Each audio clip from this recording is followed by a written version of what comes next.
Welcome, Nella, to another exciting edition of the Voice of the College Nation radio show. I am the angry host of College Genesis, guiding you through the next hours of stimulation, thought provoking commentary, debate, discussion, and everything. It got lit last night. We had a 9 hour show last night. I got off after 5 hours, and then I let Dollar Bill handle it. They were on for another 4 hours, 9 hours last night.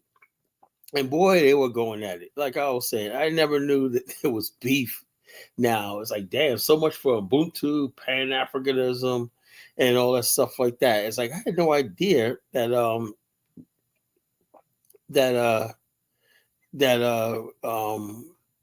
there was beef between Ghana and South Africa. What's that all about? We're going to talk about that tonight a little bit.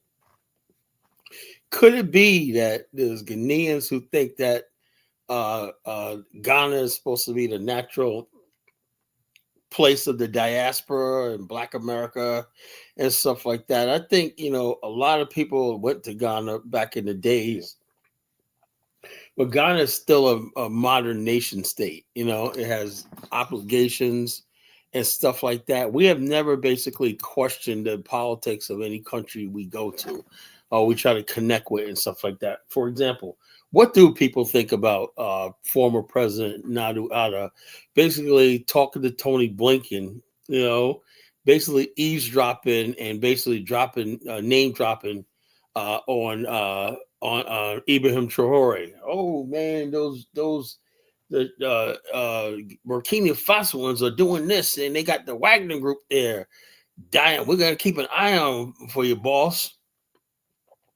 Ghana was Yassa Boston to the white man or whatever, but yet Ghana is a place of so-called Pan-Africanism. What is going on? I mean, I said, I don't know. Is Pan-Africanism and geopolitics above the average Black person's head? We don't really care. Like me personally, I'll tell you right now, I care about whatever country I'm connected with or people I'm connected with. I care about your politics and what you mean and what you stand for, right? If you're a neo-colonial puppet, I don't want nothing to do with you, Well, I'll do something with you, but you won't be on my priority list of nations that I want to build with or we hold in regard. That's how we have to be. If we find out a nation is a sellout nation, I'm being suspicious right now, Kenya, and a couple other countries that are basically aiding the West, and stuff like that, who are basically giving the Chinese carte blanche to come and rape the place. When I'm very suspicious of the Congo, I was very suspicious of a lot of countries, but a lot of this stuff is like, I really don't have any solid proof because I'm not there, but some of this stuff is just very, very cringe and very, very sus, as we call it, so we're looking at that. No country basically has a monopoly on Black America. I want to make that clear tonight. We have no obligation to Ghana, Nigeria, Liberia, South Africa, any of these countries. You pick it. It's all right now. It's all individuals. If you like Ghana, go there and hang out and do what you got to do. If you like Zambia, you go there and do like what you got to do. No country is in any position to hold any sort of premium identity or affection when it comes to Black America. No country has ever proven itself to be on that position.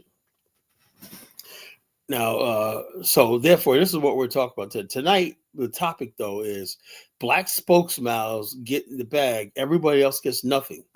I like I said, this is how degraded Black politics have become. They are clearly out for themselves. They're clearly about for their kids going to that good school and them getting friggin' eating dinners and going. That's a life, man. You making more money than you could spend doing deals.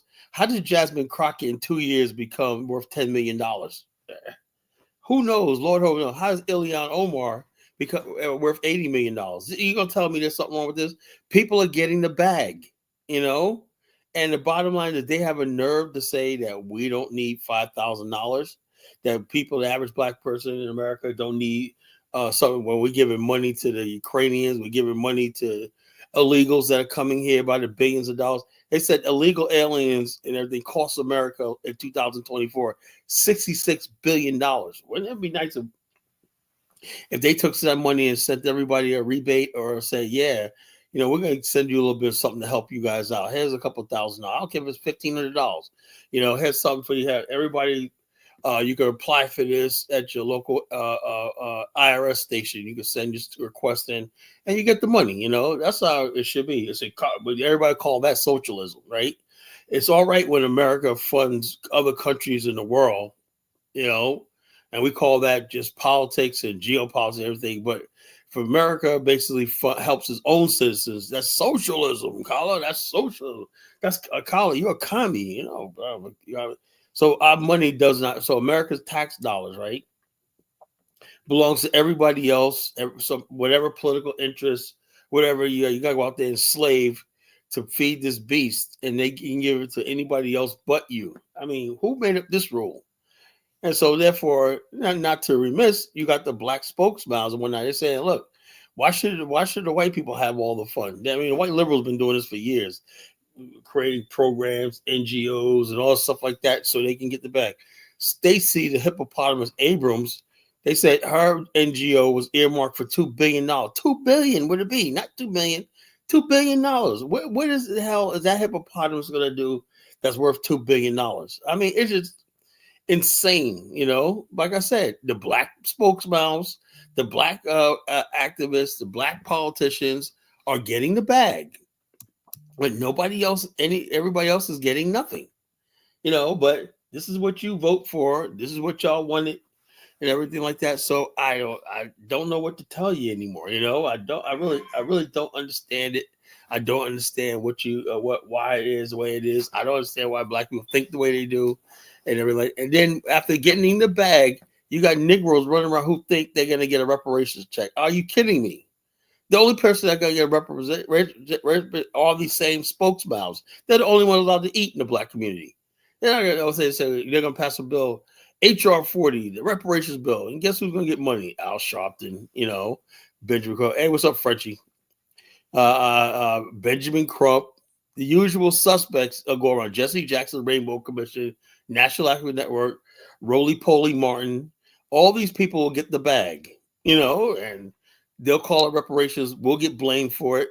We'll get hated for it. We got to deal with the police out here and the white races, everything, while they're sitting in nice, comfortable things, sitting down, preparing to speak for us. But we have to deal with the fallout. It's like a person basically who talks a bunch of stuff but yet you go to a school and let's say somebody's from your school is talking shit to another school, blah blah blah. Yeah, you come in my neighborhood, or if people go to another neighborhood, and they get to talk stuff. But yeah, my block can stand up, we're not, and everybody on the other block don't know exactly what's going on. So when they go to that other neighborhood, they get beat up, we're not. Why? Because you were running your damn mouth. And just because somebody's from your block, he got to pay the price. So how it is right now on black spokesmouths. They go running their mouth about everything, talking about Trump, talking about this, talking about Republicans. And we got to friggin' go out there and get knocked upside the head for it, and they walk away with the bag and we walk away with nothing. Cool deal, man. Whoever came up with this idea, we get beat upside the head. We get ostracized, criticized, vilified, demonized, everything, and a few people friggin' eat well. Few Negroes eat well. I don't know, man. Maybe in another life I was just friggin' stupid. Maybe there's a higher power out there saying that's the way it's supposed to be. We're supposed to be slaves to a class of Negroes who don't do jack. I got a joke for you. What do you get when you take 1 million black leaders with 1 million lesbians?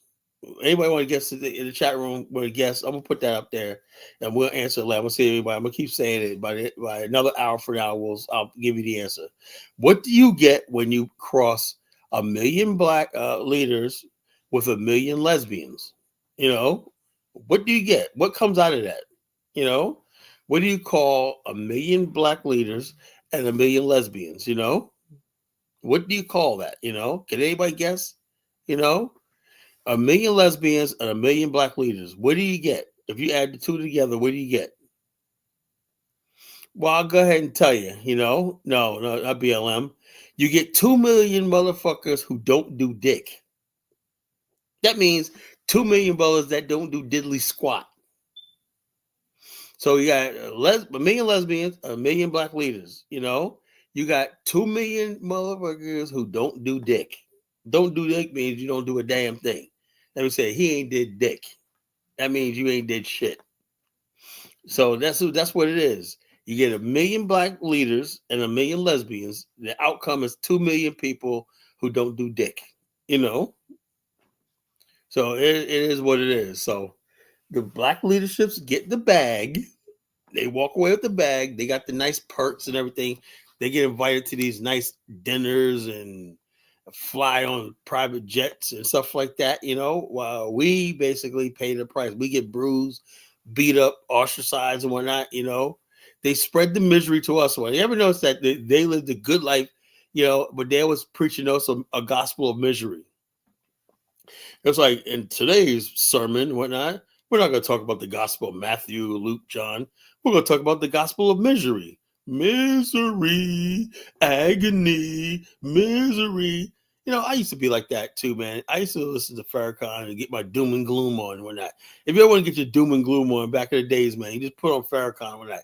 Damn, man, the world's coming to an end. Damn, I didn't know how shit was all fucked up. I lived in a middle class life. But I got hooked up into the doom and gloom shit when I was like, damn, bro, people be like, nigga, what's the fucking matter with you? You live in a house with your parents and whatnot, pool in the backyard and whatnot, and you out here acting like the world's coming to an end and whatnot. That's what misery, because I got caught up in the doom and gloom and the misery. That's what we were talking about last night. The doom and gloom, the misery. And the reason why we have doom and gloom, not saying that we don't have problems that we should do it, but everything is not a collective issue that we got to come around and dwell on. That's what friggin' Principe don't understand. We need to get together, man. Nigga, I don't need to get together with shit. Because every time I get together with somebody, it always means one thing: more money leaving my pocket. Somehow, whatever it is, right? It costs me. Every time I deal with Negroes with anything, whatnot, it's always somebody putting that collection plate in your face, saying, put a little, we need donations. We need donations, and it's a shakedown, and they basically make you feel guilty because you're not filling the bag up for the spokesmouths and whatnot.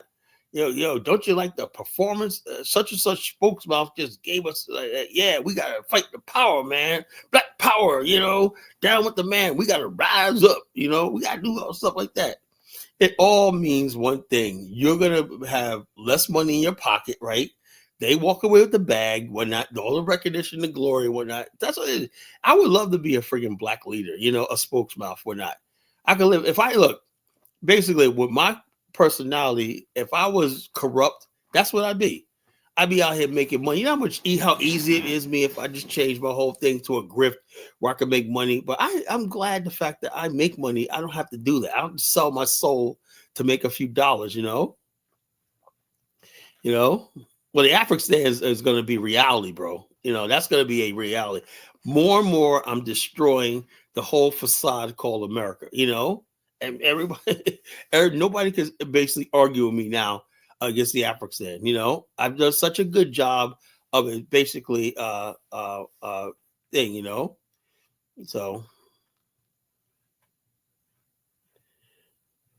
Tyler says it means you haven't figured out your issues. No, I don't. I know my issues. I don't have any that anybody, other Negroes need to be worried about. I could fix my own issues. Which we call principally, I'm an African American leader. I'm not an African leader. I couldn't lead Africans on the continent. I can't. We come from a different culture. We come from a different culture, different way of seeing the world. So I can only basically like this. I'm not running for my own people. A tolerant. What are you talking about? I'm an African American. That's who I am. I'm black. I come from Black Middle America. Those are my people. That's where the Black nation is. Black Middle America. Now, some people could basically represent the Black underclass better than I can. I get that. If you come from the hood, I haven't been in the hood since I was 8 years old. So my parents were lucky. We moved out of there. We bought a house, whatever like that. My life. I think I hated it when I was a kid, to tell you the truth. Because I saw my friends were all having all this fun and whatnot, When they were 14, they were going on dates and whatnot. They didn't have to worry about race. I was talking to my cousins and everybody in the city, right? I could never talk to them about the problems I was going through, right? Because they had no idea. I was catching hell from white America, right? Living in a white world and whatnot, But I go to my cousins and whatnot. They had nothing to talk. They had no idea that shit was going on. I didn't know how to explain it to them. Yeah, I feel isolated because I'm the only black in my class, whatever like that, and whatever like that. They had no idea what I was going through. I just kept it to myself, But I realized the happiest times of my life is when I'm around my own family and my own people. I do know. Going to church, going to revivals, going on family reunions and church picnics. And we had this place called the King's Lodge. That was a black-owned resort where I came from. And when I was just black people just fellowshipping and doing their thing, the adults did their thing. And us kids, we had our own thing. We was doing our hip-hop and breakdancing and stuff like that. The King's Lodge was like heaven, we were teenagers, We had our game room and stuff like that, The Hempstead, Long Island is not the hood. My aunt lives in Hempstead. They're in Hempstead. They own their own house. They've been there for like 25, 30 years now. Hempstead is not the hood. It's black, but, it's working class, middle class homeowners out there, Hempstead. You got Hempstead, Long Island. You got Central Islip. That's another black enclave in Long Island.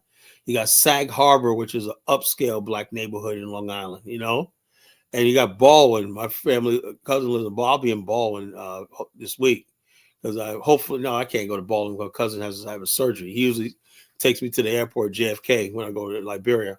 So no, but I'm gonna go to my aunt's house in Queens. Hope my car will be all right. I looked up long-term parking. I was gonna say, I wonder if I parked at JFK long-term parking. 1 month they wanted like $2,000. I was like, hell no. I ain't giving $2,000 for just to park. I'll park my car with my relatives and take an Uber to the airport. I ain't gonna do that stuff like that, Chuko says, "What's the game plan when African gets checked?" No, we're not gonna get G checked. African leaders can't G check shit, man. Africa. I'm telling you, Africa is the only place on earth is not prepared for Armageddon. The African is gonna be ready for Armageddon. The war of wars, which is coming. This will probably be here in our lifetime. The final war, a war of a war, a world war. That's called Armageddon. Africa is not prepared for Armageddon. I listened to Search for a Huru show today, my good brother Dynasty Samir, and I just basically listened to Africans and African Americans talk about bricks and whatnot. I mean, there's no hope. There is absolutely no hope, left,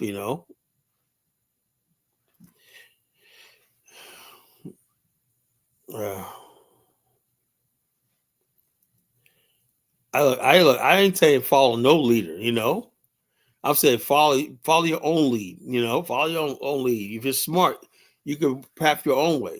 Smart people are gonna say, something like me. I don't consider myself a leader, but I'm going in this different direction. If the people who are smart are saying, Collins' idea of an African makes a lot of sense, I knew that a leader is not supposed to live off the people.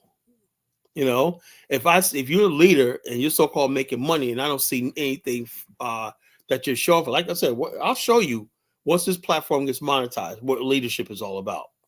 When this platform gets monetized and I can make like $300 a night in super chats and ads, whatever like that on this on TikTok, I'm gonna start basically promoting products and whatnot, have people sell, because I got a lot of following on TikTok,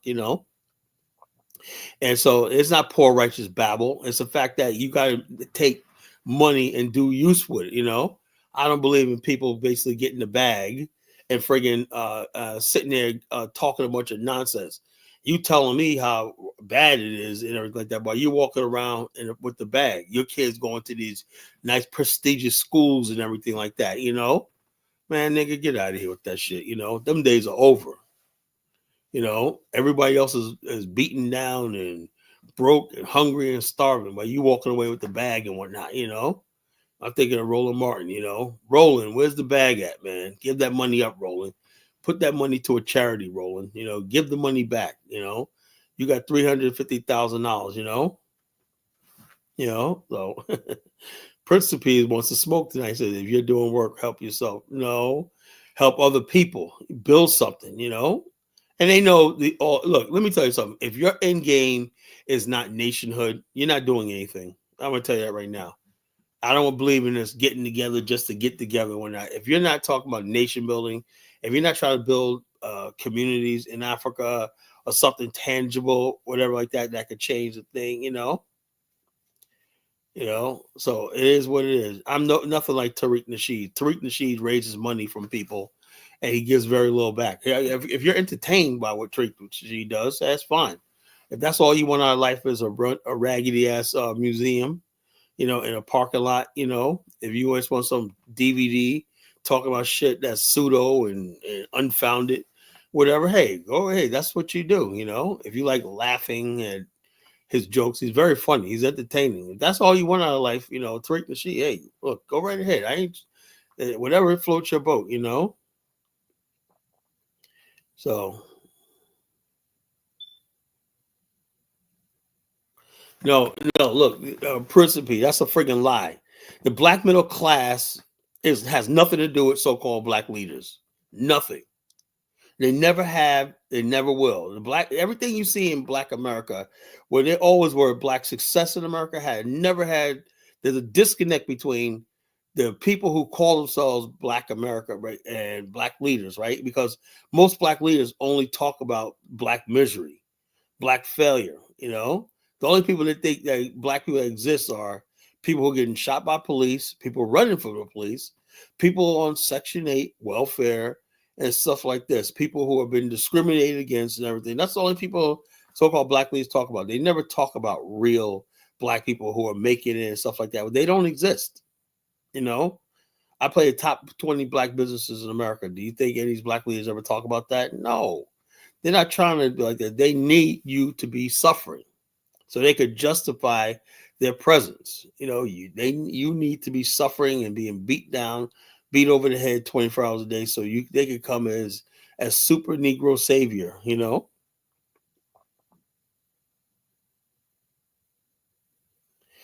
Look, Abjah. Let me tell you something. The sixth region has nothing to do with African Americans. I denounce that nonsense. Colonization law. The sixth region is about the African immigrants that live in America. It has nothing to do with African Americans. That would be if they basically declared African Americans part of a sixth region, the United States would blow that continent up. They would never basically let a foreign entity. That's the reason why we have the 14th Amendment, because African Americans are considered American citizens. We have no allegiance to any other foreign state. The sixth region basically spits on the 14th Amendment. The 14th Amendment is what? No, it doesn't. It does not include descendants of slaves. Hey, Ja, you need to come up here and we'll have a discussion. I'll tell you. That's what people think. The descendants of slaves are not in this official aid. You look at the sixth region. I'll put it up there for you. Since you guys are hard-headed, man. Like I said, this is what happens when people don't pay attention or listen to College Genesis enough. The sixth region is about the black immigrants and that live overseas. The people have been off the continent for decades. That's what's called the sixth region, because there's so many Africans living overseas that almost they have more wealth than the Africans that live on the continent. So they because they do remittances. If black people are the sixth region, African Americans don't send remittance to Africa. The sixth region is all about remittances.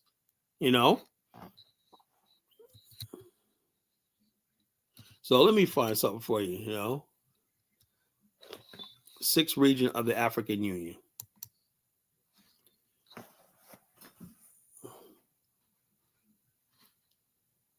So all this stuff right here, you see sixth region, a lot of this stuff is that there's these pseudo people who don't have any real, there's no seat of African. There's not one African American. African Americans are not a nation state. So you can't be a sixth region. Sixth region just means the Africans that are basically here in America who are still citizens of African countries. And so, but they live abroad. That's what the sixth region refers to. Within Africa, there's six regions, namely North Africa, West Africa, Central Africa, East Africa. The last region recognizes the African Union as a sixth region comprised of African diaspora. African Americans are not considered African diaspora, There's two types of African diaspora, Ja. There's one basically called the New Africa diaspora. That's the recent immigrants, and the old one includes slave descendants. Right.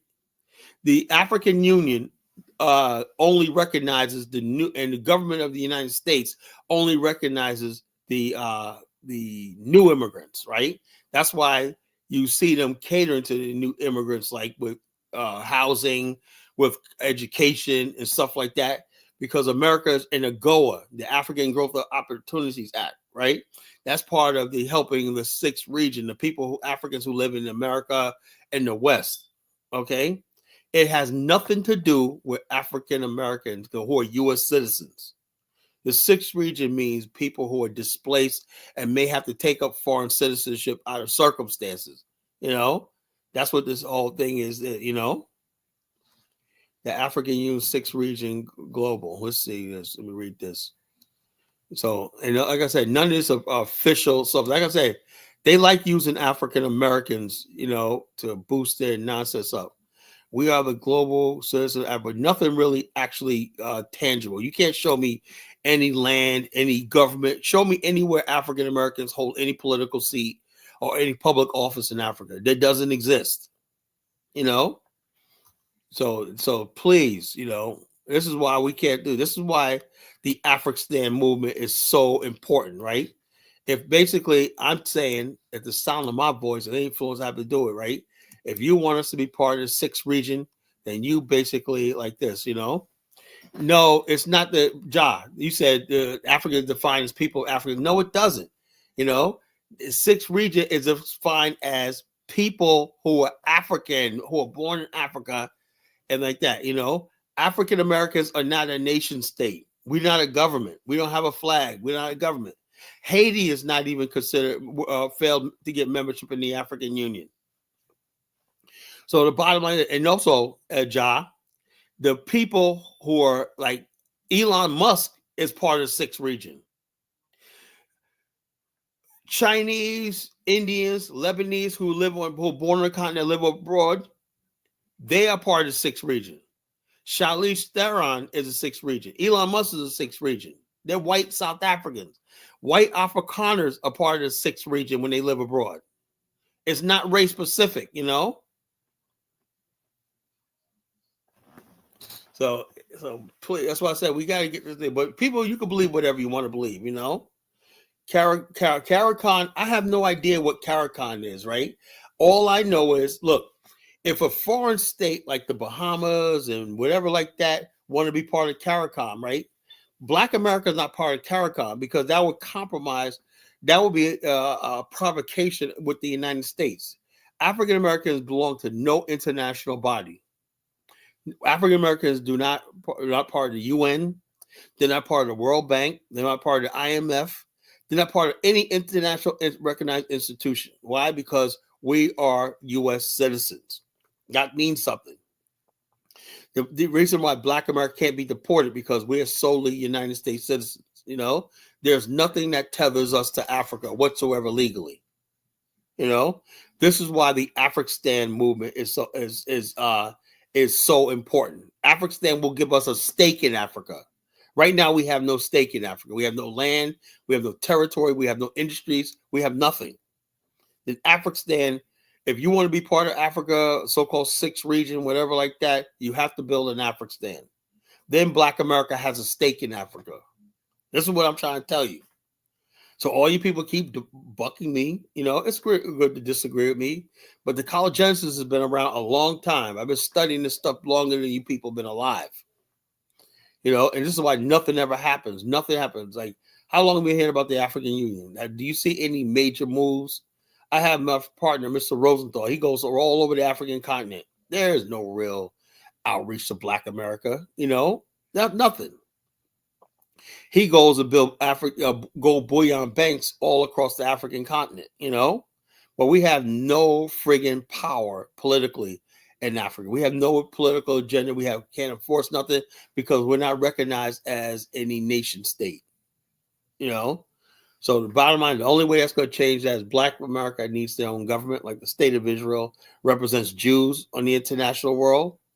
The state of Israel represents the Zionist movement, right? African Americans to have a Pan-African movement, they need an Afghanistan, something like Israel, to promote the Black nationalist movement globally. Until that happens, we have absolutely nothing, you know? I don't want to hear nothing about no African Union. I don't want to hear nothing about no thing like that, you know? So it is what it is. I hate to hurt people's feelings and let you down, but it is what it is, you know? Catawba says building banks means business, you know? Ruto put up to speak for all leadership, bro. Ruto, some corrupt Kenyan freaking president is a joke. Come on, you know the Congressional Black Caucus. Those are U.S. Congress member. Their allegiance and who pays them is the United States government. That means nothing. Like I said, this is how far gone the friggin' far gone a lot of these young dudes are. You guys are freaking gullible and silly.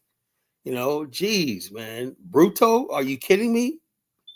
You know, please. There is nothing in Africa right now protecting Black America and everything like that. We will reject y'all leadership. Y'all reject your leadership. We don't have leadership, Prince. You keep imposing these clowns on us because they do y'all bidding. But we don't care. Black America, we don't give a shit about the Congressional Black Caucus. You understand that? The Congressional Black Caucus can go suck eggs, man, for all we care. You don't understand that. They don't represent us. All these people do is get the bag and leave us with nothing. Hakeem Jeffries, right? How does this motherfucker talk to us? He's worth $25 million. How the hell on a congressman's salary? You know? Ilhan Omar on a congressman's salary, she's worth $84 million. Jasmine Crockett is worth $10 million. Maxine Ward is worth like $12 million. How are these people getting all these millions of dollars on this salary? Because it's corruption. And this is why they want to stop Doge and whatnot, because there's been a lot of money laundering and stuff like that through this USAID and whatnot. People getting kickbacks and some of everything. It's, you know, it's so friggin' corrupt. I am so glad we got an administration that's going to straighten this shit out. You know, so I'm happy right now, really happy. So it is what it is. You know, I'm gonna open the lines up in a minute. If you want the smoke, step right up, step right up. Step right up, step right up. Yeah, so it is what it is, folks. You know, I'm just,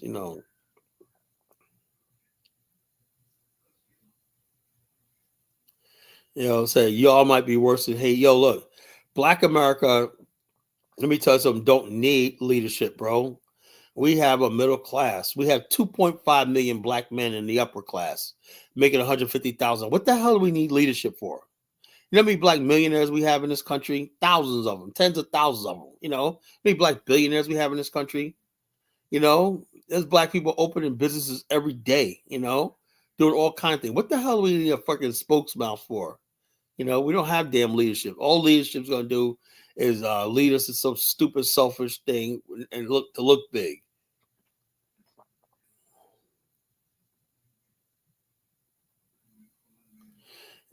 Atala says blacks like color don't feel like they belong to America, but will take the opportunity and take the money. Of course, I will. I'm gonna take the money all I can. And federal government spends like $900 billion a year on goods and services. And to be honest with you, I'm getting some of that money. I don't give a shit. I'm unapologetically. I'm about the guap, getting what opportunity presents. I'm about this guap, you know. Yeah, our leadership basically helps the Black immigrants and the Hispanic immigrants, everybody else. That's all about. It's a joke. They help the LGBTQ, the gays, and all these other weirdos and whatnot. You know. Speaking of which, right now I tell you how crazy the world is. There's this fat rapper that one that couldn't get a Lyft ride and whatnot. She self-identifies as skinny. You know, she said, "If I want to be skinny, I can." I wish I played this video. You know. This is how insane the world. This is what you have leading us. You got people. You know who's a so-called leader in Black America? Charlemagne the motherfucking God, man. That's what passes for a Black leader nowadays. Joe Biden. You know who is a black leader, Principe? Cardi B. Who did Joe Biden sit down with? Megan Thee Stallion and all these other people were staking ass to Kamala Harris, Steve Harvey. These are your so-called black leaders, man. LeBron James. Principe, should I stop, man? You got it. You got enough right now? Who's a black leader? Whoever influences black people. Who do black people listen to? Cardi B. They listen to Stephen A. Smith. They listen to Roly Poly Martin. Listen to Reverend Al Sharpton. Those are people who are white. Leadership is only who white people recognize as so-called leader. Whoever white people go to get black people to vote, that's who a so-called leader is. Even though they're not the leader of mine. But these people influence black people to get out there and vote. That's all that matters. Because the only thing black people are worth in this country, and as far as them taking out, they don't have to negotiate what we take. They take our money every day.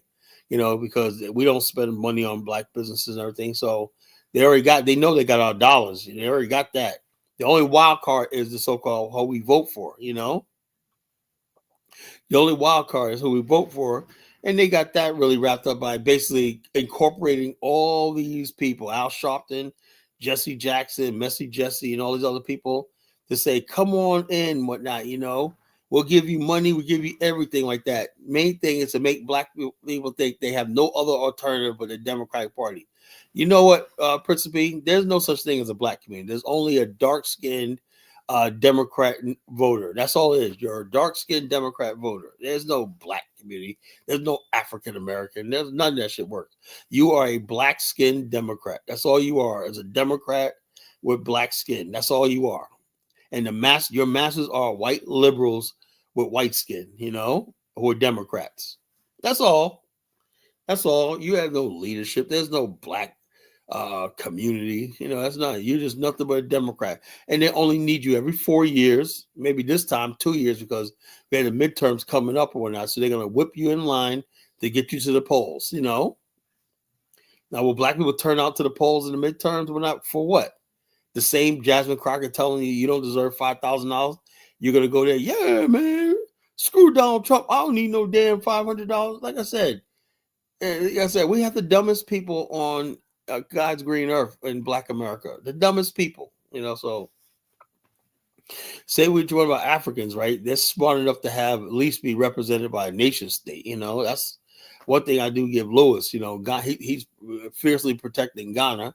But the bottom line is at least he has a nation state. Him and Brandon were going back and forth today on Dynasty's show. But I don't know. That was really good. Both of them made good arguments, but Lewis kind of had it because at least Brandon's whole thing was you living in the UK. That was what he had held against Lewis. But Lewis said, well, at least I have a country to go back to. Brandon, being an African American, is stuck like all of us. We don't have a country that we could claim. We don't have a country of our own that we could claim. We're living in the white man's country of America, so it is what it is. We're worse off than black South Africans because at least it's black, Black Americans do not have a nation state, Tolliver. Black Americans reside in a nation state, right? That basically like this,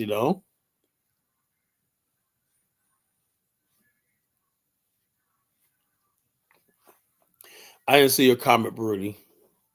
I was just talking. Black America resides in a republic called the United States. That's not ours. We were not at this Declaration of Independence. There were no black people at the signing of the Constitution. There wasn't even no damn black people. Yes, your home country, And G, just like a dog, right? If you have a dog, G, do you have a pet, a dog? Can the dog actually say that the house that he lives in, you provide food for him, is his house? But that dog will, anybody comes near your property, that dog will be, "Arr, arr, arr." That's the FBA, They're out there, "Arr, my America, blah, blah, blah." And the white man said, good boy, sit, Well, gee, this is what I want you to do. I want you to get a dog, get a pet, right? Get a pit bull, right? Watch how he protects your property more than you will. That's how you FBA people sound. You know, you guys are watchdogs for another man's property, your master's property. That's all it is. And I hate people hate when I say this, but it's the truth though. You got the FBA man be baring their teeth and whatnot, You black immigrants, don't take my reparations. The white man's gonna give me reparations, So that's how you guys are. You guys are a barking dog, growling dog and whatnot, Don't compare people. Look, I'm sorry, it is what it is, That's what you guys sound like to me. You guys sound like a bunch of friggin' dogs, happy to get a bone. White man throw you a little bit of bone, and next thing you know, you out there, Yeah, Joy Reid, they got rid of Joy Reid, man. She wasn't, Joy Reid, you can't be doing that. You can't be an ugly girl doing pretty girl stuff. She can't be sassy with that. That's something for pretty girls to do. Joy Reid was not easy on the eyes, man. She just, sorry to say that, I mean, they just said, something, you're ugly, you're fired, but she was doing a lot of stupid stuff up there, just making a fool out of herself, I don't believe they said, yo, Joy, you're ugly, you're fired, no. But, it is what it is, Trump's not going to sign no reparations papers, bro. It's not going to happen. That's not going to happen. Because most white people like Trump don't think America did anything wrong. They think they did enough for black people, They integrated black people into that. They really believe this country's theirs. And so when they gave you integration, they gave you education, and the fact that you got so many black people who are millionaires and everything, they believe that they did their part and the rest is up to you, It will not happen. So I know I won't say nothing because it will never happen. You'll never see a reparations check, none of you dusty Negroes will ever see a reparations check, I would suggest you get out there and get a job, mop a floor, flip a burger, Yeah, that's what they believe.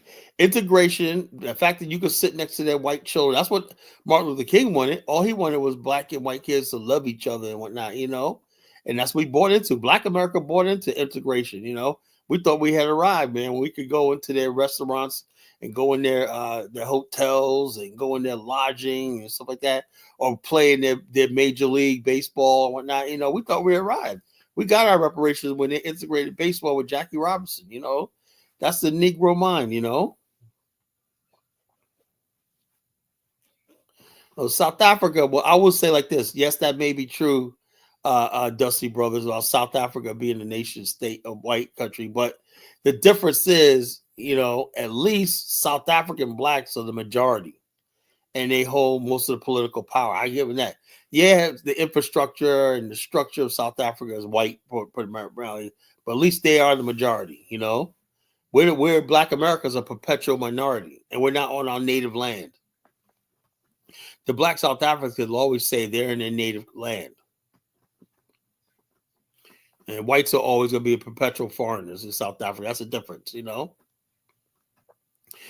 Truco says, Colin, if there was mandatory evacuation of all Black Americans or country, would you select deportations to an African nation? I don't know. I would go to an Afghanistan. I know that in a minute. I'll be the first one in line to go to an Afghanistan. But to go to any current African nations, hell fucking no.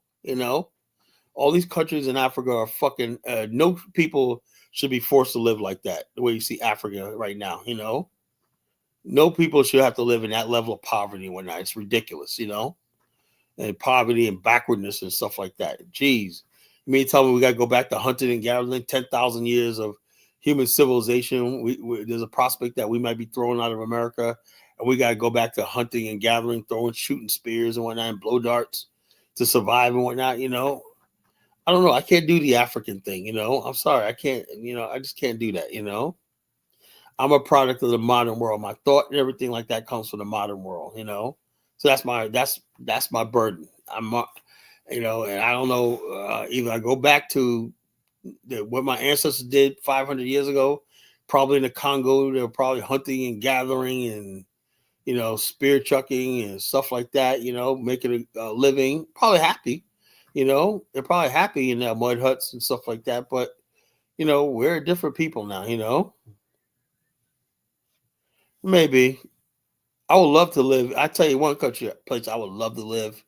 I would love to live in Hong Kong. I always wanted to live in Hong Kong when I was a kid.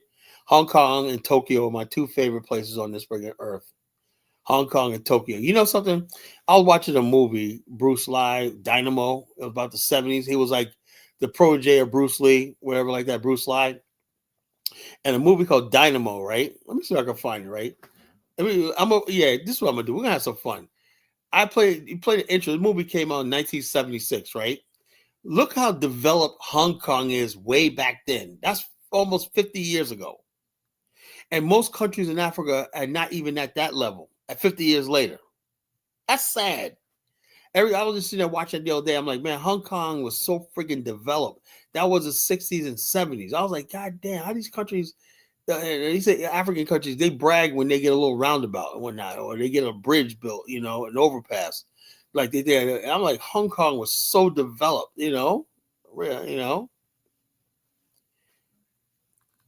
Yeah, that's right, Eddie Thorne.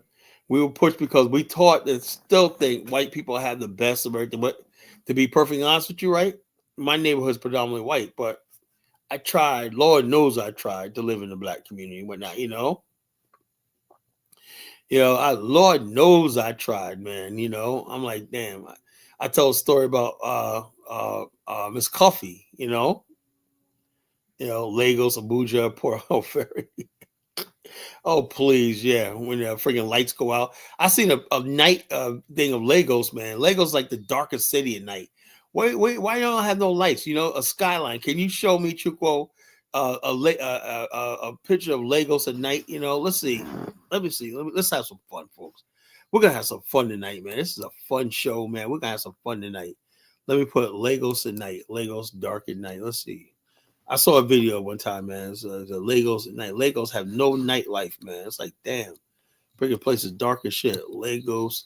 Kazorian even said that, Lagos dark at night. Dark at night. Let's see.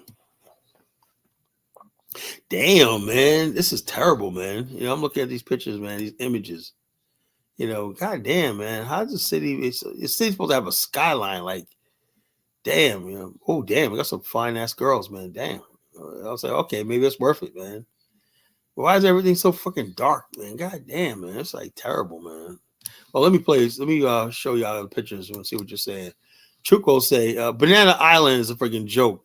People out in Banana Island freaking using generators and whatnot. I've seen it, Had a friend of mine, John Cashin, he was in Banana Island and whatnot. So what the hell's that noise in the background? Freaking people got generators and solar panels, man.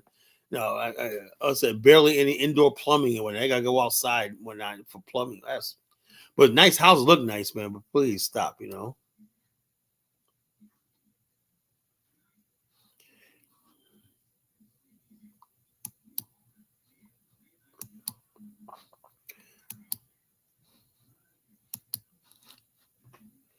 Let's look at Lagos at night.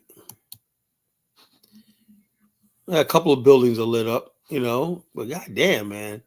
But you look at Tokyo at night, it's light. Tokyo is so bright at night, it looks like you're in the daytime.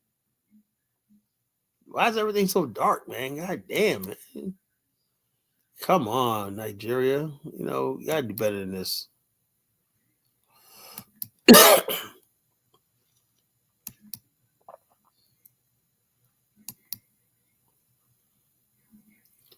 Not a bad aerial view. That's that new Acacia Bridge, whatever, Lekki Okoye Bridge. That was an engineering feat. I give Nigeria credit for that. So we give Nigeria props for that suspension bridge, first in West Africa built. The Lekki Okoye Bridge, it was built like 10 years ago. And another Lagos, dark at night, man. Jeez.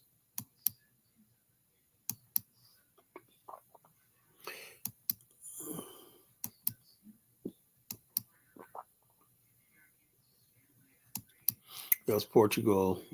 That was Portugal, folks. This is Lagos, Nigeria. This is Portugal. And you know, there's a Lagos in Portugal. There's a Lagos in Portugal. Like this. This is London. No, this is Lagos. No, mistake. Okay, this is Nigeria. Give Nigeria credit. This is in Nigeria. This is Australia.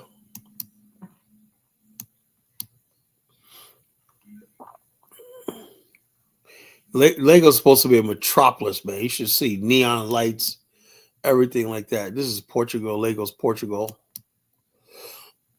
That's the Okoye Bridge. That's a sketch artist of what Echo Atlantis. This is like Nigerians do this a lot. They make these sketch drawings that they rarely ever come to fruition. Hope it does though. I hope Echo Atlantic does come, but like I said, why is everything so dark, man? God damn. Right here, okay, you got street lights, but you know, to be honest with you, man, it's still brighter than Liberia at night. Yeah, I give you that. It does. Lagos is still brighter. Like that's what Liberia, even though see how dark this is considered a good night in Liberia. When you see lights up like this, when Monrovia, you see like this, you're like, wow, Liberia's like, we making progress, man. See the George Weah put the lights on at night one night.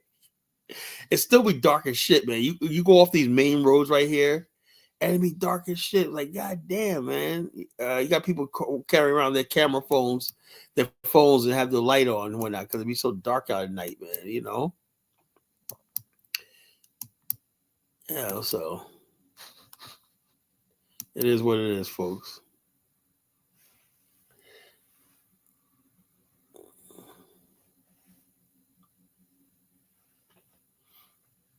This tiered city, oh whatever, Chukwu.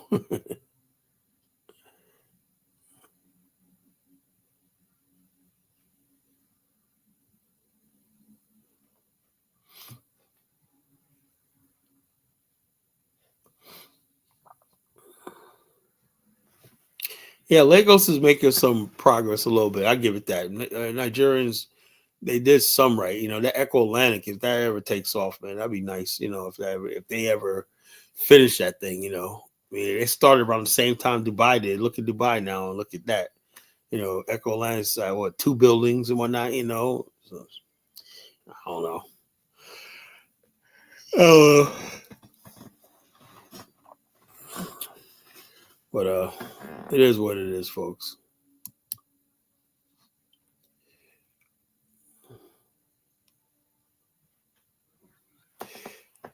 So, yeah, like I said, getting back to what I was talking about. Look, we don't have any really. I'll say, Bruce says, Kala, I know Chukwu always references questions with you in terms of Black American to emphasize Africa because Chukwu thinks that by calling me a Black American, he's trying to de-African legitimize my African. Look, I call myself African American because that's what I am. You know. So some people now, if he doesn't consider me an African, well, that's fine too. You know. Only one thing I do know is I'm here in America. When you basically say the African American Almanac, right?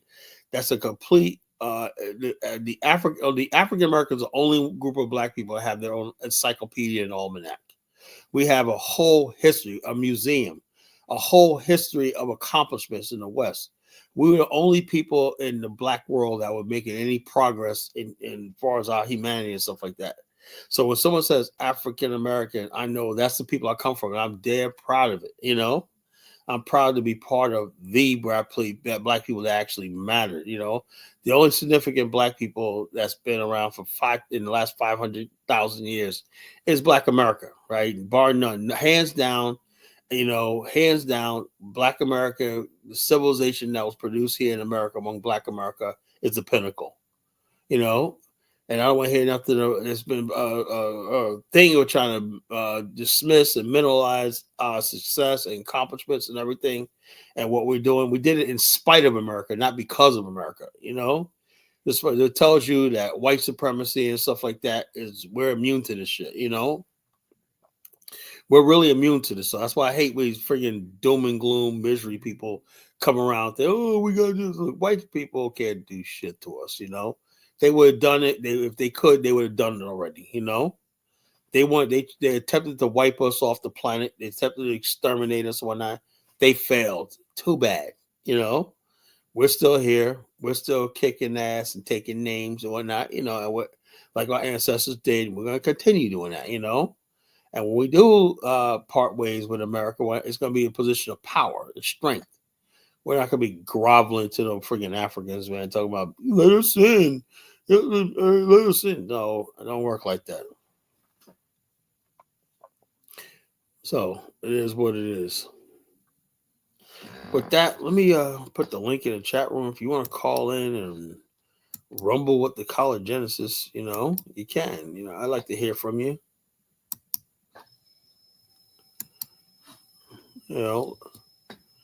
Links in the chat room if you want to call in. You want to call in and be part of the conversation tonight.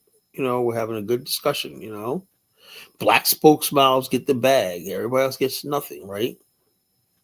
Why flee America? Who's saying flee? We're not fleeing any place. So, Chuko, don't worry about what we're doing. You worry about your Igbo people and Biafra, whatever the hell you is. You let me worry about Black America. We're global. We're people that's going to be everything. We're going to have Black America. African Americans will become I have a global portfolio. We're going to be in every country in the world. We are in every country in the world. We're going to be global. Our culture and every civilization is influencing the world. We're going to step it up too. Our culture, music, our lingo, everything like that, our style is what dominates the world. It is what it is. So America is just one place that we reside in. So don't worry about us, Chupo. We'll be all right. Black America will be all right. And we survived 400 years of this thing. We'll be all right. Those who stay, those who venture out, we're gonna have it all. If you want to stay in America, that's fine. We're gonna kick ass in America. Want to build in Afghanistan? We're gonna build like that too.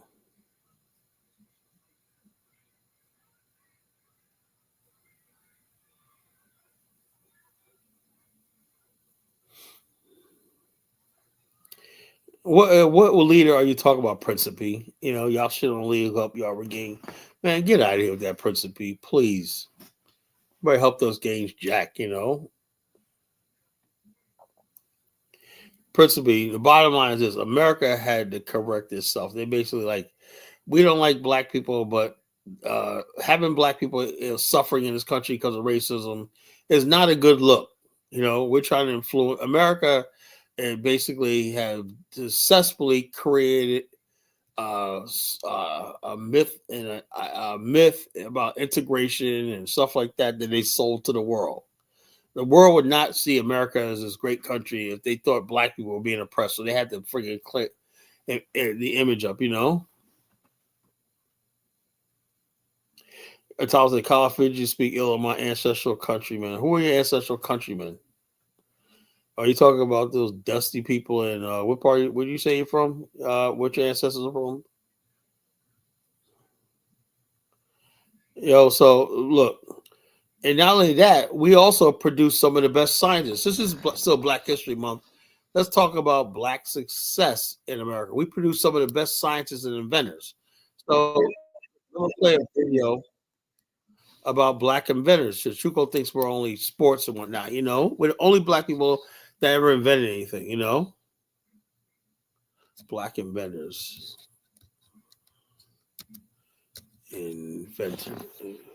inventors. Okay, let's play a thing. That's why I love doing this show, man. So this is Black History Month. Let's talk about Black inventors. That do us proud, whatnot.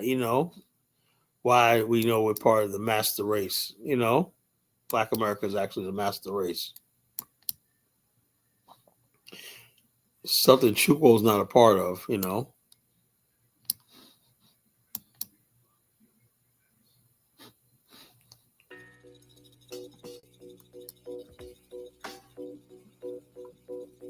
Did you know that dry cleaning was invented in 1821 I'm just by a I'm black just man kidding, named Frenchie. Thomas Jennings? Thomas Jennings owned a dry cleaning business in New York City and was the first black man in the United States to be granted a patent.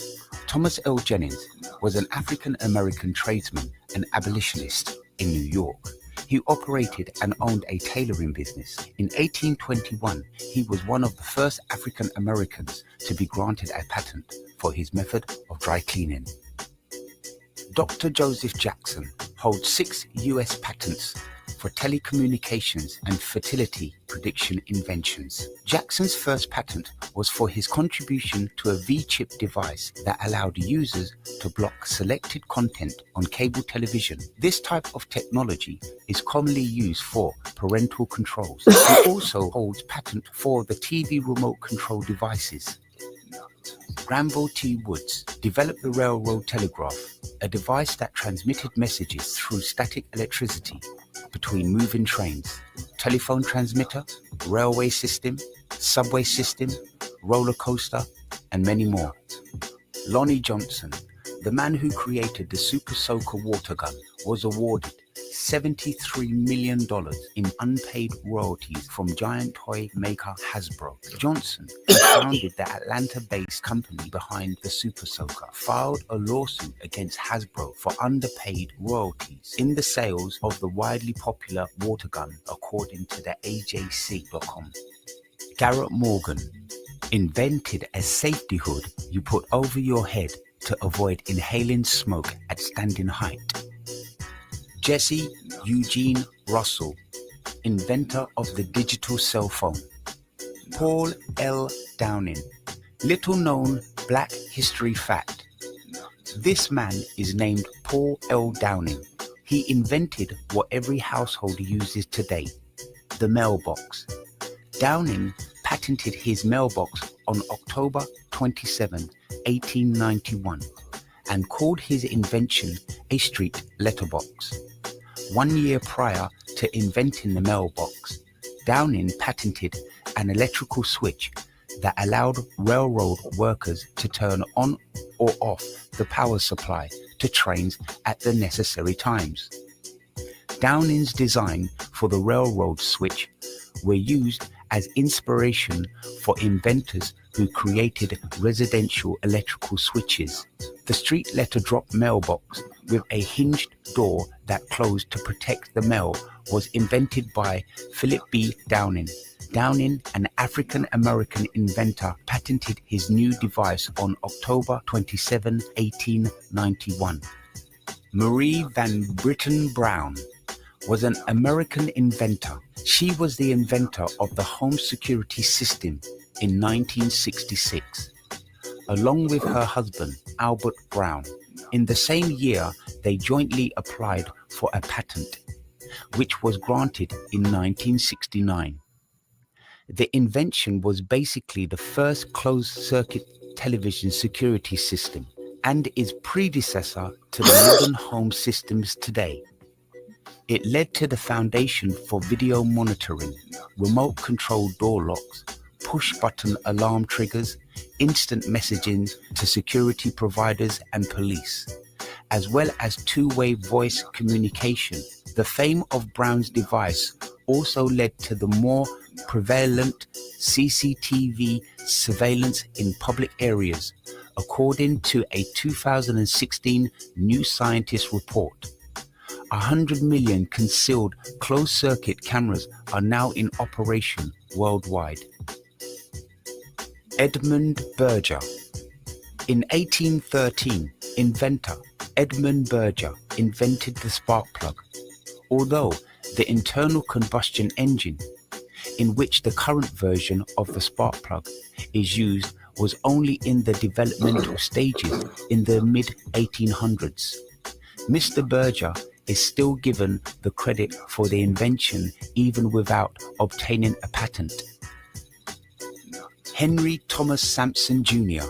was an American inventor known for creating the gamma electric cell, a device with the main goal of generating auxiliary power from the shielding of a nuclear reactor. Henry T. Sampson is the first African American to earn a PhD in nuclear engineering in the United States. He is best known for inventing the gamma electric cell in 1971. Anna Mangin was an American inventor and women's rights campaigner. She invented a kitchen tool she called a pastry fork in 1891. This was different from the eating utensil, also known as a pastry fork. George Crumb. George Speck, also known as George Crumb, born in 1824, was an American chef. He became noted for his culinary skills after being hired at Moon's Lake House on Saratoga Lake near Saratoga Springs, New York. In 1853, he created the potato chip. Sarah Boone was an American inventor who, on April 26, 1892, obtained United States patents for her improvements to the ironing board. Boone's ironing board was designed to improve the quality of ironing sleeves and the bodies of women's garments. The board was very narrow, curved, and made of wood. The shape and structure allowed it to fit a sleeve, and it was reversible, so one could iron both sides of the sleeve. Boone was one of the 4 African American women inventors of her time who developed new technology for the home. Frederick McKinley Jones was an American inventor and winner of the National Medal of Technology and an inductee of the National Inventors Hall of Fame. His innovations in refrigeration brought great improvement to the long-haul transportation of perishable goods. He co-founded Thermo King, which became a $3 million business by 1949. Portable cooling units designed by Jones were especially imported during World War II, preserving blood, medicine, and food for use at army hospitals and on open battlefields. Alfred Crawley was a businessman and inventor of the ice cream mold and disher. Crawley was becoming interested in mechanics. He settled in Pittsburgh, Pennsylvania, where he first served as a porter in a drugstore and at a hotel. Alfred noticed that servers at the hotel had trouble with ice cream sticking to serving spoons, and he developed an ice cream scoop. June 10, 1896, Alfred applied and won a patent on his invention. The patented ice cream mold and disher was an ice cream scoop with a built-in scraper to allow for one-handed operation. Alfred's functional design is reflected in modern ice cream scoops. Patricia Bath was an American ophthalmologist, inventor, humanitarian, and academic. She was an early pioneer of laser cataract surgery. She also became first woman member of the Jules Stein Eye Institute, first woman to lead a postgraduate training program in ophthalmology, and first woman elected to the honorary staff of the UCLA Medical Center. Bath was the first African American person to serve as a resident in ophthalmology at New York University. She was also the first African American woman to serve on a staff as a surgeon to the UCLA Medical Center.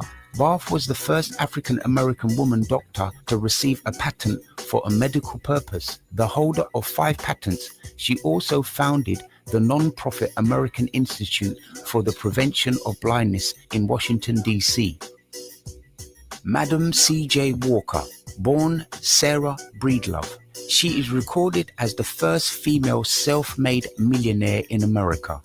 Walker made her fortune by developing and marketing a line of cosmetic and hair care products for Black women through the business she founded, Madam C.J. Walker Manufacturing Company. She made financial donations to numerous organizations and became a patron of the arts.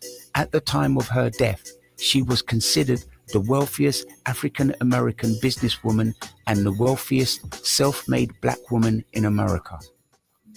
George Washington Carver was an American inventor who promoted methods to prevent soil depletion. Carver wanted poor farmers to grow other crops, such as peanuts and sweet potatoes, as a source of their own food and to improve their quality of life. Although he spent years developing and promoting numerous products made from peanuts, none became commercially successful. Carver was also a leader in promoting environmentalism. His fame reached beyond the black community. He was widely recognized and praised in the white community for his many achievements and talents. In 1941, Time magazine dubbed Carver a black Leonardo. Benjamin Banneker was a genius and the United States' first great black inventor. He helped draw up plans for the building of Washington, D.C., and has also been credited for making the first clock to be built completely in America. He borrowed a pocket watch from a neighbor. He took it apart and studied its workings. He made a drawing of each component, then reassembled the watch and returned it fully functioning to its owner. From his drawings, Banneker then proceeded to carve out of wood enlarged replicas of each part, calculating the proper number of teeth for each gear and the necessary relationships between the gears. He completed construction of a working wooden clock in 1753 that kept accurate time and struck the hours.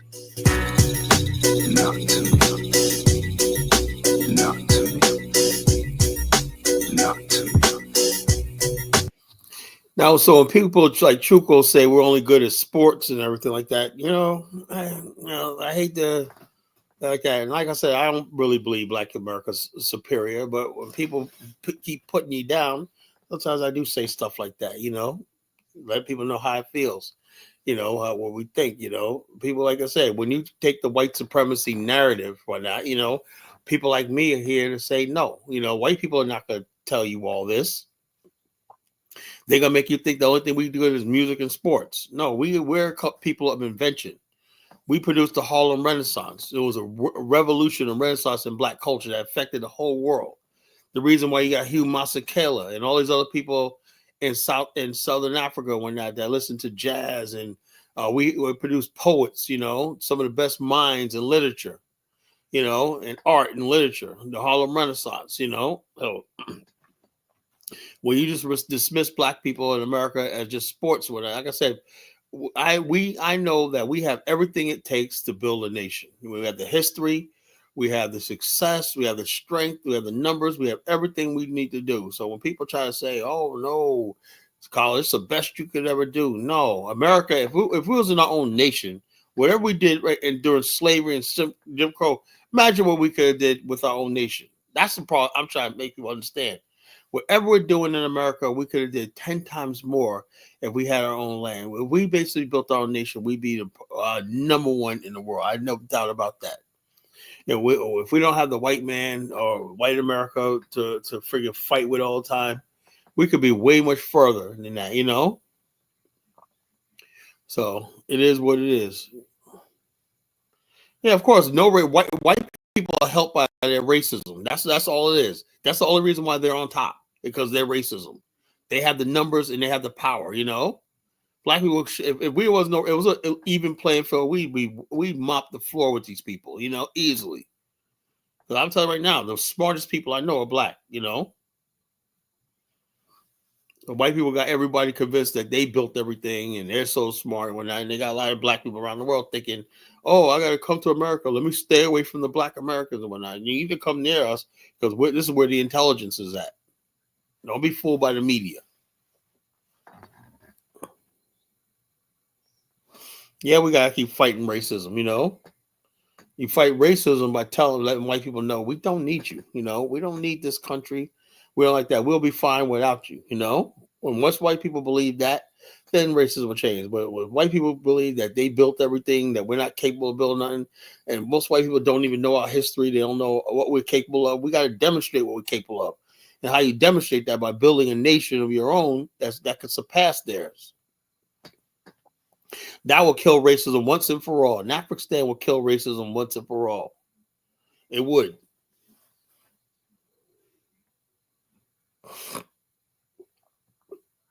So It is what it is. So the government employ the blacks. Sometimes I wish there was Black America, Apple, or Uber, or Tesla. That's all. No, you get that when we have our own land and our own nation. We're not. Those things are because white people are the dominant. They already got a market. We don't have a market. We don't even control the black market. Black people spend $1.5 trillion a year. There's no black tech companies that got that. We got to use them because that's why they got us here. They got us here so they can feed off us, you know? So there will be no Apple, Uber, Google, and like that, so long as we're inside the United States, where they're not white people are not going to be like, you know something, I'm not going to sell to black people because I think, like I was watching this thing with AT&T, right? And they would do see when white people and white businesses, they don't see color, all they see is dollars. You know, they know, okay, when you buy AT&T internet and cable services, right? They go by demographics and markets, right? They go by regions. I've noticed, I studied this, right? When you're given a region, you're like, there's so many households in this region, black, white, Hispanic, Chinese, whatever like that. Then I look at it saying, okay, we're going to do white households because we're going to leave that to a black-owned.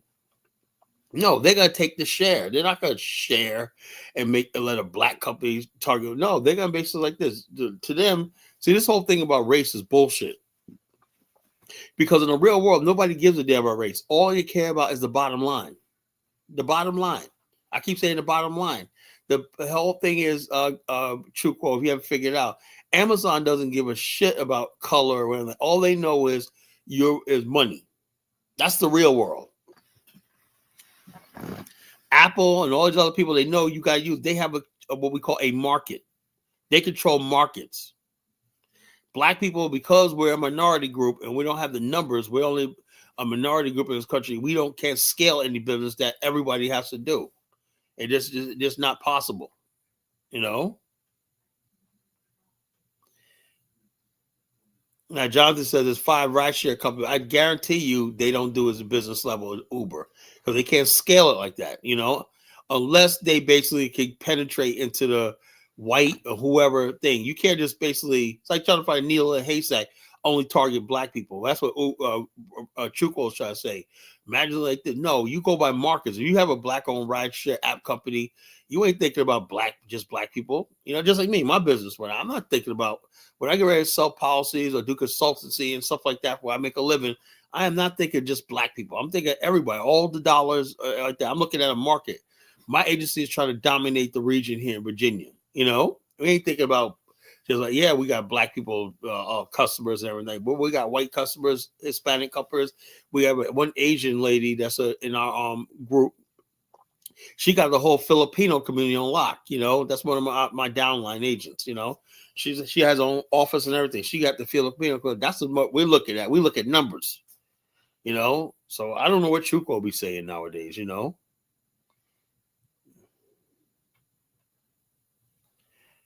Yeah, Uber makes a lot of money though. They lost a lot of money. They invested when they first came out. So I used to drive for Uber back in 2014, 15. And Uber basically was giving out free rides and stuff like that to build itself up. And pretty soon Uber took over the Uber and Lyft basically took over the taxi business. All they put the traditional taxis out of business, you know, in most cities, you know. I mean, I would do Uber and I had taxi drivers threatening me and shit, you know. Yeah, they are profitable. You know, they are profitable, Jonathan. I don't know where you get that from. Yeah, but they generate so much money. It doesn't even matter if they're profitable, right? They still make so much. There's still more money coming in than go out because it's just an app. You know, when it comes down to it, you know, they invest a lot of money like that. But the bottom line, they go by market share and business like this. So basically, when you got that much money coming in, if you understand how money works, if you got $10 billion coming in a day, it doesn't matter whether you make money or not. That money is invested in stuff like that and turned back into the business, you know? So you don't have to make a profit.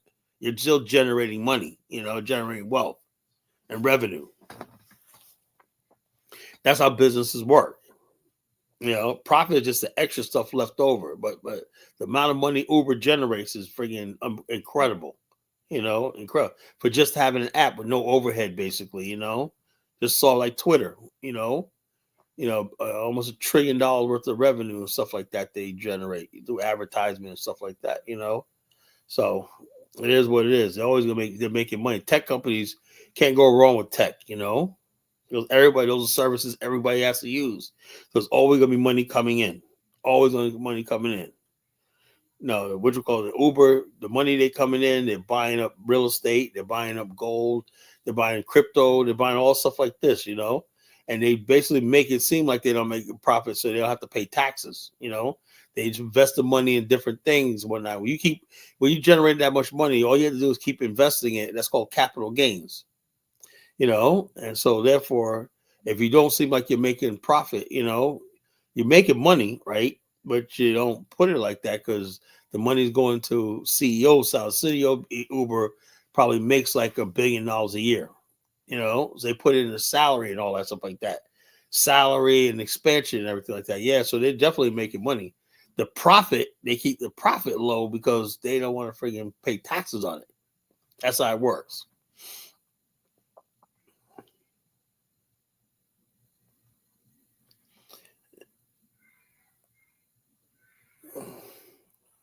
What is it about these African American, Principe? In that invention, the black inventors, did black leaders help any of these inventors get what they were? No.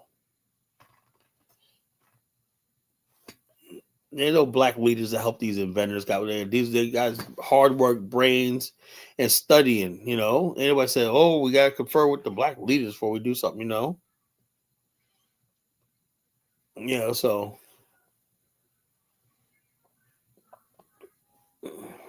So I don't know what Principe with these black leaders he keep talking about, man. I mean, maybe something he knows I don't know, man. But I don't see anything black so-called leaders do. I don't see it, man. If somebody could tell me, I would shut up when But as far as right now, I don't see it. We have black leaders. We have a nation right now of our own. All the black leaders do is go and tell you how you're getting your ass kicked. Okay, yeah, man, let's rise up. We're getting our ass kicked. No shit, man, right here. We're getting our ass kicked. We're getting our ass handed to us, Tell me something I don't know, Doom and gloom. So you go to the black leaders. We're not. Let's hear a nice speech. Doom and gloom. Brothers and sisters, doom and gloom. Okay. I would like to also say doom and more gloom. Okay. Yeah. Wow, you're really cooking, man. Cooking. Preach, brother. Preach, brother. Doom and gloom. Doom and gloom. That's all. That's basically what it comes down to. Somebody sitting in on a pulpit, preaching doom and gloom, agony, and broke Bugs Bunny. Agony, misery. Oh my God. Oh, misery. Oh, misery, agony, and whatnot, And then you still feel like you in some spiritual mode. You start singing and shouting and praising the Lord and whatnot. And then you leave with not like $50 less because after they get you all emotional, then they rob your pockets and whatnot. They pass off the collection plate. So while you're completely vulnerable, you're in the so-called spirit and whatnot. Here they come to jack you for all your money and whatnot. They pass around the collection plate. So while they're carving up the bag at the end of the night, I've seen it, right? I was going there, but I was saying all this money laying around, everybody just counting dollars and whatnot. Of course they put a couple of dollars in their own pocket, They count the money, and the money goes right back to the preacher or whoever it is and whatnot. Thank you. You're a good laborer for the such and such. Look, if you've had enough of that stuff like that, Yeah, Dr. Claude Anderson. Dr. Claude Anderson. I love Dr. Claude Anderson, but they're all Anthony Moore. Oh, please. You did not just say Antonio Moore. Chukwu. Oh, my God. Dr. Claude Anderson basically failed at everything he's done. He went there with his powernomics or whatever in Detroit. He costed the black people in Detroit $150,000 with his program that completely flopped. I mean, he's a good guy. I mean, you love Dr. Claude Anderson, but The reason why he's only on the internet and not in mainstream because he just don't have it, bro. Antonio Moore, nobody knows who Antonio Moore except for the friggin' people online and whatnot. There's a reason why these people aren't in the mainstream, brother. Because they preach doom and gloom, doom and gloom, doom and gloom. Antonio Moore, doom and gloom, man. The black immigrants, blah blah blah blah blah. The only people they can convince doom and gloom is Black America. That's their get your doom and gloom on. I mean, I can't look. I'm a successful business person, so I don't know what Dr. Lloyd has to tell me about business. I'm doing it. So I don't know. So yes. Well, if people want to listen to these people, hey, go right ahead, man. Whatever floats your boat, whatever turns you on, whatever gets you off. Some people get off on doom and gloom and whatnot. I don't know if it's like they get aroused by it or whatever like that. Doom and gloom, doom and gloom. By the time such and such black wealth will be at 0%, 0% black wealth. Doom, no scientific facts. Nothing to prove it. Completely ignoring that there's 2.5 million black men making $150,000 a year or more. We have record numbers of black people becoming millionaires every day. We have more black billionaires than any place in the world. But yet it's doom and gloom, doom and gloom. Are these rappers listening to Dr. Claude Anderson Chukwu? No, they're going out there getting the guap. Soldier Boy is like, man, I made 10 racks just for performing for Donald Trump. So there's money out there somewhere. There's $900 billion. Dr. Claude Anderson should be doing this. There's $900 billion a year that the federal government purchases in goods and services from the public that anybody could just get on them if they want to become a vendor or a supplier, vendor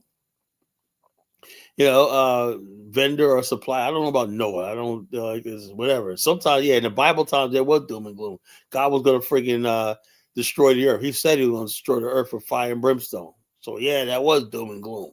But God didn't tell me that he was going to destroy us right now. We're not. So like this. Dr. Luke has retired from economic, and needed extra income. So getting online, talking doom and gloom, and that is a way of bringing in money, I'm not paranoid, I'm not worried about anybody, Chukwu. There's nobody in this world I fear like that, because I know a lot of times people just running their damn mouth. They ain't got no all their predictions. Oh yeah, by such and such year, but it's 2025. I was told by the year 2000 we're gonna have this financial meltdown and blah blah blah.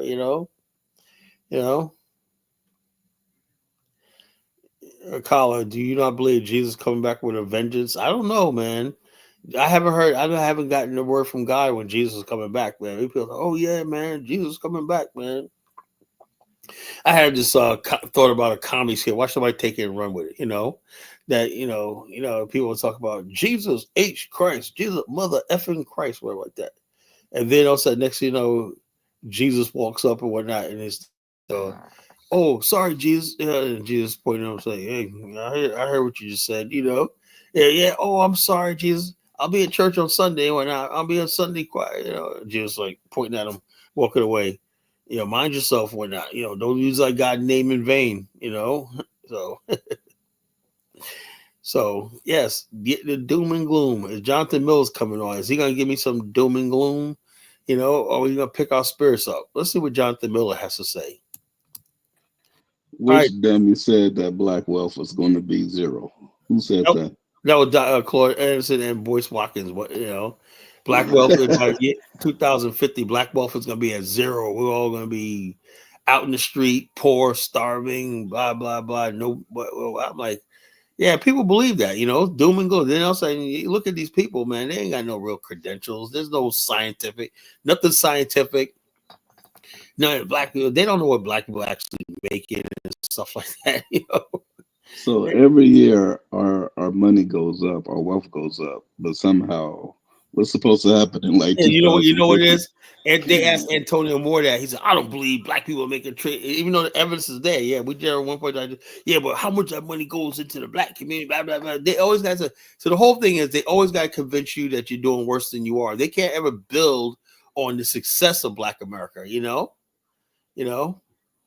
I do believe Jesus is coming back, bro. But give him some time, man. I believe in all that. A female friend of mine asked me today, Carl, do you believe in the Lord Jesus Christ? Sure, I do. You believe he's coming back? Yeah, I do. But in the meantime, I got bills to pay. I got money to make. I got to do what I got to do in this life. If Jesus comes back, that's fine. But in the meantime, I'm not going to be sitting around at the door waiting for him to come back. I hate to say it. I seen the video of my church's founder, Bishop Mason, from like the 1940s saying Jesus is soon to come. I've been hearing that for a long time. Jesus still ain't came back yet. I ain't gonna lie. So I gotta move. If he ain't coming back, man, we gotta do other things, man. Yeah, so it is what it is, and that's what these spokesmouths do. They get you when they get you in church, right? They get you all amped up and whatnot. Then they basically rob your pockets. When you got your hands up in the sky, they got their hands in your pocket, taking all your money out and whatnot. Jesus is soon to come. Now get your tithes and offering together. Yeah. When they put out the collection plate, pass a collection plate around. Why? That's when they get you. They know what they're doing. They basically get you all emotional and not. Yes, preach. This is gonna be a live one and whatnot. All my cousins are preachers, man. They know how to do it. They walk it out, man. They like my cousin Glenn. I said, man, Glenn, you ain't no damn good when I. You know what I'm saying? It's like, nigga, I know you, man. You know what I'm saying? He like preacher, he'll say, yeah, Reverend such and such want me to cover for him this afternoon one night. I'll say he came back one night. Look what I just made. He had a knot, like $1,000, Yeah, not bad dad for like 3 hours, I'm like, God damn, man, But nowadays they be pulling out credit cards and PayPals and Cash App. One night, God damn, man. You just scan the QR code on the envelope now. Yeah, they got all kinds of way of making that money when I, typical church, one church is when they pulling like $6,000, $7,000, $8,000 a day when I easily, a sermon. Sometimes $10,000 in one day, man. I'm like, damn, man, it's a big money making thing, So we'll have to create the Church of Afghanistan. Yeah, we gotta do something. So what did you guys talk about when I got off last night? I don't remember. I just know Lewis and Zongo was still arguing. Oh, Zongo, man. They're both Ghanaians, and they were going at it, man. The same thing played out today. Did you watch Dynasty Show today? Yeah, I watched it. I didn't know. Lewis and Kaizo were going at it, man. That shit was funny, man. Like, damn, what is it about with Ghana, man? This guy is like, oh, Ghana, like, dude. I would like to know why is it that President Atu was out there friggin' name dropping on Ibn Troy. Remember that to Blinken, and his people was like, they don't even know what the hell's going on. He said, yeah, Burkina Faso is building this on its borders and whatnot. We can keep an eye on him. I'm like, man, he just completely threw them under the bus, Yeah, that's but Ghana's supposed to be some Pan-African hotspot. Get out of here with that shit, Ghana keeps provocating. They're snitching on everybody. Yeah, Ghana keeps provocating. Now they're mad at South Africa. I don't know why. They say, oh, they got whites. Oh, yeah, we know that. We know the history. But, so what are you supposed to do? We're supposed to hate South Africa now because they got white. They call Mandela a sellout. But how's Mandela a sellout? Black people were not capable of running that country in 1994. That was not going to happen. They let black people said they want political power. They gave them political power. They didn't say nothing about the economy, nothing like that. When they anti-apartheid stuff like that. It was basically like we have to kick that down the road. They made a smart decision. I seen that. If they would have tried to go to war, that would have been black people would have lost. I don't like bringing up Robert Mugabe because I feel like I'm low key talking shit about him, but I'm trying my best not to. Well, I like Robert Mugabe. I love that man, but man, he was given an economy with a surplus. It was the white farmers, it was the white business people. You ain't see something. You gotta understand something. It's not just the farmers, right? The farmers got a line of credit, right? And they also got markets that they sell to, local markets, manufacturing. That's when you have mechanized farming. Your farming stuff goes to factories, commodities, and stuff like bulk, and it's shipped out all over the world. You make finished products. So you make finished products. I mean, Zimbabwe has manufactured everything from ketchup to a whole bunch of stuff, from their tomatoes and stuff like that. They were the bread basket. They'll feed most of Africa and Southern Africa. It was a market. India was a market for them. They were doing a lot of good, a lot of stuff, because all they do is ship it through the port of Durban. Durban was the outlet, and they combined with a lot of South African businessmen to ship their goods all over the world. But the black the black Zimbabweans, right, they haven't access that. However, there is some success with black Zimbabweans, because the Chinese came in there and was buying their tobacco, But what they should have did was, like, they should have got into the cigarette making business, and then basically they could have sold half the tobacco to the Chinese, and the other half they have their own domestic industry for it. That's the problem Africans don't have. They don't. I don't know why they think manufacturing is so difficult. I don't think Africans like hard work. That's what I'm getting. They don't, Colin. I never wanted to believe that, but I'm getting the impression that Africans do not. I don't think Africans can work a 40-hour week for 30 years. I have never seen it. Work 30. Black people in America work 40 hours a week for 35 years and retire. I know so many people did. I've never seen an African say, well, I worked 35 years at one place. We're not enjoying a check. They're always trying to get rich, and fast money and stuff like that. They're not interested. Quick money, And that's their problem. That's why they could never run a country like South Africa by themselves. It's the whites in South Africa that take the long team business and stuff like that, make sure everything's running right. All the stuff like that. It's not the blacks, in South Africa that's running the economy. That's the truth. They say, well, Ghana will say, well, yeah, we're all black, but you don't have the industrial economy South Africa has. When Ghana becomes industrial, then it can talk, I mean, I hate to say it, but if you look at just the black economy of South Africa, it's literally Ghana's economy anyway. There's parity there. It's not like, the blacks are just doing horrible in South Africa. I know, but the thing is, they'll say they only doing good because of the white infrastructure that was built, which is true. The white infrastructure allowed them, because they got access to black. Accra wasn't developed by the Ghanaians. What do you say? Accra wasn't developed by the Ghanaians. I know, which we call it. I know it wasn't. And so Tema was partly built by Liberia. People don't know that Accra. Parts of Accra and Tema was built by Liberians. People don't know that. Liberian civil engineers built that. People don't even know that history. Liberia played a role in developing West Africa. People don't even know that history. So, but it is what it is. It's apparent that the white people built all the major cities in Africa. Of course, and then the locals just took over. Yeah, the locals took over. In the case of the black diaspora that went back to Liberia, they developed. Yeah, Liberia was the only country that was built by black people, all 100%.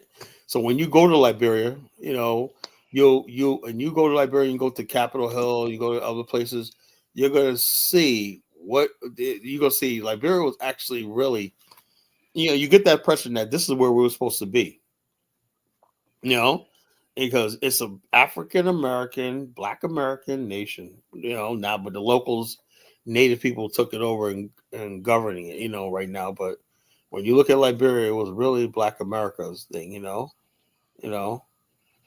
Let's say we're not being misery merchants, prisoners. The fact of the matter is, we just have to deal with reality. I'm not being a misery merchant. I'm just telling you the reality, man. Reality is what it is. You want us to lie? We can't say we can literally say that the Haitians built up Haiti. Yeah, there's hope. The Black Americans built up Liberia. There's hope. Yeah. So, like I said, my whole thing is you got to build something. Africa. I want to know if Africa is serious about building. That's what I want to do. No. I see Brandon sort of changes his tune a little bit. Oh yeah, he signed the FBA today. Yeah, well, I know what I'm saying is, Yeah, I was like damn shocked, man, because I guess he after a while, man, I guess he been listening to this show for a while, you know. After a while, man, I'm just saying, look, man, we keep like Brandon knows one thing. Okay, he supported Trump. I get that, right? He supported Donald Trump, right? But we're getting a lot of pushback from Africa. Like, man, a lot of Liberians hate me right now, you know? And I'm saying to myself, dude, man, you know, I'm not losing anything with Donald Trump. I can't be deported, you know? So, and then when it comes to Africa, right? Africans are so jealous and coveted over Africa. They don't want us having shit over there, but we're supposed to be all, oh, when it comes to America, we got to support their causes here, you know? I don't know what to tell them, man, you know? That's between like this video I wanted to play. They said the UK is just banning African immigrants altogether, visas, you know? Mm. And the Africans are crying, talking about racism, blah, blah, blah. Why is it you got to go to somebody else's country? But I don't get that, you know? They, Wait. I thought Africans don't see race. yeah, but the thing is, though, that's what I said. That's the bullshit, you know? When they basically, I'm not going to turn into Africa bashing today, but I'm just saying they always lecture us about seeing everything in terms of black and white, you know? Until it comes on to them. And when they say, oh, we're being racist. No, the Britain is just basically cracking down on visas and stuff like that. They're being selective about who they come. But that's not true though. It's not the British. It's a Nigerian British woman Yeah. that's doing the crackdown. So it's not a race thing. So they can't say it's a race thing. So they're just gonna probably call her Oz a traitor. Yeah. So like I said, I don't know what that's like to basically have to move. Like if I go to Africa, it's because I want to go, you know? I don't know what it's like to be like, oh man, stuck between. That must be a real life, a real rough life. You got to basically go to another country just to freaking eat. You know, I'm like, damn, you know, like you gotta go get some fucking make a living. You know, I'd be like pissed off as hell at my government back home. You know, that's what I'd be pissed at. You know, Yeah, that's what you're supposed to be pissed off. yeah, I said you're supposed to be mad at your own government. You know, why the hell do you have to come to America? Why you gotta come to the UK? You know, all these countries. I was always told that Africa has all these mineral resources. That's what I was told. You know, I always say, I always thought that Africa had all these minerals and resources and blah blah blah.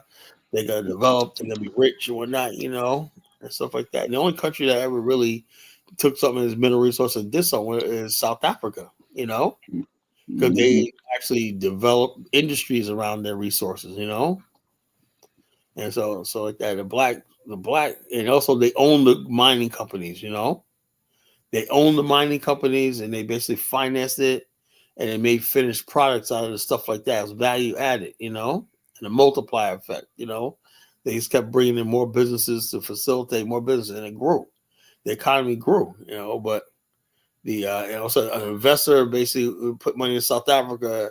It was a 99% chance you were going to earn money and success. So that's why most of the world poured their money into apartheid South Africa, you know. Imagine you're a minority in an apartheid state and you're the most attractive investment thing in the world. That's amazing, ain't it? But yeah, you have black countries that they're the majority and whatnot, and they still can't attract investment. You know, something's not right with that. You know, something just They're not. they're not producing anything. Something like this. But I hate to say it. It's just that other races go in, develop their mines, extract their minerals, and they just, for the most part, just say, "Well, we own the land. Give us a cut."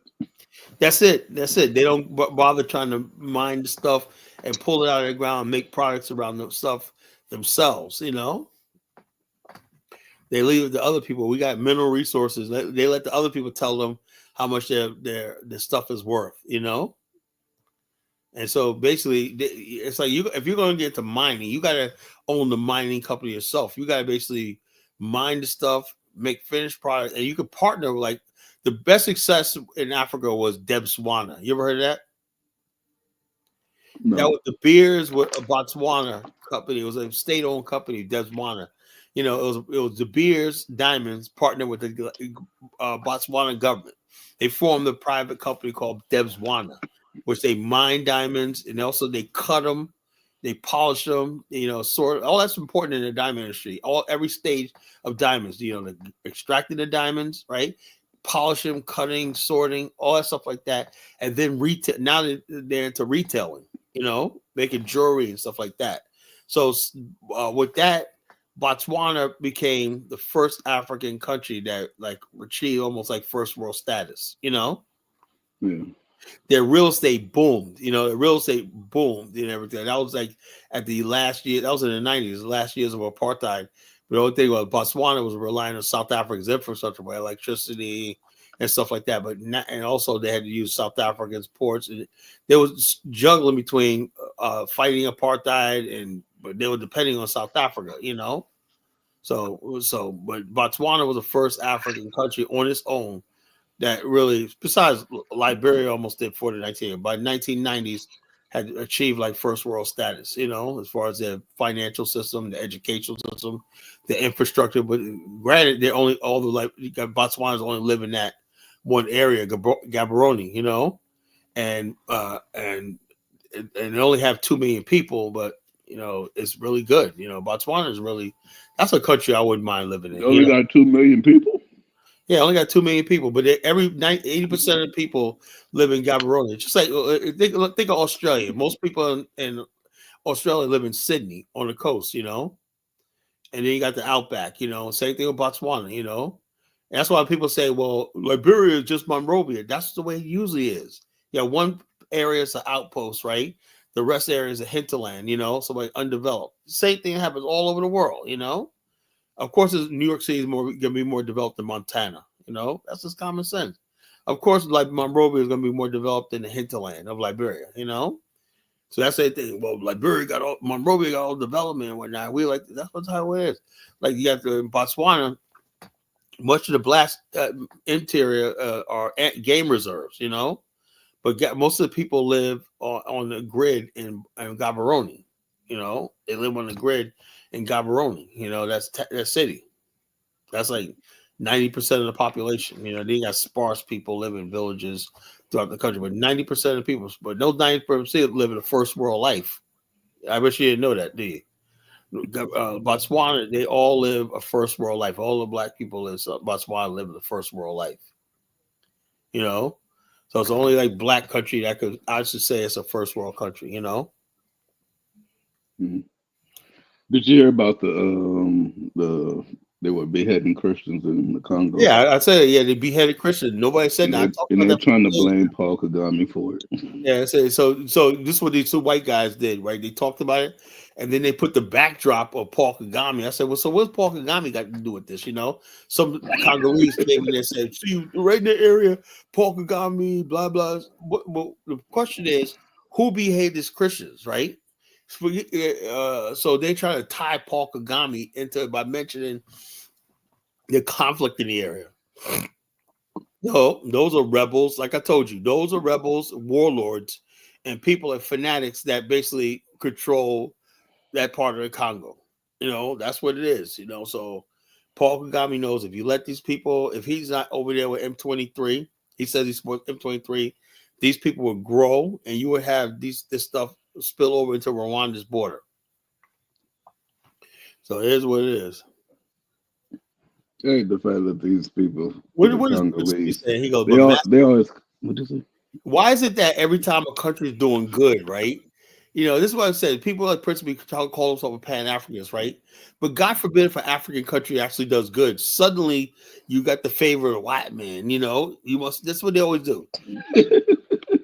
Everything, the white man loves you or not. I didn't know the white man was Thanos, man. I didn't know that. I didn't know the white man had the Infinity Gauntlet, man. That's pretty much what all the Africans think. It's a jealous thing.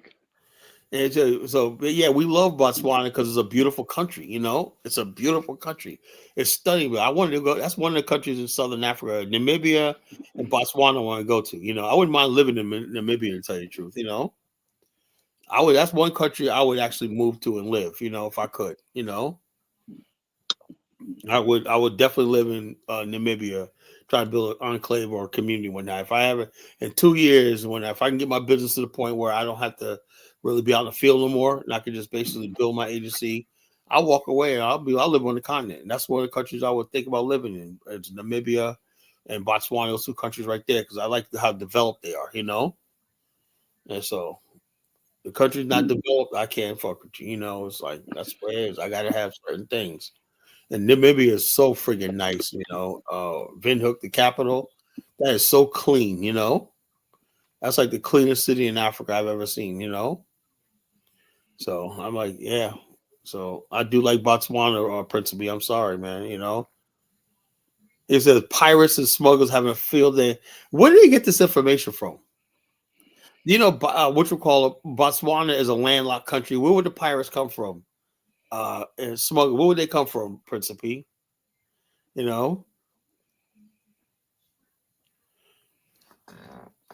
Prince, why are you calling them pirates? I have no idea, man. Principe don't know what he's talking about, man. I remember when they used to talk about Somali pirates. They didn't mention that the Somali pirates were only responding to these people dumping oil and everything else in their damn areas. And then they just labeled them as pirates. I don't really like Somali, so I don't Prince, you got to stop. Prince, you got to stop. They were doing it. Yeah, that's cool, but I don't really care for Somali. They don't identify as black, so fuck. Yeah, they don't. They confused. So they I don't think they're Arab. What they do, So Somali. If Ethiopians too, though. They be like, we're not black. Every Ethiopian I met in America always identified because they basically remember Haile Selassie and remember the Red Tails. They just know better. Huh? They just know better not to say nothing stupid. No. I know. I met a lot of Ethiopians. I had this one girl I used to work with, right? She's a badass girl, right? Also, I did not. Her name was I forgot what it was, right? But anyway, after like about 2 days doing this event with her, I thought she was just a light skinned girl, She says, "Yeah, I'm from Ethiopia." I said, "Oh, I thought you was a regular black girl I thought you was no, I'm from Ethiopia. I'm Ethiopian." I was like, "Oh, I didn't know that." So basically, because she was talking all this, she was part of a HBCU sorority. She said, "Yeah, me and my sorority sisters were here. We went to here. She was talking about the Essence Festival and stuff like that and everything like that." So I'm sitting there just talking to her, have a conversation. And after like a day, she told me I said, well, "Your name is from," she, "Oh, I'm Ethiopian." I said, "Oh shit, I thought she was That's a lot of Ethiopians I know that basically assimilate with Black America, in many ways, More, I would think Nigerians being from West Africa would be more, I watch all that. Eritreans and Ethiopians adopt Black African American culture more than Nigerians and Ghanaians here. That's just strange how that works. I could never understand that. Why does Ethiopians have an easy time fitting in? Because I had this wonder, I was doing Uber years ago. 2 badass Ethiopian girls were like basically, "Oh yeah, we all want to be like Beyonce, we love Beyonce, I'm like, "Oh really?" She'll, "Oh yeah, we like Beyonce. She's the most beautiful thing in the world, whatnot." I'll take them to the airport, they're going to DC, and I was like, "Yeah, well, so but I really don't see." Then again, I do see Nigerians from Nigeria are pretty cool. I had this one time I was driving these 3 Nigerian chicks, man. They were fucking bad, man. They were like, "Where's the nice spots for that?" I was telling myself, white shows. She goes, "No, I wasn't on a white club or not." She goes, "Where are the black clubs at?" So, "Oh yeah, I took her to Montego Bay, a Jamaican spot, right?" Man, they said, "We'll go in there and check it out first. Don't go nowhere." So basically, they went inside, man. I looked inside, man. Brothers' heads were turning, man, and they were like, "Oh, we good. This is a spot. Thank what's coming here, Montego Bay." When 2 brothers from Brooklyn, 2 Jamaican brothers from Brooklyn own that. That's a hip hop spot, hip hop reggae spot, Virginia Beach. They're like, "Oh, we like it here, whatnot, I was like, I thought Nigerians will hang out with Black America. They're like, no, we want to go to the black clubs and whatnot. We don't hang out with the white people. We want to go to black clubs. But when you look online, you would think all Nigerians don't like Black Americans, That's not the case, That's not like Nigerians in real life are different than the Nigerians you see online. Yeah, the ones that's online, they're just mad they have to leave Nigeria. I know. Yeah. No, you got Mike Olawale and whatnot. You would think all Nigerians like Mike Olawale, they're not liar. Yeah. Black Americans tried to kill me over 20 times. Oh, shut up. What'd you say? Black Americans tried to kill him over 20 times. I know. That dude is a lion. In my mind, I'm just like, we got bad aim. We ain't got bad aim like that. They would have got you. Dude, man, you should have been dead by now. You're so lucky, man. Goddamn. You got almost like 23 times. Nigga, man, you must be God or some shit like that. How you gonna survive 23 times one night? I was like, principally, what is assimilation? Is that way? Assimilation means you're in the United States. We African Americans are the majority. Traditionally and generally, when black people before integration and people move into suburbs when they come here, this is the problem is. Most black immigrants used to come to the black church, the black community, and black institutions, because we were living in a segregated world. Now immigrants come here and they get what black immigrants come here and they get with other immigrants and white folks, and they develop the same negative attitude towards black America. Now it's like they don't understand the history. Yeah. Marcus Garvey came, he didn't go to friggin' New England, he went to Harlem, He didn't go to Montana, he didn't go to Arizona, to get with Native Americans. He went where his people were. That was Harlem, New York. That's what assimilation means. You assume the culture that you're coming with, but people like want to benefit from Black America culture, like Cynthia Erivo. I can't stand that chick, Well, but they don't gotta give them a break because I don't assimilate into Nigerian culture. I'm not about to just wake up. Oh yeah, but look, I'm not about assimilate. So I don't blame them. But you're in Nigeria though, Yeah, I ain't assimilating though. I'm not saying they got to lose who they are. What I'm saying is you come in and you the people you should be around the most are other black people. I tried to dress like them one time for like I don't go that far. What was it, like a family member's wedding or something like that? I never knew how hot them damn clothes is that they be putting on. Like it's some thick ass shit. I can't do that. How do these guys wear all white when how do man shoot, man? I work all the time. I'm always I'm in the hood of my car. I'm always downstairs. I gotta change something in my tire. Now, how the hell you walk around dusty ass Nigeria and all white like that? And they be staying clean too. I'm like, damn, yeah. I can't do it, Kyla. I can't put on white at all. I'm gonna notice every little inch of dirt. I'm gonna look this out. I just went to a laundromat today, as I always go to the laundromat to walk. But I don't watch my clothes in my house. Just like I could just do 2 loads in the laundromat. It's easier, and then throw them all in one dryer. So it's easy to work doing laundry in my house. Anyway, I have my white jeans. I'm gonna bring to Liberia, and I'm thinking, it gotta be a special day that I wear these things, because I know it's just gonna get fucked up, So I got them. They're all white and whatnot. So like, I'll see how long this lasts. I know I'll probably wear them on a night out, a night out. And they're gonna be riding around, so like that because, shit gets dirty. But Africans, man, God, they be wearing white and they be like not. You don't see one smudge on them. How the hell does that happen? I never gonna understand that. They wear all white gowns and whatnot, and not a freaking smudge on them. I'm like, damn, how do y'all do that shit? Person said we live near or African Americans as we keep elements of our culture. Come up, damn. Why do you need your own churches? You come to our churches, man. I remember we used to have Haitians in my. We used to call them West Indians. I didn't know what the hell West Indian was when I was a kid. Oh, they're West Indians. West Indians just to come to our churches and whatnot, and praise and worship. That's when you come to this country and you come to the African Methodist Episcopal Church, the African church, and you become part of the African community in America, which is us, So I don't know. I don't know about these new immigrants, man. You guys just, I don't know. You guys killing the whole Black Pan-African vibe, man, Marcus Garvey's turning in his grave, man. The stuff that Jamaicans be saying and shit like that, he's turning in his damn grave, So, y'all want a certified minion like Dave. Dave is a Liberian, but he's African American too, man. So what are you supposed? Damn, man. I'm not saying be a minion. I'm just saying recognize that Black American culture is the dominant culture here, man. Damn, what part of that I don't understand? The 3 original stories of America are the Native American, the European American, and the African American. You got to be part of one of those 3 groups. When you come to America, white people when they come to America, they become part of the Anglo-Saxon culture of America. The story of Anglo-Saxon Manifest destiny. See the shining sea. You know, that's the manifestation of the Anglo-Saxon.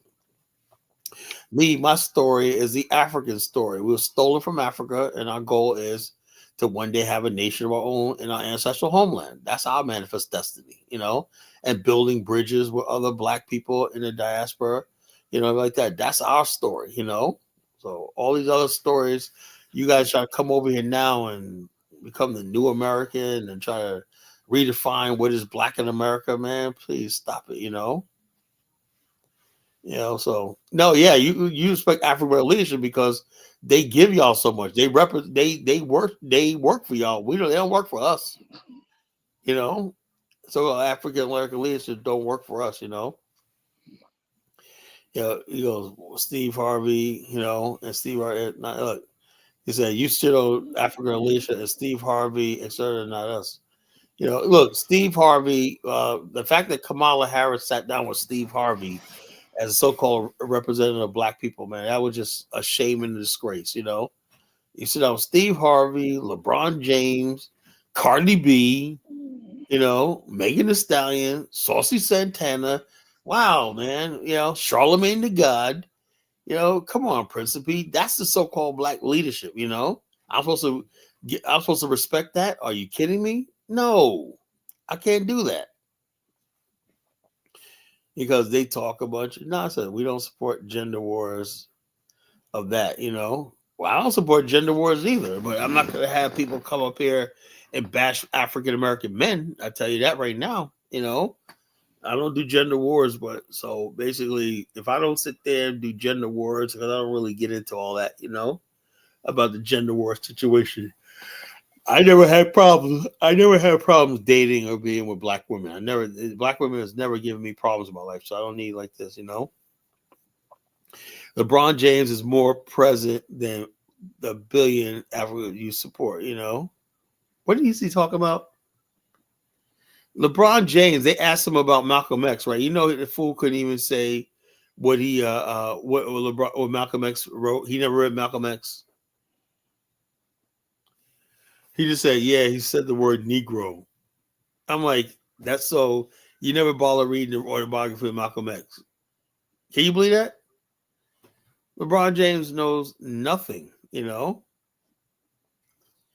GT, this must be Audrey. With that crocodile. I would like to know what that crocodile means, you know. The hell they keep calling me a crocodile. I don't know. So it is what it is. So I don't know what Principe is talking about. Maybe Principe can come up here and explain himself.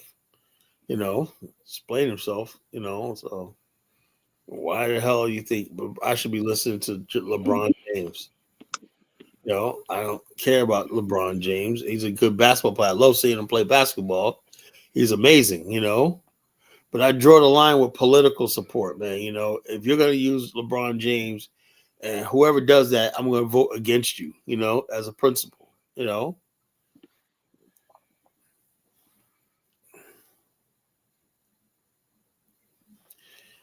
I'm not, look, I don't care what Byron Allen does. Floyd Mayweather often says he does shit for himself. That's what he says. You know, Floyd Mayweather. Who's Byron Allen? Huh? Who's Byron Allen? Byron Allen, he used to host a TV show. He bought up the Weather Channel. He's married to a white lady, but he's worth like $500 million. He buys up a lot of Black media, you know, media company. He has a media company, Byron Allen, you know. And basically, I think the problem is these dudes, they look for people to do shit always in the media. People do things outside the media also. And Floyd Mayweather says he bought a $50 million property in New York City. That's good for him. Good job, Floyd. Shit. Yeah, I mean, I'm not mad at him. You know, why y'all pocket watching? Leave Floyd alone. So I like this. You know, and he said Byron Allen ain't do nada, but y'all praise him. I don't really look. I praise any Black man that could basically buy up the Weather Channel and stuff like that. I don't even know how to monetize that. You know, Weather Channel. I guess they got commercials, but I mean, he must see something that he was trying to also buy BET. He got together with Tyler Perry and all these, but they all these people that came together, they look foolish because they got outpriced, you know. I think they wanted. They was trying to say they wanted $3 billion for BET. They thought it was going to be like $1 billion, which they could have put up. You know, the assets and everything. They could have secured that for BET. But the BET said, "No, we want $3 billion." You know, they just didn't want to sell it to them. You know, simple as that. They just didn't want to sell it.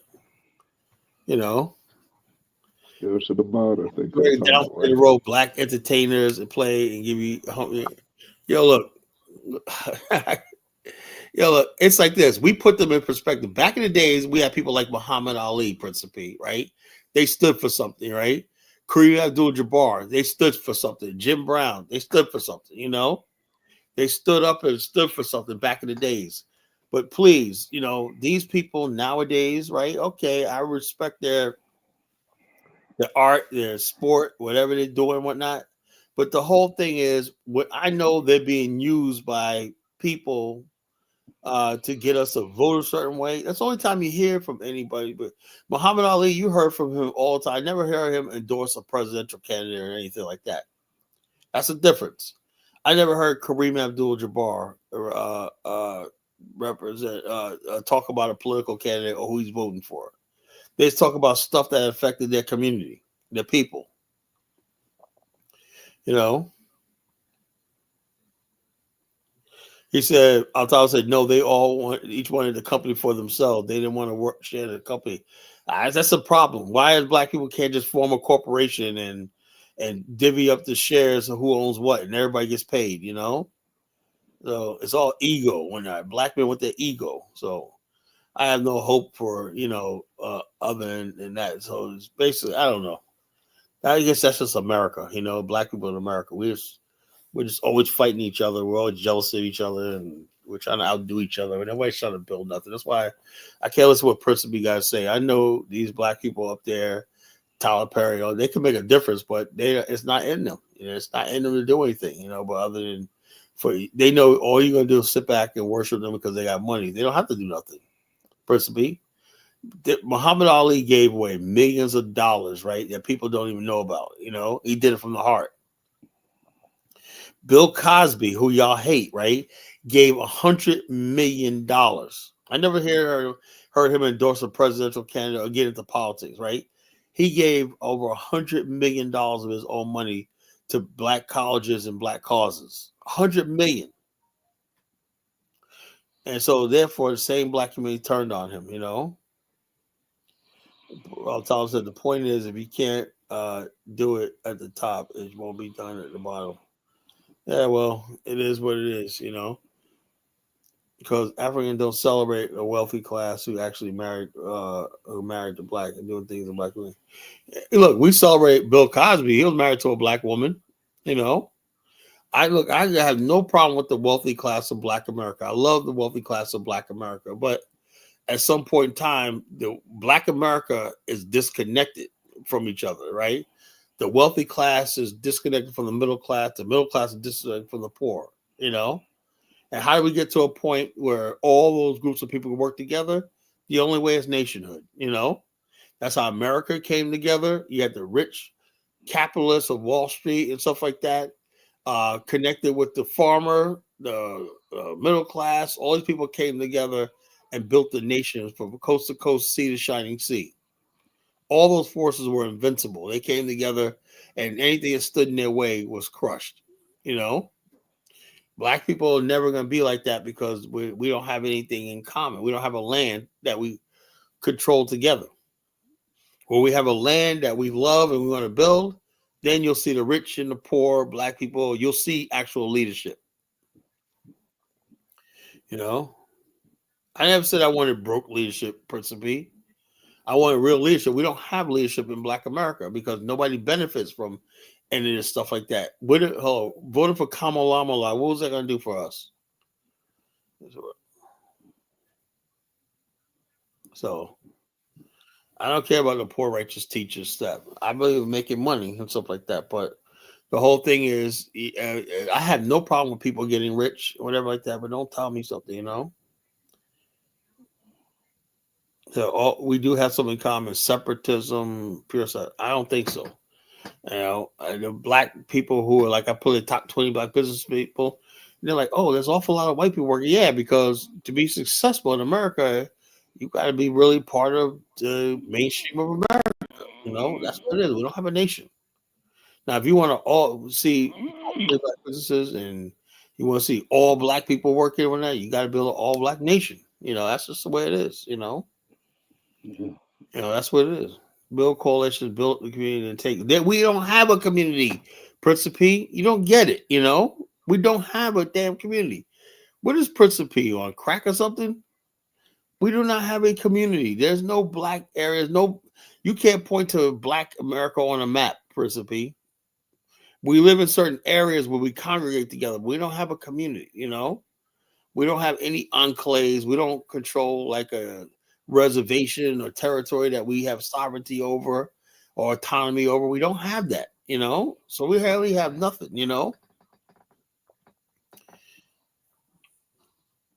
so it is what it is, it is what it is. So, but I'm not gonna be on that long tonight. Nobody calls in, Jonathan. I'm gonna go ahead and end the stream, I thought some people would call in. I appreciate you calling in, but I called in because nobody was gonna call in. I guess they're scared. I get in the mood to argue. Principe comes in when I'll stay on. Principe, call in and state your case, man. Who the Democrats sitting with. I don't give a damn about the Democrats. The Democrats are doing the Democrats for the LGBTQ, the transgenders. You got that crazy governor of Maine. She's going to defy the order to keep men out of friggin' female sports. This is crazy, and this is what we're voting for. Audrey, you call in. What? Audrey should call in. Audrey. Audrey never call in. I guess you're talking about Mystic Dime. I don't know. Where's Chantel? Chantel got kicked off the internet. I heard. Well, I think it is like they, they give you a couple few months for free, and then you end up paying. You try to log in and say, "Oh, now you got to pay." It's like $200. I don't think she could have raised $200. They don't just kick you off YouTube just like that. I know I flagged some of her stuff several times because she talk about me and shit like that. Using my video, whatever. I flagged her a couple times, but I don't think that got off. No, she just used up her free minutes. She used up her free minutes. Yeah, that's what that is. She loses up her free minutes or that, and she's like, I guess Colin, I don't have $200 of. I really hate Colin, man, but I don't have $200 to spare. I didn't kick her off. She was coming here under Worldview, whatever. That was her. That Worldview, whatever, like that. That was her. Came in here talking smack and whatnot. I mean, that's the type of black woman I'm annoyed with. So the type of black woman I'm annoyed with, just pain in the ass. Trash talking and whatnot. Try to be nice to the chick. I don't know what's the matter. What her problem is. She hates my freaking guts and whatnot. Either she's in love with me or she hates me. I don't know, one or the other. She's in love with you. Probably is, but I'm like, I'm not interested. Man. I'm not interested. You can't be looking like Gary Coleman and Shaka Zulu. Talk about getting with her. Tell Kyle about the black people investing in the black community. What? Look, I would say like this, Principe. You want to invest in the black community? Download black business apps and make a commitment. So I got to do it to myself. Me and my friend, we haven't gone out in a while. We usually go to one black restaurant a month. We haven't gone out. My boy Ron is a member of the BA. He's older. He's my big homie. We usually go out, one restaurant a month, together. I split. I owe him dinner. I got to do. I'll probably do that when I get back. We used to go out one. We look at Blaps is a black-owned black business app, right? Download Blaps or Principe, right, and make a commitment to support black businesses on there. If you need a plumber, you need whatever it is, then we're talking. Because there ain't nothing moves but the money. That's what it's all about. The money. When you start supporting black business, we see a spike in black business thing because everybody's saying, look, I want to support black-owned business and whatnot. And they download app. When people don't have a black-owned business app on their phone, I suspect that shit. Jonathan, where are you? It wasn't for Black Caucus, Black Grants, Black Church. I don't know. The It Black would Caucus. drop bees. It wasn't for the black. What the fuck has the Black Caucus done? You go. I got the app. Principally, what you gotta do is use it now. Use that shit. Black Grants, Buying Black shit. Church. I'll And be then- solid. I'm from the Black Church. Still go to the Black Church. Pan Africanism. I would be just fine without Pan Africanism.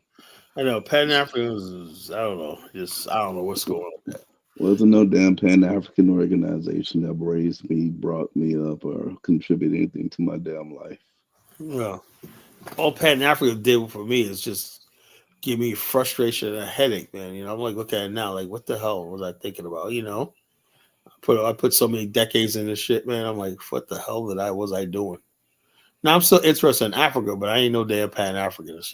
Pan Africa is just like, oh, we're all African people, but that's bullshit. Oh man!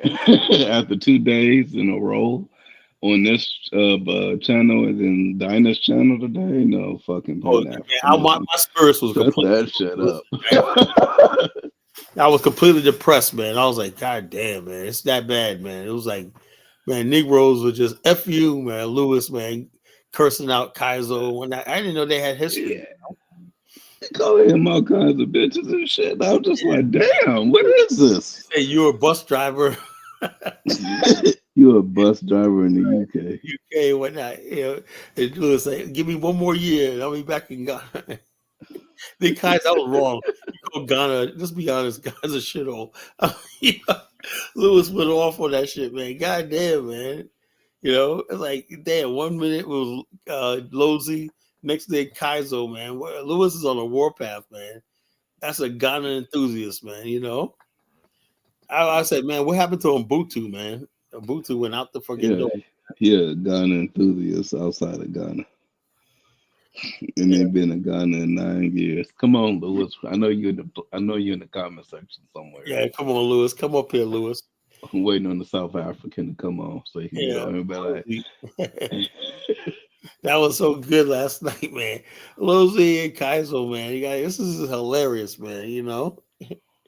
I was like, man, what the hell, man? I was like, damn, man. I thought Africans, that's what I tell you, man. There's so much division. The Europeans create these borders, man. They have Africans covered over their little land and whatnot. I'm a Ghanaian, man. I'm a Nigerian. I'm a South African. I'm a Kenyan and whatnot. Nobody cares about Pan-Africanism. That's all out the door, Now I was trying to tell, who was it? Ja, he really thinks the sixth region includes us. It doesn't. It doesn't, man. It doesn't. I learned that years ago. The sixth region is for African immigrants who live in America in the West. It does not include African Americans. That's a major provocation. International body is going to make some claim over a major citizen group in the United States. You know how dangerous that is? That would never happen. Bottom line, you don't mess with America's sovereignty, that's a challenge to America's sovereignty, Like I said, the only way we could ever be anything, we have to have a state of our own, and we have to have representation, diplomacy, diplomats. We have our own statesmen and diplomats negotiating and shit, and be able to enforce and back up our interests in Africa, That's the only way, I don't know any other way. Do you have another way, Jonathan? Nope. There's no other way. I don't know anybody now who could basically articulate against the idea of an African. There's nothing going forward. That's if you're interested in doing something besides America. But if you're going to do something in Africa, the African is the only way. Given now, for basically what we've been hearing right now, all the tribalism, the division and whatnot, how we fit into that, I wish, remember those Hebrew Israelites were getting their shit last year, Imagine if they would have got up there. I thought about that, man. I said, Imagine if they would say, "Yo, remember people Ubuntu," while they're walking off with computers, you know, Ubuntu and whatnot. And they say, "Oh, Ghanaians looking like, man, get the hell out of here." They were just sitting there robbing them in broad daylight, man. They couldn't even wait till for night. They were sitting there robbing them in broad freaking daylight, you know. Imagine if he would have said Ubuntu, Ubuntu, while kids are walking off with tiles and sink parts and some of everything. It was just stripping the place, they were stripping the blinds down and whatnot. Ubuntu, Ubuntu. Yo, man. I'm like, yo. Andre, my Nigerian passport is very powerful. I can go to Iran. That's the only country you can probably get into. I can go to Iran visa on arrival. Iran will I appreciate it, Andre. What you call Iran will take anybody, you know. I just got to make sure I try to speak with a Nigerian accent. That way they don't be like I'm a spy. So he's a spy for the Americans. But actually, not what we call in 1979. People don't realize this history. They released all the black hostages when they took over the embassy, U.S. embassy. They released all the black workers there. You know, they said our beef is not with the black people in America because you guys are oppressed. Black people were like, okay, they got the fuck out of here. Thank you. Like, they let all the black people go. You know. So I was like this. When I go to any part of the world, I'm keeping my mouth shut. You know, I ain't representing the United States. I'm not against the United States. You know, I'm very careful. One thing I never give Africans the idea that I'm against the United States. You know, because they will friggin' take advantage of that shit. You know, like they do St. James. Remember we said, Carla, you check with the yes, I check with the U.S. embassy every time I come to Liberia. You know. I take the time. I check in with the embassy. I fill out a form, tell them I'm there. My time will be there. So in case something happens, right? Like last time I went to Liberia, I got arrested. You know, I could have easily called the embassy and got out of it. You know, and so they help you out in situations, but if they don't know you in the country, they can't do nothing. Can't help you. So I basically use whatever means I have, right? Because until we have a nation of our own, the United States is it. You know, that's it. United States is all we got right now. America is all we got right now. So we got to use it, you know. Africans don't want us to use our privilege of being American, you know. They don't want us to using that shit. And Brandon made an interesting point. He says, why you guys, and I didn't know Brandon had picked this up, man. You know, he's smarter than I thought he was, you know. He said, all this stuff about moving for bricks he said, you guys don't want to be beholden to a country that have a significant black population. You heard when he said that? Yeah, I heard it. What do you think? First time I ever thought Brandon wasn't a dumbass. Yeah, I said that all the time, you know. I said the reason why they talk about bricks is because they realize that they could say, well, black Americans have no more influence and whatever like that. They don't have to deal with us anymore, you know. That's all that shit is. It has nothing to do with America. They're still gonna come to America like that, but they figure without if they think they think they're gonna weaken the U.S. dollar, so we wouldn't have it. So in other words, Africa is a pocket watch us on the continent, you know. Yeah. They're watching how much money we spend. They look at the money we spend and we're able to spend and stuff like that. They figure if bricks come in and whatnot, then they will be weak, and you know we wouldn't have the money, the spending power, and stuff like that. But they don't know how it works. That's not gonna. The dollar is not gonna go anyplace, you know. But that's what they think, you know. So I was like, I'm surprised that Brandon caught on to that, you know. I was like, damn. I was surprised you're going to say, yeah, the significant. He's right about that. If something, they was so far, even the Trump administration is going to go with Africa because of Black America, you know.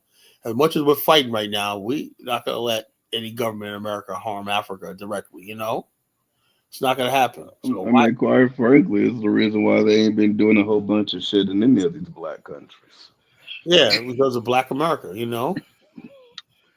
Yeah, that's the only thing. Because they remember the apartheid movement, man. We galvanized the whole world. Black America was going to galvanize the anti-apartheid movement, you know. So basically, they basically like this, you know. According to Prince, I think he said this yesterday. He was like, "Oh, The reason why they, the Haitians, they wanted the Kenyans to come because they was pro-black. Now it's like in my mind, I'm like, nah, Joe, that they didn't want to put U.S. troops on the ground in Haiti because we would have been pissed about it. Yeah, oh yeah, that's what it was. They basically Joe Biden probably think if we send U.S. troops in there, he would lose black support, whatever. It would be ugly, So It what would. they outsource it to Kenya. And Tom says, that what you think about BRICS? No, I'm just saying that the bottom line, people are basically overestimating BRICS. They're overestimating. Africans basically instead of like Kaiser saying building a regional trading block and currency zones and whatnot that work. They go into BRICS and whatnot. It's like that. BRICS is not going to do anything for you because it'd be another debt trap. So I don't know what Africa is going to benefit from BRICS. You think Africans don't produce anything in order to be drawn in BRICS. They don't produce a damn thing. And the reason why South Africa even got on, I hate to say the reason why they got on, it was more like a sympathy thing. Yeah. So it wasn't like they actually deserved it. They just let them on there because they wanted somebody from the African continent to be a part of it. So that's all that was, And so I don't see what BRICS is going to actually do, because what's the reserve currency now? You got to go with the yuan. The profit currency in BRICS is the yuan, and the Chinese. The yuan was the world concern. Man, I'd be happy. China, people don't really understand something, right? China basically, although China's rich, right? China still got like 350 million people that are living in abstract poverty. 350 million people, the size of the United States, live off the grid in poverty, and they got ghost cities they haven't able to bring and fill. They built all these cities, right? But they haven't moved these people from the rural areas like their ancestors, right, and to the first world, to these cities. It's a slow process. So China basically, and China don't have the domestic economy that America does. It doesn't. Yeah. So China doesn't have the consumption that America does. The only thing is, people think China's a rich country. It's only rich in comparison to fucking Africa. It's a rich comparison to all the other poor countries. Yeah, it is. That's China always said it's the leader of the third world. Yeah. China always says the leader of the third world. What you call it? What he called Eddie Thong, man. That's bad. Principally, I call you Eddie Thong to avoid using your name. Man, zero comprehensive skills. Like, I do sleep at night, sir. Eddie, I got your phone number. Jonathan, what are you going? Are you going on this trip with us next year, man? Are you going? Yeah, I sent you an email. You did? Colonation 5. Unless you changed it. I did, but I didn't get it. Man, what's your hold up? What is? Let me see. Let me send you another one.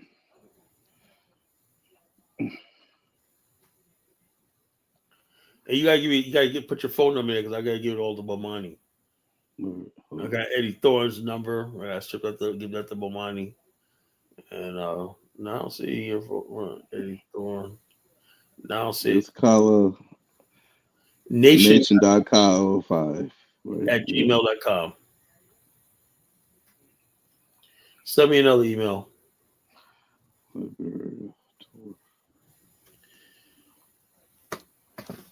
What you call it? Me, Bomani says he was 2 deposits a month. Me and Dollar Bill gonna give ours this month. Then probably you or somebody else do yours next month. And so we got enough by June. We'll see how many people. We need at least 10 people, committed to going on a tour, and we can put the tour together. Bomani's gonna bring like 10 of his people, 20, 15 of his people. So we're gonna have a packed tour, hopefully, But this is gonna be a really good tour. It's gonna be 10 days of just networking. So you said it? Yeah. I didn't get it yet. You sure you said it? Nation.collar5@gmail.com. Let's see. Nation.collar5@gmail.com. I didn't get it. It didn't come yet. Yeah, so I didn't get it yet. But I'm putting two numbers because you call the U.S. one now, I ain't gonna answer it. We say, I sent the Nigerian number and the U.S. number. right. Maybe because you're in Nigeria, emails are coming. No, that shouldn't be a reason. You should see it now. Oh, I Maybe got check it. your I got junk it. I got mail. it. Okay, I got it. I got it. Mm, Right. So we'll probably use the U.S. number. U.S. number for the WhatsApp. We'll add you to the WhatsApp group. yeah, that'll be better. Add you to the WhatsApp group with a list that reminds me sending out flyers and stuff like that. They'll keep you updated when you guys see the itinerary. He has a whole thing with the itinerary and stuff like that, pictures, and also from our last tour. All the pictures and stuff like that from his tours in South Africa. He just got back from South Africa. He's about to head to Kenya. So we're trying to go like as many countries as possible. I hope one day we get Zambia, Angola on this. It's a place to go to. Not these are countries we're trying to reach out to. One of them's going to be a potential African territory. We just don't know yet where yet. Well, we're gonna basically do this stuff. All right. So anyway, if nobody wants to come up, man, I gotta get up in the morning anyway, man. So I'm gonna go ahead and end the show. Any last words? I'll be on tomorrow night. Hopefully, No. some people on. All right, Principal, you don't want to come up, Principal, so I'm gonna go ahead and end it. I try to make bricks negative, Hilaire. Okay, why don't you come up here, Principal, and talk about what you think about bricks, and we can have a debate. Yeah, Oh, Prince. Now we know you're at your job with your white boss, oh yeah, that's what I'm but saying. that don't mean that you can't call in, bro. Here comes Zongo. Okay, well, let's see. Finally, I mean, God. Let's see what Zongo Now I has. can get. Now I can get down. Shit. What's up? What's going on, Zongo, man? Can you hear me? I heard you and Lou. I heard you and Lou going at it again, man. No, you was in the chat room. You was No, in the chat room. no, You and today, nah, I wasn't. Uncle Lewis. Nah, Uncle man. Lewis. you That's know, Zongo's Louis. uncle. You, Louis always want to be the main character. He has a main character syndrome, you know. Yeah, yeah. He's like Lewis is like he called. You're from the God people, right? Who me? Yeah. No, I'm not. I thought you're from the God people, the God tribe. Nah, man. I mean, technically, like, I'm like Hausa mixed with a different tribe called a Tem. So technically, we might be considered like on my like patrilineal side, it might be considered like migrant, but on the matrilineal side, a section of us fall within the territorial boundaries of Ghana, but majority of our tribe are mainly in Togo and Benin. Okay. Yeah. But So Zongo, Africa, like it's just like the borders is just a like Yeah, you get what I'm saying? what gets me is the white man created the borders. Y'all too Yeah. scared to erase the borders and say, Yeah, something. so you can, if you don't like your tribe, might end up being a minority in another country. What gets me is the Africans. It can, this is something that just really bothers me. Right? Why are y'all still going by borders that the white man carved up and whatnot? Y'all too scared to say, so let's redefine Africa borders and whatnot. And so I just don't. I mean, if there was no wealth beneath the ground, that really wouldn't be an issue. It only That's becomes the an whole thing. issue. Africans basically put too much value on mineral wealth and like, there might be some Yeah. minerals out there. Yeah. So the bottom line is, the wealth is in your raising. See, like even like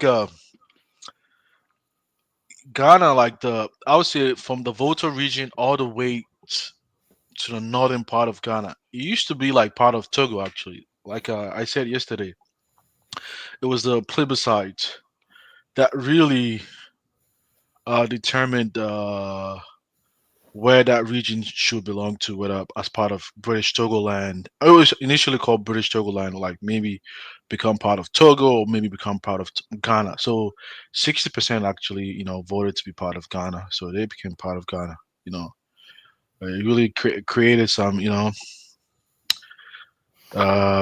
some tensions in the past at that time during Nkrumah's time. But even recently, the people from that region, the Ewe people, they wanted to really fight for their independence, I'm all especially for especially when they discovered like this, like uh, uh like petroleum basin in that region. So it's all about money, man. Anytime you see Africans fighting for independence, man, it has to be some money else, man. Trust me, I, nobody's really killing I just don't nobody get. for. I just don't understand the African mind. I really don't. I tried. Lord knows I tried, man. I'll be watching like this Congolese and this run. I'm like, man, at the end of the day, nobody's really fighting for land, man. Kala, trust me, I know. nobody. Look. Africa has more land than you can know what to do with. Exactly, man. And, there's so much land in Africa. So, You could build so like let me six new let, let me let Africas. me Y'all would let, never let, be let me missing. help you two guys really understand, right? How like, cause like I was telling you guys, like I belong to the Zongo community.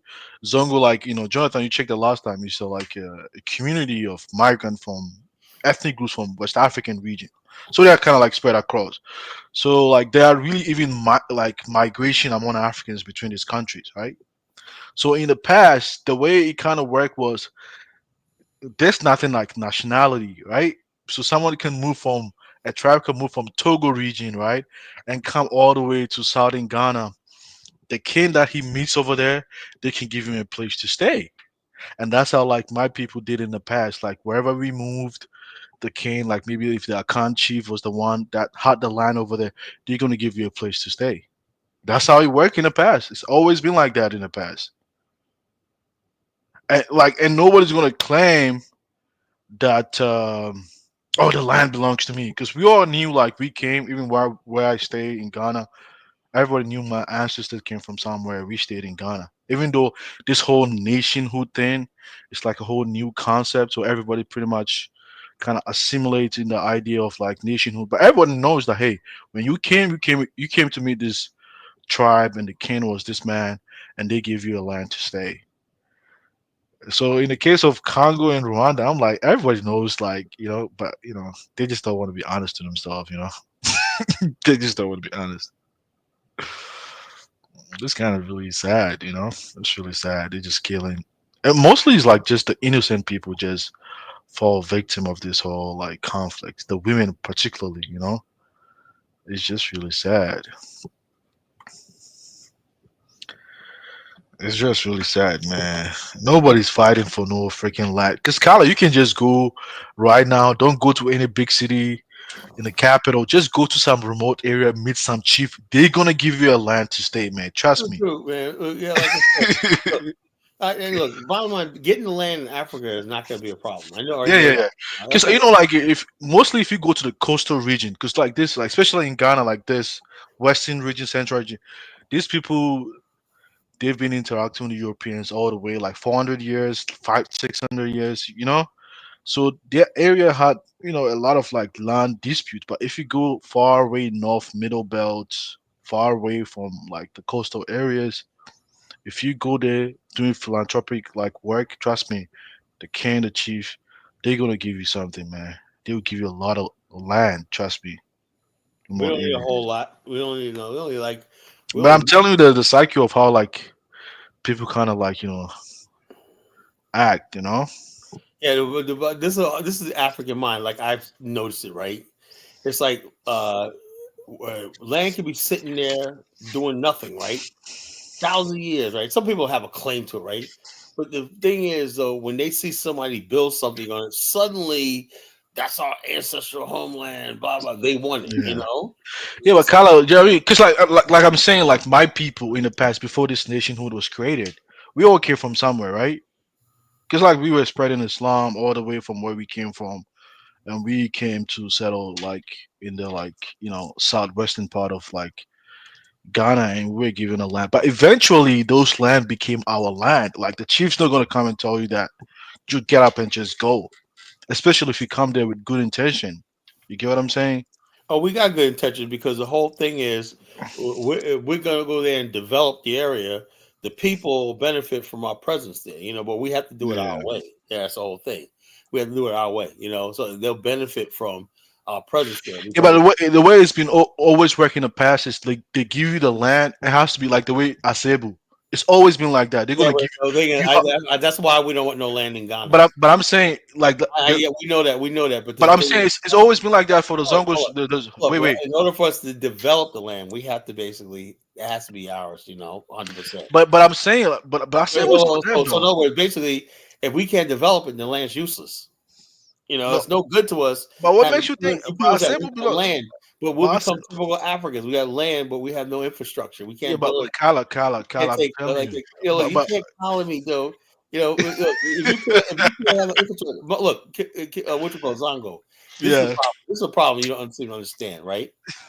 We're being nice by negotiating. We're being nice about that. And so the whole thing is one day it's gonna be nice till it's time not to be nice. We're gonna. That's Mm, what Brother David Hitt talks about. It's like, look, we're gonna be nice till the time like that. The whole thing is what happened to us was a crime. Do you agree with that? What hmm happened to us was a crime. We basically Africa failed us. It failed to protect its people. It failed to rescue us. It did nothing. We were on our own, right? Yeah, like you see, like even in Nigeria, where the Brazilians went back home, they gave them a land to stay. It's always been like that. They're gonna give you a federal land. Nobody can get look. Nobody can You, give you what's already yours. yeah, you have to develop it You don't yourself. Yeah, understand. but Kala, Kala. That's why we gotta have this conversation because Yeah, and going forward, right? I don't consider it anybody's land, but I yeah. consider myself a stolen African, right? Who's getting back what's ours. It ain't no give me back what I'm. We're Yeah, gonna. but I'm telling you how like I mean, cause Well, like I this know region. we know that but the Hmm. bottom line is I'm seeing the fact that the white man, the China man, all these other people are in Africa. You got white people that are chiefs in Ghana, you know, robbing the fucking country blind and whatnot. So I don't want to hear what they got to say No, about but us. it's not all the Chiefs like that though. Cause you gotta Well, it understand doesn't like matter. It does not. It does. yeah, It does but I'm not saying matter. It but doesn't kind of matter. what I'm saying is that All over the African continent, right? All over the African continent, I'm Mhm. seeing the China man. They give the Zambians money to build this, and next thing you know, they gonna bring their own people in there to start selling Zambia chickens that they could freaking be doing growing themselves. And what the yeah. hell you need a China man to sell you chickens for your own chickens to you? So the bottom line is that if they basically could let the Chinaman, I was in Liberia, right? We're in the freaking Edina, that's in Grand Bassa. We're in freaking the bush, And I'm seeing the fucking two Chinamans walking up the riverbank. What the hell? I'm like, yo, Bing, what the hell are you doing here? The hot ass weather. These guys have the freaking little hat on, the sun hats, those little straw hats on and whatnot. Hmm. Walking up there and whatnot, talking about really speaking schnaga you know. Yeah, I'm like, I said, man, this is a freaking free for all. The first experience in Africa, the Yeah. first night 4 years ago, right? Hmm. I seen friggin' little kids, 8, 9 years old, picking sand, digging sand, and putting it in bags to take it to the Chinaman so they could get their school fees, right? And I'm seeing the fact that the people, the leadership in Africa don't give a flying fuck about the people, right? Look, Zongo, I'm one of these fat people, right? I hate to say this, right? I have very little respect for Africans' leadership. No, you're right though. Cause like I it's have no just like respect. So the bottom line is, when we talk about in Afghanistan, but whatever like that, but Kala, I would it's say like one this. thing This is though. the way. This will be. I don't want to talk to no chief. I only want to talk to government officials that we can have a win-win situation. I'm not talking about. I'm not sitting down. I don't acknowledge no chief. Nothing like that. I only talk about with government. I will respect the government, host country, their Yeah, laws. but see a Well, lot of that's only wait, in West Africa. In Southern Africa, we don't have chiefs down there. yeah. That's That's only West Africa. the problem. West Because Africa is like very the West government, Africa is very primitive compared to what other parts of Africa. like the government still give huge prominence to these chiefs. Well, Because like no, they no, not in Southern Africa. They don't. That's only West but Africa. that's why I say West Africa. I say West So Africa. that's It's all like because people are illiterate and they're still primitive people themselves. no, You go to Southern Africa, we tend to be more educated. man, you hear You go what to Louis, South Africa, You got people, African Americans, who are buying multi-million-dollar properties in South Africa. They ain't no cheap. Yeah. Because No. one Same thing with lady just Botswana, Namibia, Angola, yeah. Zambia. They don't have all that down there. I trust me. I checked Hmm. LA out when that. Only problem you have is in West Africa because they're still tribal and primitive. That's why I tell people all the time, I don't want nothing to do Yeah, with but Ghana. I don't want nothing to do with Nigeria. you know I the want nothing to do irony. with any of these African countries in West Africa. Do you know? And you know what's sad though? At the end of the day, even if you belong to a particular ethnic group or tribe, it's still you are still categorized among various classes. You know that. That's what I said, man. Look, like I said, the bottom line is this: when I'm studying Africa right now, I can see how the slave trade happened. Oh yeah, of course, It's so evident that Africa has yeah, not changed in 500 years. yeah, The slave trade could happen again in the right circumstances. yeah, of course.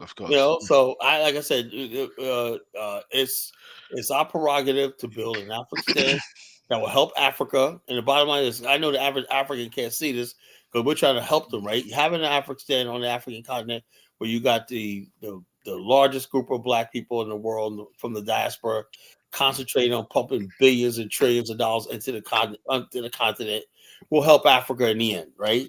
Whether they Yeah. know it or like it, we're past that point. The bottom line is, I don't believe in democracy. I don't believe in none of that stuff. No, man, democracy is. Oh man, trust Africa has me. not reached that level for. Yeah, I'll be yeah. honest with you. Do you know, prior to the Europeans coming, African society traditions was very democratic. Oh yeah, of course. Like I mean, even in Ghana, like it was. If you come No. to African societies had elected councilmen called the Macies. All African society had the Macy called a council, right? They were chosen by families, craftsmen, crafts groups, and warrior class. All of that. They were the council that made the law, right? not all ethnic The groups, kings not had all to not all obey. ethnic groups The though. kings had to defer to the council, the Macy. They had to defer to it. All kings in West Africa had a council they had to defer to, whether it's a small village Not or all. look. The reason why you had the Almighty Chief, you know how that happened? The Europeans, the importation of guns. That's No, what. but even but Carla, but even So no, the chief. the Yeah, chief did not have no, power. wait, Carla, but you got to understand. Like, and I'll give you one example in terms of the account culture, because they have like uh the king, and he has like several paramount chiefs under him, right? And generally, when there's a big issue, like the king doesn't just make one decision by himself. He consults his paramount chiefs. He has a But what I'm linguist. saying, hold on. What I'm saying Yeah, is this, though, which we call the Macy was outside the chieftaincy. These are the people that made African law. Africa had well-developed states before the Europeans brought gunpowder and guns in the slave trade there. It was highly developed. You didn't have yeah. millions because then You, you had you know, literally millions of people living in let me West let me Africa. let me tell you one thing about democracy. I mean, I don't want to generalize, It's but I not. mean, Hold up. Also, in West when we say Africa. democracy, you talk about Western style democracy. What I mean Yeah, by democracy, I just say mean a government or society that's ruled and benefit that exists for the people. That's what yeah. Africa That's what I'm had. saying. But I'm saying like in Ghana. Africa, actually, before the Europeans came, African Mhm. society and government was actually ahead of Europe. Was more advanced than Europe was. Way Man, but ahead. nah, Yes, it was. man. Yes, it was. You don't know your own history. That's why you're illiterate. Eh, Do you know? no, Hold on, Ghana, hold on, hold on. Look, don't call me Timbuktu. that shit, man. Don't do that, man. Don't do that. Don't do that. Timbuktu Show some respect. was a more of a learning center than Cairo was. Cairo basically was the Arab world never went through a renaissance, in Islam. Africa did. African society was very secular, mixed with Islam and stuff like that, and they incorporated traditional African culture. Yeah, my people. But Yeah, in my the people got Arab world, got right? Islamized. Yeah. The Arab world, where now they had a strict interpretation, fundamental interpretation of Islam. That's very, very dangerous, and stuff like that. But in Timbuktu, people thought they had sat around Man, have you with been to Mali before, man? In this current day and age, the current like present day in Mali, man, it's way worse, man. no, Coastal, I know, and you wait, know why? see, Because it let me has tell you, everything to do with the coastal, Arab. It's coastal, the coastal. slave trade, and the Arabs raids in West Africa when the jihad and whatnot, and the slave trade on the coast is what destroyed Africa. Africa right now is a structure with the Arabs and all these other people that came there and destroyed Africa. Africa, what you see now, that's why I say I don't look at these chiefs, whatever like that, because they're a product of the transatlantic slave trade. Prior to the slave trade, we didn't have any chiefs like that, in Africa. That just did not happen. African society was highly developed. West Africa, I would say West African civilization was higher developed than Egypt was. They maybe didn't have the infrastructure and the architecture and stuff like that. But you look at West African society, their taxation system and stuff like that was highly advanced. Ancient Ghana, not Ghana, Ghana, that those thousands of miles away. That was one of the most highly civilizations the world's ever seen. And they had all kinds of stuff. They had trade with the whole entire world. So how do you have the bigger West Africa used to be the biggest trading system in the world, and so therefore you went from that to basically being a place of people friggin' exporting human bodies for trinkets. African society has been destroyed. That's why I said I don't look at Africa as called you gotta talk to it. No, I don't want to talk to no chiefs. I'll talk to your brother. Yeah, most of the chiefs, man. Let's see. Black says, okay. Some of these chiefs, man, are part of the female. Brewery goes, what is her Schnaggelaga? It's they're part of just with Clive. Look, no, I said Schnaggel. I'm talking about the Chinese was thinking Carla, hold on a second. Go ahead. I said the Chinese were speaking Schnaggelaga. But the brewery always trying to. He's like the African put on a cape for the African, Zongo. Oh, you got a fan here, Kung Fu Fanta, Kung Fu Fairy, is here for you, Zongo. Blackness said the community said, Kala, he's expert here. He's African while you are American Negro. So shut up with that, he's African. Because basically what they do is every time an African, like yourself, Zongo, you know how stupid you guys are. You got these ADOS FBA people say, Kala, he's more African than you are. Or whatnot, blah, blah, blah. No, bro, it don't work like that. You ain't Blexit in no community, man. You're part of the community no matter where you go, bro. You can't Blexit the community, bro. We're gonna come and bring your black ass back in, Ain't no getting out. Ain't no getting out of the community, So Blexit, go heck, we're Africans. You gotta deal with that shit, Call Lucy Show. Kung Fu Fan is mad. Kung Fu, what I call them? Kung Fu fruitcake, Kung Fu Panda or something? Kung Fu fruitcake, Kung Fu sissy, he's called me Carlo Lucy, Oh, yo, Kung Fu Phantom, man, what's good? KBF, man. You after dumbass, man, you guys got a lot of white followers. You know what's that? Hey, KBF, you gotta join the channel, man. We want to know how when it comes to buying properties in Kenya, man, is it easy compared to West Africa? Anything's better. No, Liberia is the only part of West Africa they got modern civilized land laws. The rest of West Africa, man, I'm like, what the hell, man? You never. Man, why you always chastising West Africa, man? What's wrong with you? I have no idea, man. Just annoying because I can't see. You got all that land. You say you got all these resources, but y'all dead poor. What the hell? No development. People starving and whatnot. It just y'all on boats to go into foreign countries. I mean, you look at the lush beauty of West Africa, the coastline, the warm weather, and everything. Why the hell you be sitting in cold ass London and shit? Driving a bus, man. What the hell? I mean, I ain't talking about nobody in particular. Oh, you trying to shout out Louis? No, I ain't talking about my boy Louis, man. I love Louis, man. Why did he snitch on himself, man? Did he say he was driving a bus in London?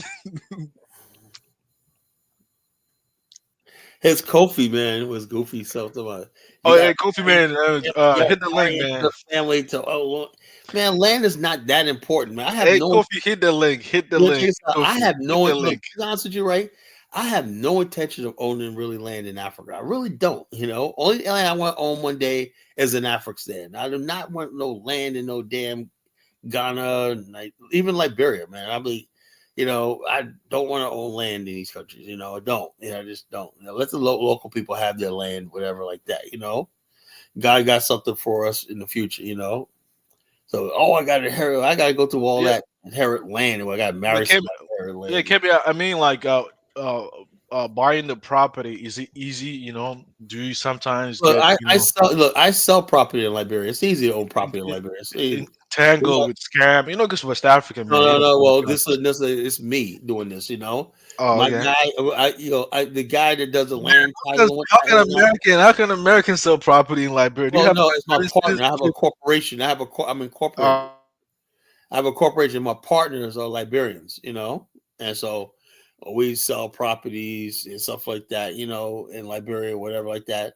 My goal, but I haven't really started doing it until I get my office set up. I said I'm not gonna get my office set up till this platform gets monetized, and this is gonna fund everything I'm doing in Liberia. So I just need an office, some equipment, a fax machine, a few computers, stuff like that.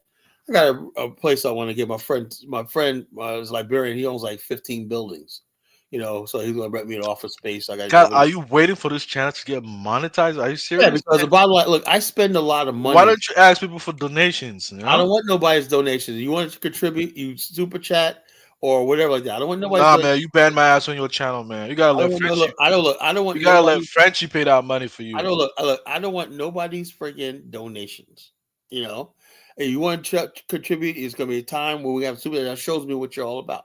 You put in super chats and whatnot, and also when I start blowing this channel, also I'm in on TikTok. I got a couple thousand followers on TikTok. I'm gonna start figuring out how to monetize that.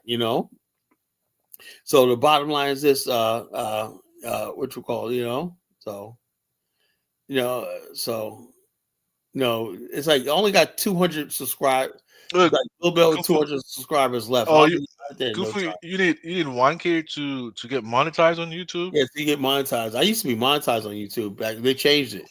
Now you gotta have 1,000 subscribers to get super chats or monetized. So I get a lot of these videos. I look at my analytics.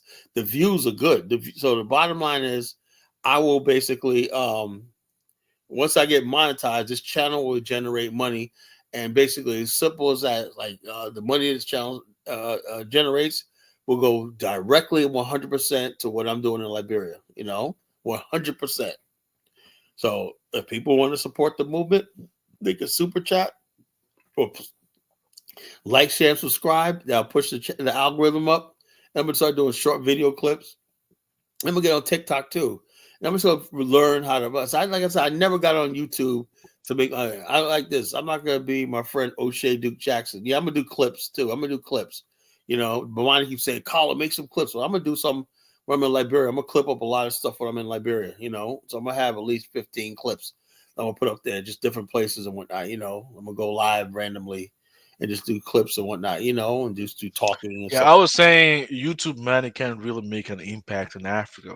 You didn't see the video on Vlad Michael Blackson said $1.2 million just to fund the school that he built in Ghana. You know, Oh, you say he lost money until $40 million. I Yeah. mean, but bond is gonna generate interest. Right? In other words, man, he using that money for the kids. That's a lot of money. Well, It's a lot of money. Obviously, not that the kids is gonna pay like tuition, electricity, maintenance of the facility, everything is inclusive. well, It's totally understandable. But it's not that cheap like people generally think. You just don't do something. You're thinking about sustainability and maintenance of the program that you want to do. You know. yeah. So tell that Omar Johnson. Maybe Michael Blackson should have hooked up with Omar Johnson. You and I. Yeah, man. You These, don't like I lie, said, man. these guys. Look, Michael Blackson is a But comedian. America is different. Though. America is expensive. You can't just use that kind of money. Well, the bottom line, Omar Johnson is never going to build a school. Yeah, but the thing is, Scala, man, because Blackson used money to build a school, to structure itself, right? And then the money, the 1.2, is actually to finance My whole like thing is this. the day-to-day No, you know administration who's of the you know who's school. supposed to build schools? A government. That's who's supposed to build schools, not No, no, individuals. no, but Yeah, Kala, no. Kala. Yes, yes, yes. Yeah, A Kala. government. Look, if a But government sometimes, ain't but sometimes nothing, right? Now you can have a but private school, right? private individuals Hold on, step in to what you call, contribute. if you're basically talking about tasks of the responsibility of any society is to educate its people. Now you could come in and say, look, I agree. I agree. I could build school for specialized stuff, for special needs and stuff like that. That I want to take it in this direction by select people like Oprah Winfrey did, in South Africa. That works. But just say that you're going to come in and build schools, basic schools and whatnot, that a government should be doing. That's what a government does, Yeah, principles action. You can a community grow without respect for leadership. There's no leadership, bro. If we had Right? leadership, but we have the last leader we had really was Marcus Garvey. Yeah, but he's saying can a community grow No, it's not going to grow because without respect for leadership. the Black America has produced more millionaires in our life. This is unbelievable how many millionaires we got in Black America, right? We have a huge black middle class, the largest in the world, the only black middle class really in the world, except for South Africa, right? We got the largest number of black men in America. 2.5 million black men make over $150,000 a year, or more, or whatnot.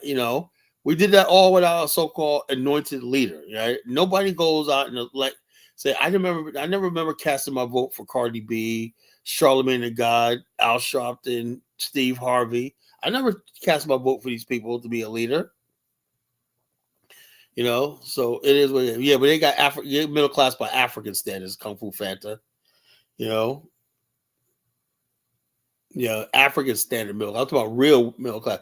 Do you know less than 5% of the world population make over $30,000 a year? In America, and I said 90% of the people live in the United States. That's what it means. America does have. Kind of drop the link. Oh no, man! I'm trying to go to bed, man. Here comes Principe, man. Like you came like an hour ago. Kind of. We guys going to Liberia? Is Dalabo still going? I'll be there next weekend. Wait, you going to Liberia next weekend? Yeah.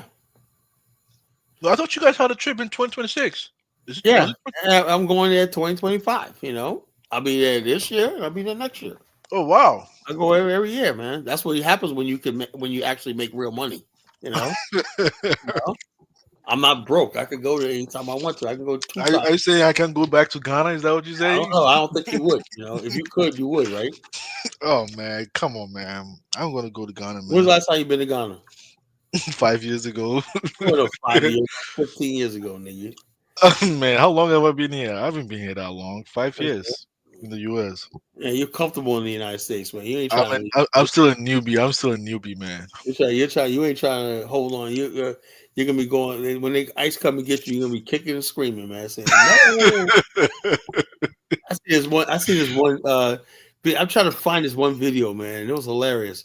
This was back in like 91, 92, when it was like in Key Largo, Florida, right? Some fat lady, immigration sheriff's office, right? I guess somebody, this Haitian guy, right, was on his way to work, had shirt and tie and everything like that, looked like a respectable citizen. The next thing you know, she came and said, "You're in the country illegally." He said, "No, you can't. Can't go. I got to go to work." And next thing you know, she just grabbed him and whatnot, and he was holding on to his door, screaming. They shipped his black behind back to Haiti when This was a big fat lady. She was the way she had it was so fucking comical. The guy had his hands on the door, right, and she had both his legs and whatnot in the air. That was just so freaking comical. It's sad and comical. This guy had a shirt and tie on, like he was a respectable citizen. Get ready to go to work. Damn, man, Trump is joking. She was like a redneck. I mean, she was. Man, Kyle, I can't believe you guys voted for Trump, man. You guys man. Yo, look, man, I love you. Look, I am loving President Donald John Trump, man. He's the greatest thing this country has ever produced, man. To be honest with you, man. I love Trump, man. That's what it is.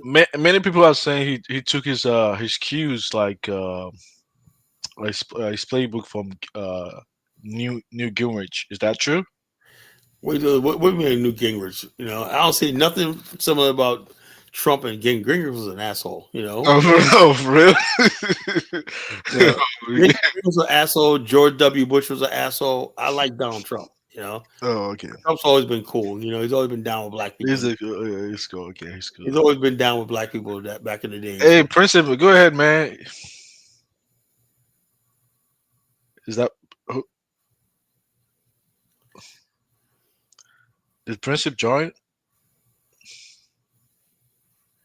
Yeah, personally, he's at work right now. He's you got the white man watching him in the Man, background. he works on the weekend too, man. I can tell when somebody's at their job, whatnot. They're watching what they're saying.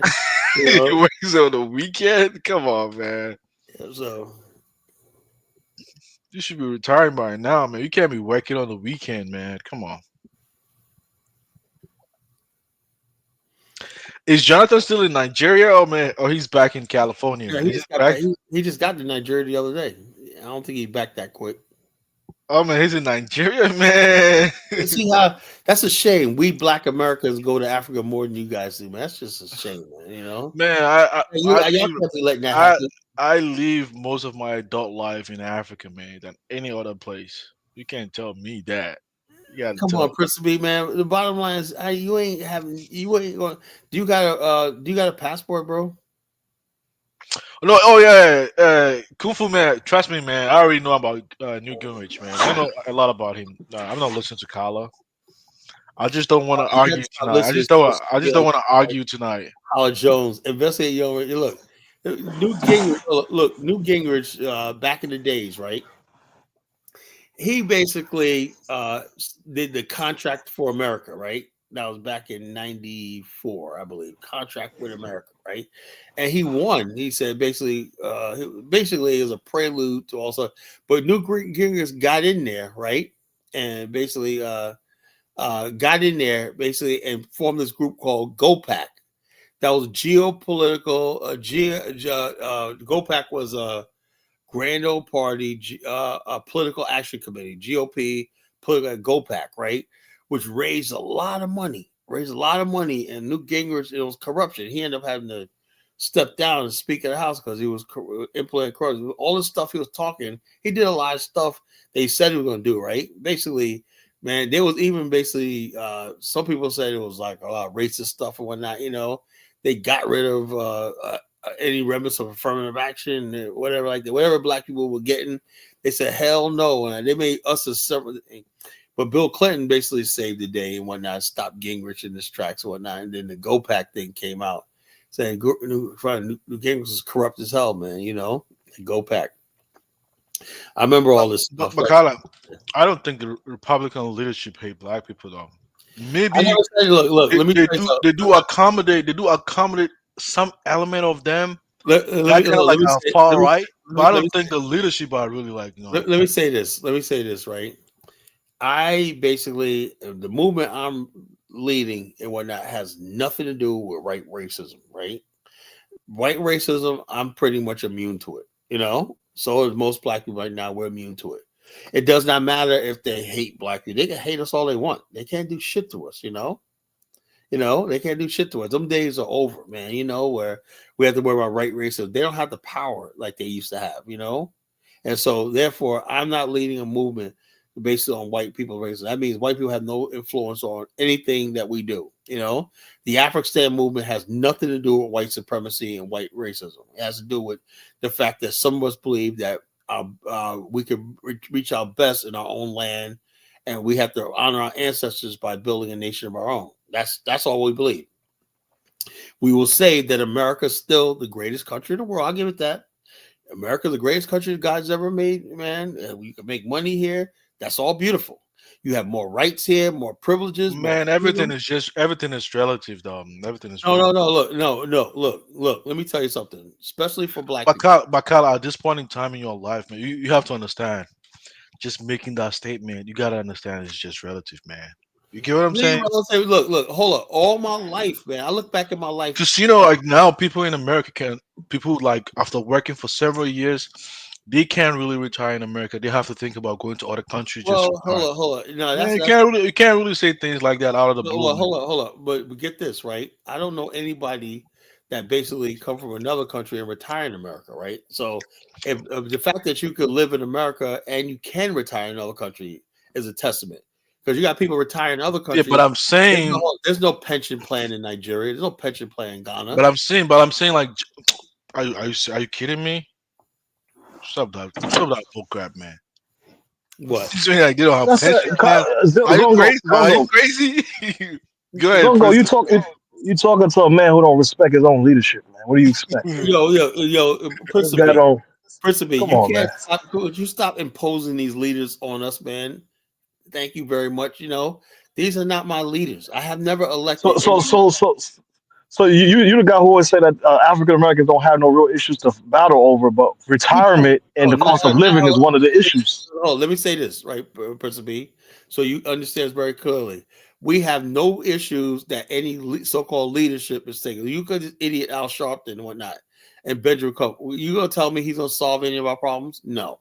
Do they have the ability to solve a problem? No. What is Al Sharpton could do? Just gather out there with a bullhorn, yelling and screaming, doing the same thing he always does, and making speeches, right? And then you got Minister Farrakhan, right? What is he gonna do?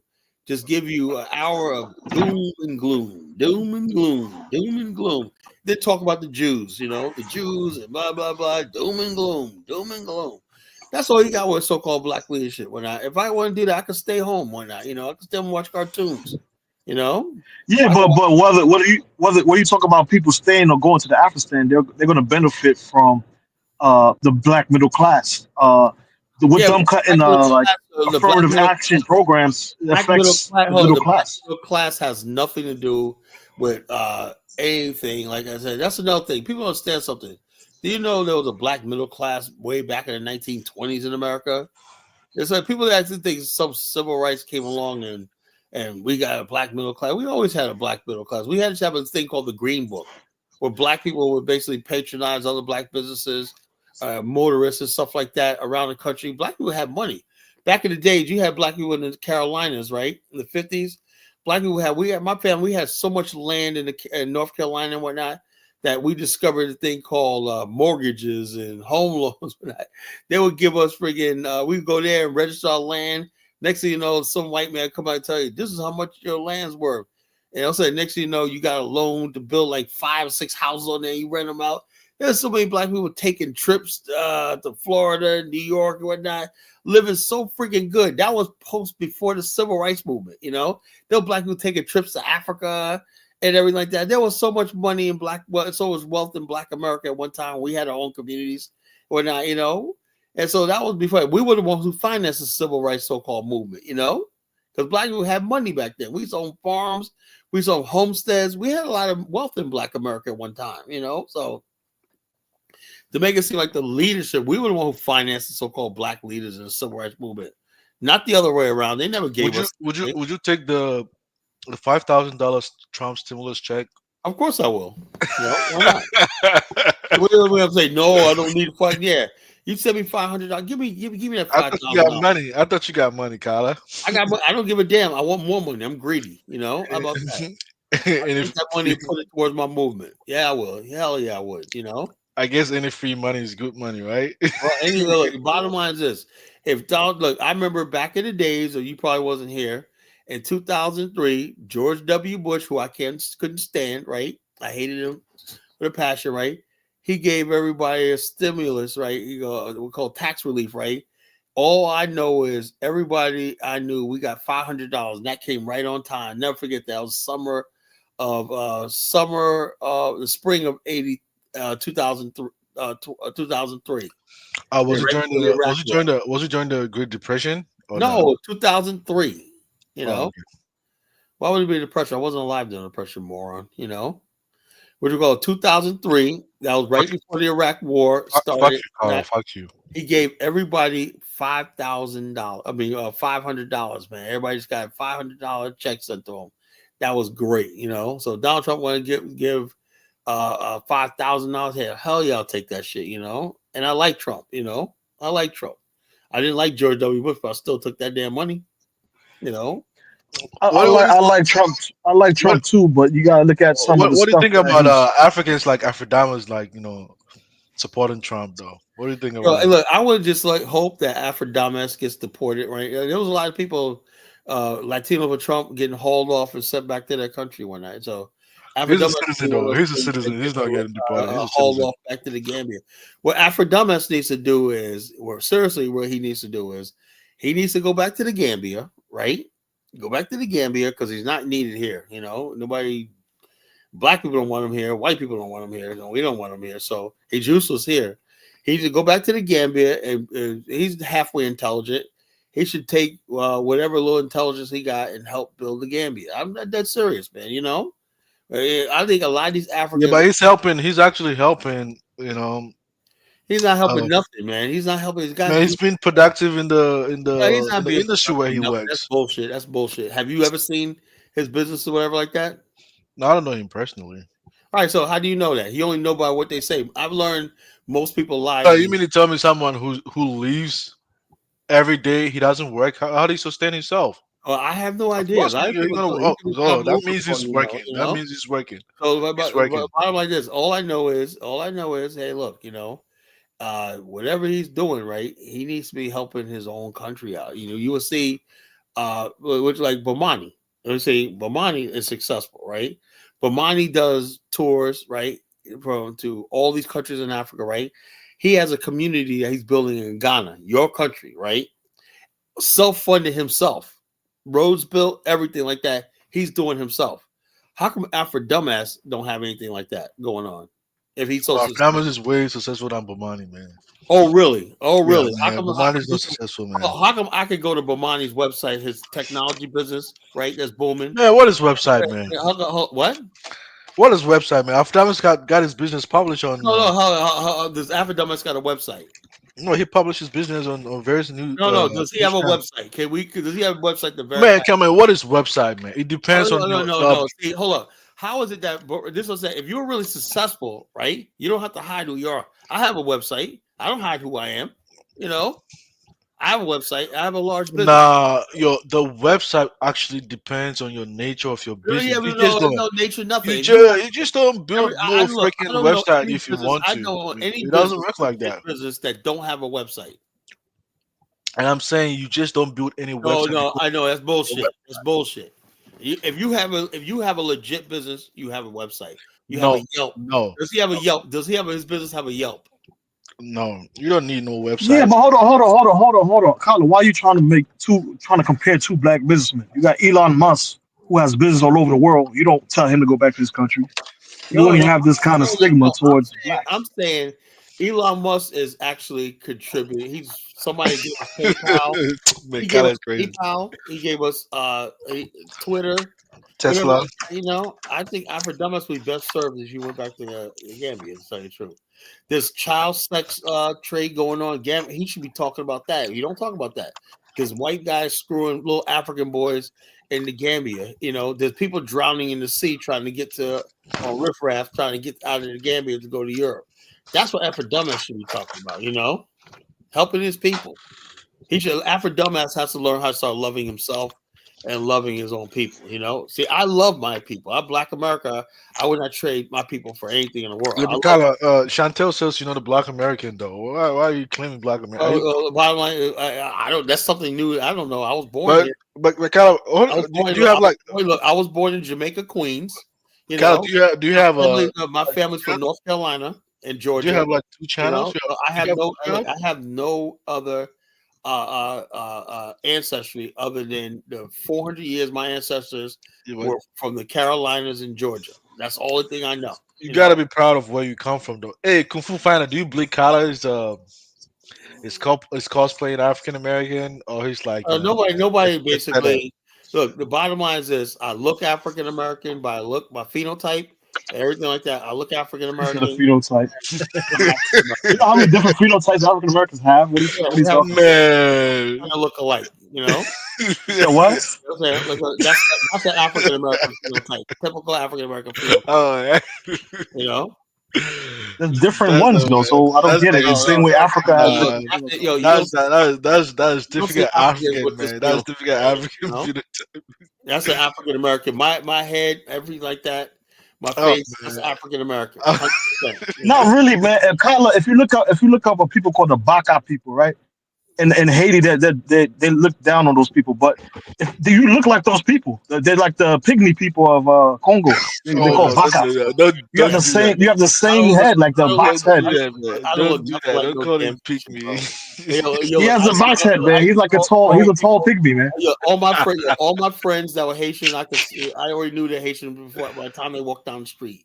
You're a Haitian. That's You're Black American. so Actually, so so do so Kyle, you see, do I look Haitian in your eyes? yeah. Okay, but Haitian people tell me I don't look Haitian, so I don't Oh, see yeah, there's yeah, different types of Haitians from different tribes. you look Yeah, Haitian. we You know? haven't. I haven't seen you before, so I can't really tell though. Django don't show. Django shows a picture one time. He's definitely African. You know? Man, Nothing wrong with that. Ain't I nothing wrong don't give a with that. damn, Look, man. I'm just look, proud of look, who I am, we're man. all slightly different looking. It's all good, man. It's all good, man. I'm African American, Black American, 100%. So that's what I am, man. I ain't cosplaying nothing. I think Black America, we just, I don't But know. I think the way you guys I kind of think act. I think every group of people should love who they are. No, but Kala, That's true. I agree with that. Everybody should love see, themselves. Respect hey, that. I Princip, think man, yeah, Haitians, Princip, no matter what, Princip, Haitians, Princip, no see, matter what, Princip, should rep that Princip, shit. No matter what Princip, your is, they Princip, should rep that Kala shit. is a Yeah, I'm very, listening. very.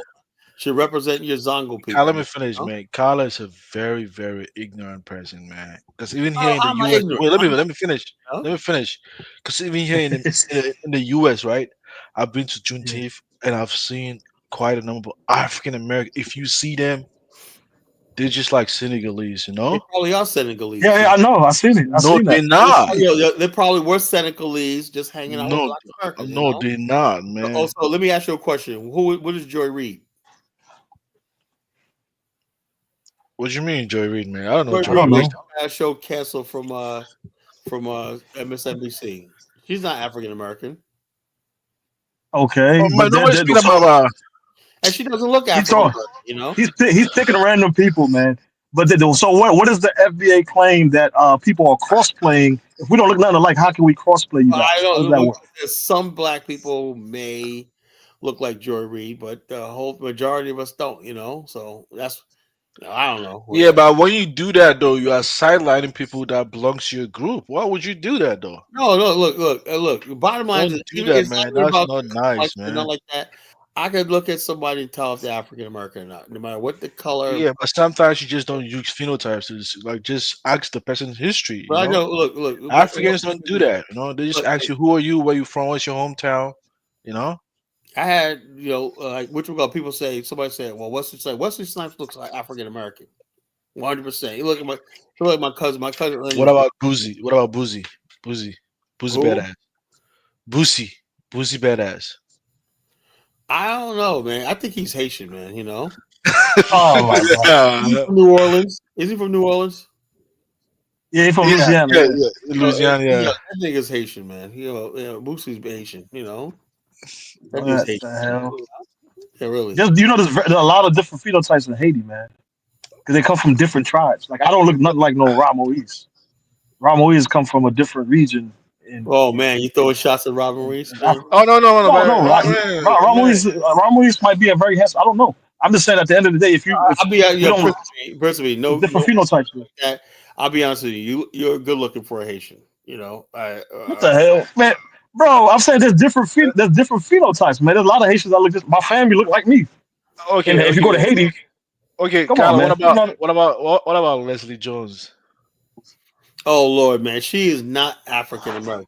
Oh, man, why would you say that though? I said Why would she's African American. There's no way. this guy is crazy, oh, man? this guy come on, man. You're making your group look Kyla, bad on Black History Month, man. Yeah, I thought you were gonna say you had all phenotypes. You always brag about how you guys look, got all the like phenotypes. this. There's a lot of Kyla, people. I don't think that's her real name. Kyla is a fool, man. Come on, Yeah, why would you disown her? she's very funny, but she goes up there and basically like when she salivates over white guys and whatnot, looking the way she does and whatnot, just like not a good look, man.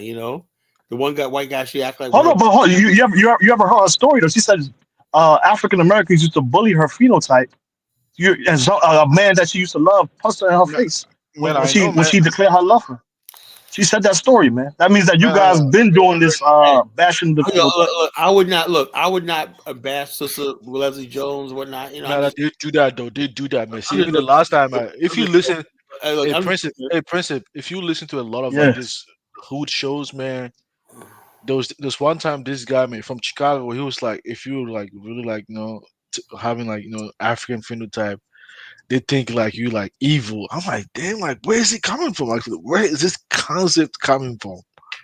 and these are Black Americans thinking that way. You know. Mm. Well, that's unfortunate. Look, I'm just kidding. Look, the whole thing is, if whatever your phenotype is, learn to love yourself or wherever you are, and you'll be all right. Whatever your phenotype is. And I'm just kidding with you guys. Bust some balls. Whatever your phenotype is, love what you are, appreciate what you are, whatever like What that. about Godfrey, man? What about Godfrey? Godfrey, I mean, he could go either way. Godfrey can go either way. He's like this because of the way he talks. You can tell he was Yeah. born. And to Yeah, be of course. perfectly honest with you, right, it's not even what you look like, it's what you sound like. Godfrey sounds like a straight up African American brother. I know not a lot of Nigerians that I know. I could not tell, because they look like a typical African American because they've been. It's all about your accent. As soon as somebody hears your Yeah, accent, yeah, but that's true. That's true. It's all about your accent and yeah. So if you don't have an accent, it's hard to tell. Look, there's a lot of people, right? Like I said, I was working with this one Ethiopian girl, right? I didn't know she was Ethiopian, right? Because she told me, right? Because she was part of an HBCU, she was part of sorority and whatnot. She was just talking all this black politics stuff. Yeah, us black people, we gotta do this, blah blah blah. She was talking real militant black shit, And she'll talk about who was she talking about? She'll just talk about I think at the time that's when the Black Lives Matter was big, And she was talking all this, yeah, the white people, we got police brutality, blah blah blah. She'll talk all this really radical stuff or not. So I thought she was Radical. Why would you say radical? so anyway, when she said that, she was talking about this radical stuff. And then basically her name I forgot her name, it was like Ethiopian. I said, that's a nice name. She goes, oh, I'm Ethiopian. I said, oh, sure. I thought you were just a regular sister. The way you talk, is what she was talking about, because I guess she was either born here, whatever like that. So she grew up in the black community, Yeah. And so it's like, so I can't tell. Look, when it comes down to it, right? I can never put money on telling somebody who's African American who's not. I just can't tell. Because Black America's phenotype is so vast, we cover every spectrum, like Flavor Flav. Yeah, that's what I'm saying. So you Flavor can't Flav is That's just my point. That was my point. That's why when you talk about assimilation, like that's how people feel like we're quote unquote cross playing. We're not cross playing. It's just we're assimilated into the black community. Hold up. Look, that's something Tariq says. I don't say that shit. I don't say cross play because that's why I hate when people say I'm cosplaying black and white. What the hell is a cosplay? I'm black in America. Once you've been here a long time and whatnot, to me, it's just like you're black in America. That's all it is, right? Now, when you but you do repeat the we don't assimilate concept, which I disagree. I feel like we do a decent job. What I'm saying is this: there's only thing you guys don't do is this that we do, right? We understand there's a line of demarcation always between black and white in this country. Even if we got white friends, we're like, we got like there's a certain relationship we have with white people. I don't think you guys understand. They understand us, we understand them, or not. We understand that white people are the majority, whatever like that. And Black America has a lot of respect for white people and everything like that. But we keep them at a distance. We know we're like this, but we see Africans. When you see Africans, you're at work. I remember working this one place, and it's I was like back in 2012, right? And this one lady, I know she's from the islands, right? You can tell with an accent, whatever like that. And every day, it was a call center, right? Every day, this lady would always be bringing white people food and asking about their kids. And I'm like, who's this Bahama mama? And I was like, just overly, but the black African American, us, like we're just here to do our job or not. And there's people from the Caribbean were just overly friendly and in white people's face and stuff like that. And we're like, dude, we always say, they're going to get their nigga wake up call. That's what we say to ourselves, But they basically always look at us like, why are you guys so distant? Because black people in the break room, we all sit next to black people sit next to each other. We just like this. But they're sitting there, oh yeah, and to me, I think a lot of black African Americans get envious of the fact that a lot of people, Caribbeans, could mingle with white people without the thing of racism. Man, Kyle, let's not go there, man. Let's not start a confusion among blacks and this. No, I'm saying no. I have no look. Bottom line is this: black people. Now, to your credit, black people want Caribbeans and everybody else to stay away from white people and adopt our view. Well, our view comes from slavery. These people who did not have slavery history in this country, they don't have the ambivalence towards white people that we do, and it's something that we've never really confronted. Blexit, But dude. Carla, that makes sense for the Africans, Just by the fact that you have a name like Blexit, the community, means something. Wait. Let listen to Jonathan's opinion. What do you say, Jonathan? It makes sense for the Africans to think that way, not the Caribbean people. They were slaves too, Colin.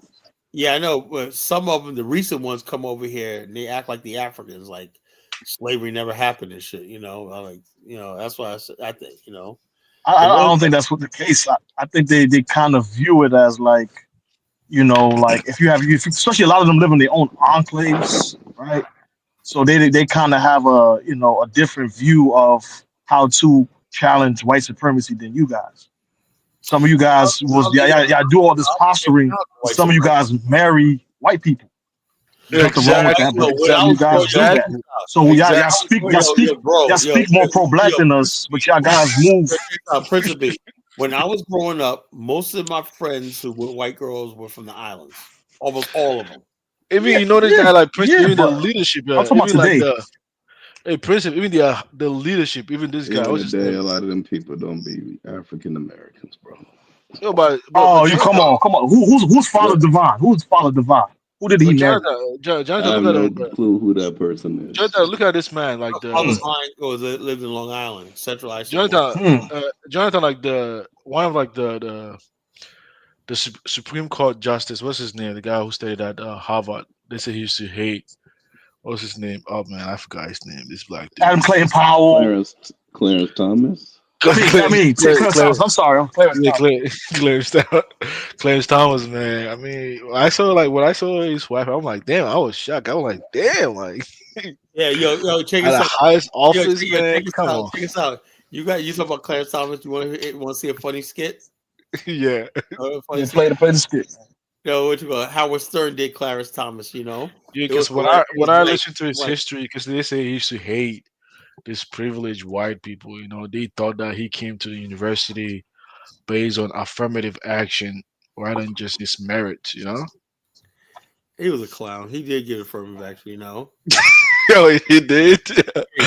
Oh my God, man. Why would you do him like that? He did, man. He basically was affirmative action baby, but he benefit from something he wanted to get with. Kyler just saying that because he's a coon. That's the only reason why. Oh, Jonathan, you think Clarence is he's a coon? Is that what you think? No, not at all. Uh-huh. Okay, let's see. Why did he? Hold on. Can I say something? Because if we foreigners speak like Clarence Thomas and act and marry like Clarence Thomas, we will be considered sellouts. But according to Jonathan, you see what I'm saying? There's like a fictional higher demands for the foreign black than they have for their own selves, which is weird. I don't care if you married to a white woman, nigga. What they got to do but with I'm saying that's like a pre-qualifier that you write us off by. When you guys do the same thing or say the same thing that he said. When Chuku come up here, y'all bash Chuku for saying the same thing these Clarence Thomas and Thomas Sowell people be saying, but he's probably married to a black woman. Check out. Chuku be talking white supremacy talking points. That's why.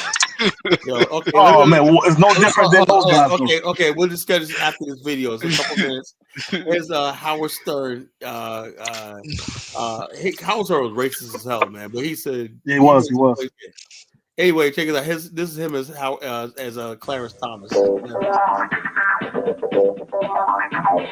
Welcome to an interview with the recently confirmed Supreme Court Justice Clarence Thomas.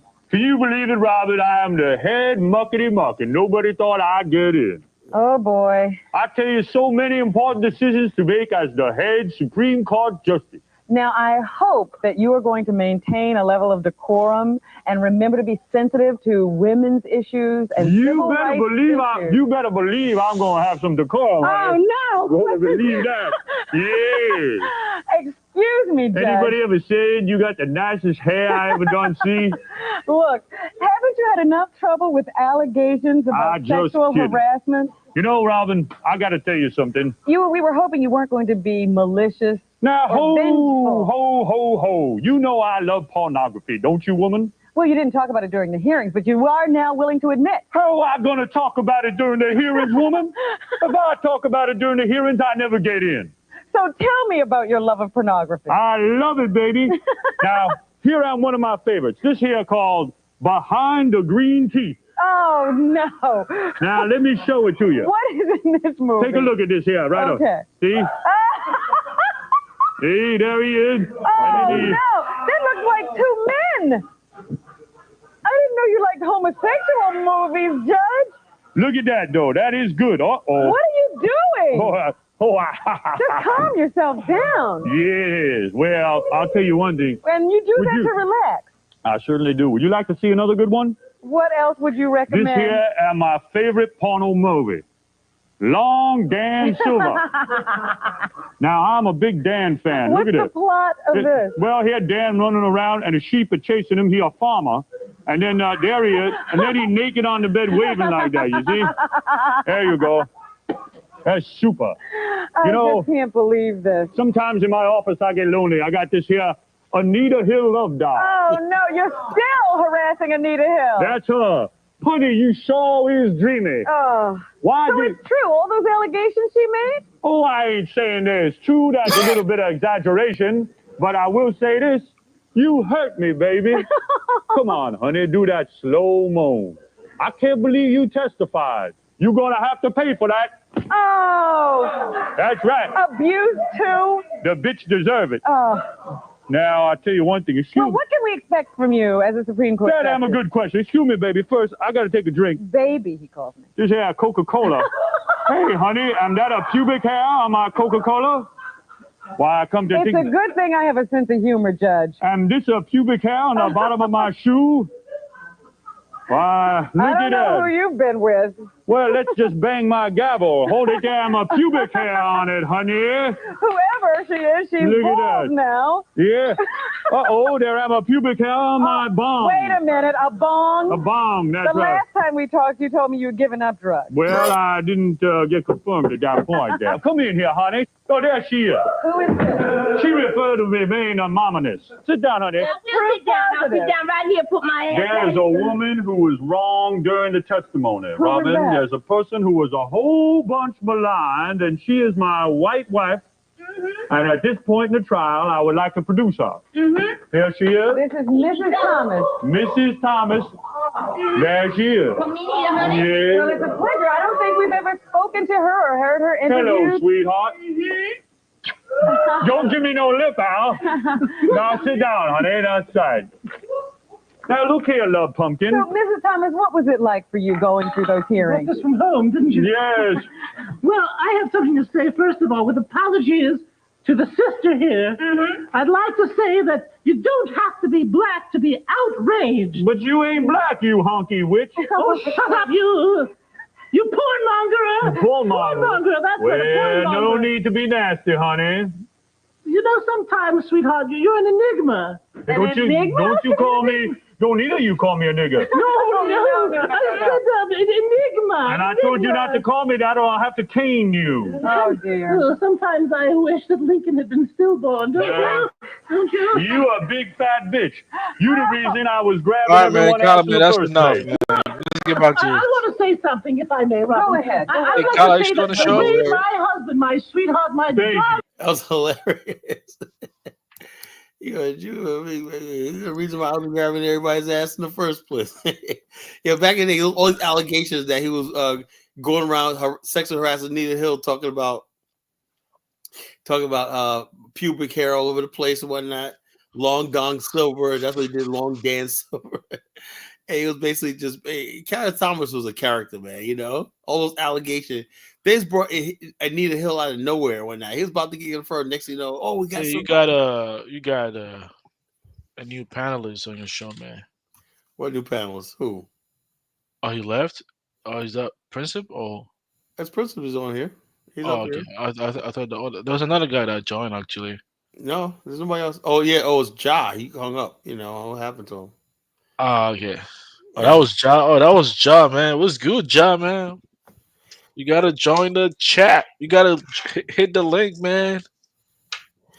yeah. I think Ja's mad because I blew his dream about the so-called sixth region.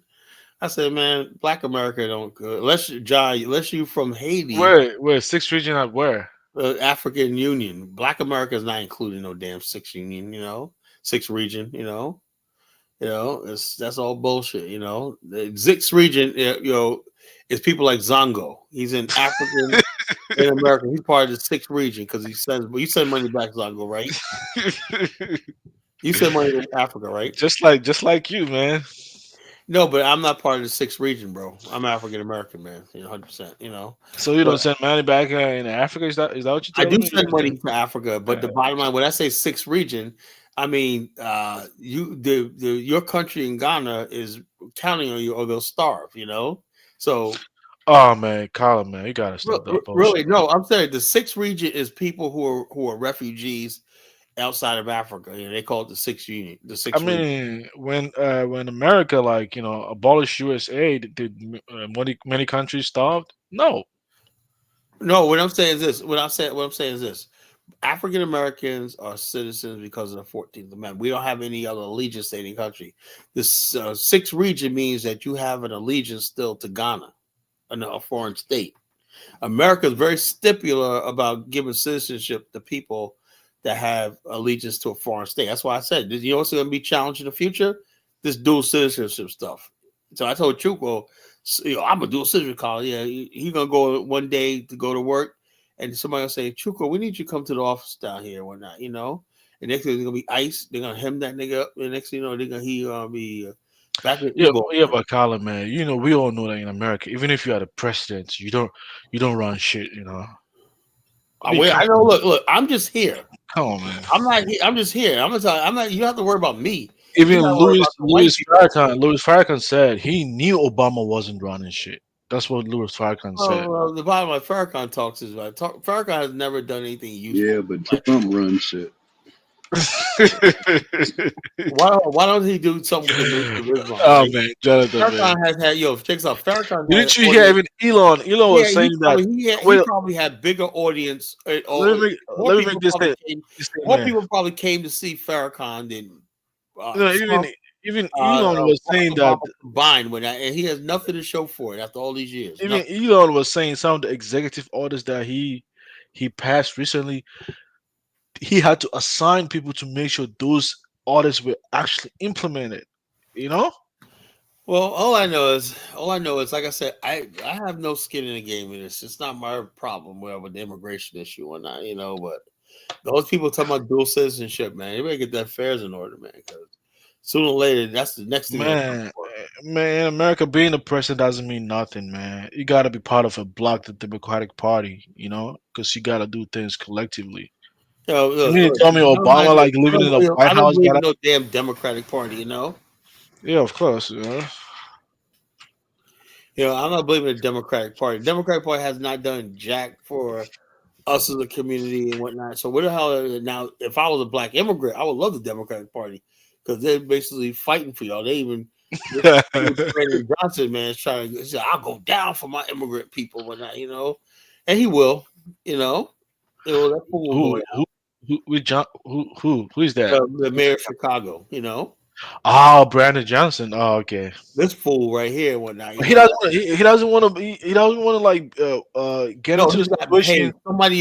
Somebody basically deposited. Yeah, but he doesn't want to get into the situation of Eric. No. Adams, the bottom line is, the fact that he's going all out for these people he don't even know. He bankrupted his city. Do you know? Even one Chicago governor in the past were actually incarcerated because he attempted to sell a Senate seat of Obama in the past. We talk about Blagojevich? Yeah, Blagojevich, the Ethiopian guy. Yeah, man. Well, that was the bottom line is that was whatever that was. That was Republicans enacted revenge on. I don't think that really happened. No, it was Democrats actually. It was Democrat. Whatever. No, it was Republicans because no, he said himself. Trust me. He said Trump just gave him an amnesty. Actually, trust me, it's a The Democrat. boy, Blagojevich is like he was a Republican, actually, No, he's a Democrat, but now he's But trying to now lean back towards. then I think he was a Republican. Yeah, now he's leaning towards but he's leaning towards them. Yeah. Yeah. So my point I'm trying to make is, all these guys are full of shit. Obama's full of shit. And all these people are full of shit. I ain't worried about the political process in America. Long as my money's not hurt, whatever like that. Long as my money's not hurt, that's what I don't care about. But like I said, I was telling Ja, we're not part of no sixth region. We're on our own. Black America. The only thing we can rock with is right now, really. We have affection for Africa. Oh man, okay, Black said, man, you got hit the link, man, and join. He ain't gonna come up. He's too scared. He's from Chicago, man. He's So, from the south. He's from the south side or where? He's the community. The east side. Where you from? He's a follower of Obsidian. Obsidian. The community.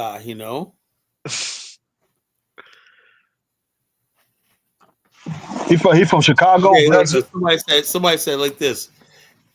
People understand something. And I need a couple of minutes just to say this, right? JT says, God, look up Dr. Erica Bennett. I know who she is, right? She's an African American, South Carolina, and Ghana, responsible for creating the idea of the sixth region. Look, it does not matter. Oh man, man, kind of always want to debate about this. Adopted by a thing.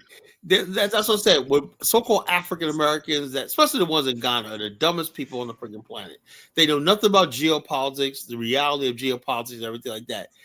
We go there emotionally. Oh, we're part of the sixth region. But when the Africans basically listen to their European counterparts and stuff like that, and when they go to make deals and whatnot, they're talking about specific stuff. Africans are not stupid, right? When they say the sixth region, right, they're talking about how they can gain advantage over the with the citizens that they have overseas. Because if they basically declare Black America legally, now you can say it all you want. I'm part of the sixth region. If that's what you passionately believe, that's fine. The Diaspora African Forum. That's the dumbest thing ever. We're not part of the Diaspora African. The Diaspora African is people like Zongo. But why are you speaking for everybody though, man, Colin? Man, you gotta let because you're right about that, Colin. They don't want to admit it, but you're right about it. I looked up that sixth region bullshit, and the first thing that came to my mind was that this ain't got shit to do with us. Yeah, what you mean? What you mean? What you mean? It ain't got nothing to do with you. It ain't got shit to do with us. And I only looked it up because Prince kept talking about it. Yeah, we part of the sixth region. I'm like, nigga, no, we not, nigga. You ain't no sixth region. Oh, so you don't want to be part of it, Jonathan. You don't want to be part of it. I wouldn't be a part of a sixth region of Africa. Get to the middle developed continent at least, and then I'd be like, you know what, we might be a sixth region. And then we become a first world continent. We are the sixth region. And then I'll say that, my friend, we made y'all the first world. We ain't claiming that shit. See the problem is you guys don't want to acknowledge that some of these guys already on the ground doing work, man. You got their boots on the ground. They rubbing shoulders with leaders and kings. And you guys are just trying to minimize that. Let me ask you a question. I met the Oba Benin. Let me ask you a question, Zongo. But I'm saying these guys are Zongo. Let me ask you a question. Has any African American ever held political office in Ghana? No. Has any? Oh yeah. W.E. Du Bois, man. W.E. Du Bois was the advisor of Nkrumah. He was an advisor, whatever like that, but he was no. Man, but advisor is a high position, man. Come on. Elected, high position. What they man. That's all. Man. Martin Luther King was there when what was the first president of Nigeria name? I can't think of his name. I mean, Ezekiel. They got all these weird ass names. You know what I mean? I mean, Ezekiel. Yeah, that one. The one at the Abuja He airport. basically he was educated in Howard, Morehouse. Yeah, man. Du Bois was America took his citizenship, man. He became a Ghanaian. No, he renounced his American citizenship. No, American government took his No, American citizenship. government can't just take his citizenship. He Oh went to man, Ghana man, and renounced his citizenship. Carla, man, stop arguing with me, man. Stop, don't do that, Look, man. I know that you don't know shit Do about your my research, history, man. bro. Pull it up, JP, pull it up, man. Get the receipts, man. Receipts. Yeah, get the I hate to receipts make because they Zongo. couldn't take his citizenship. Stupid man. What? work. I He mean, go ahead and renounced. talk, man. I'll look He for He you. renounced wanted, his American he citizenship. knew that he was going to die soon, so he said, "Fuck it, let me be Ghanaian." That's what Yeah, happened. you know? He did not And that's renounce, what a lot of our people do. man. You know, when they get their old and age and shit, they decide they want to Yeah, go most live old in people go Ghana, to Ghana. live in the Gambia, get them a young buck, and then die. That's what they do, We know. unfortunately.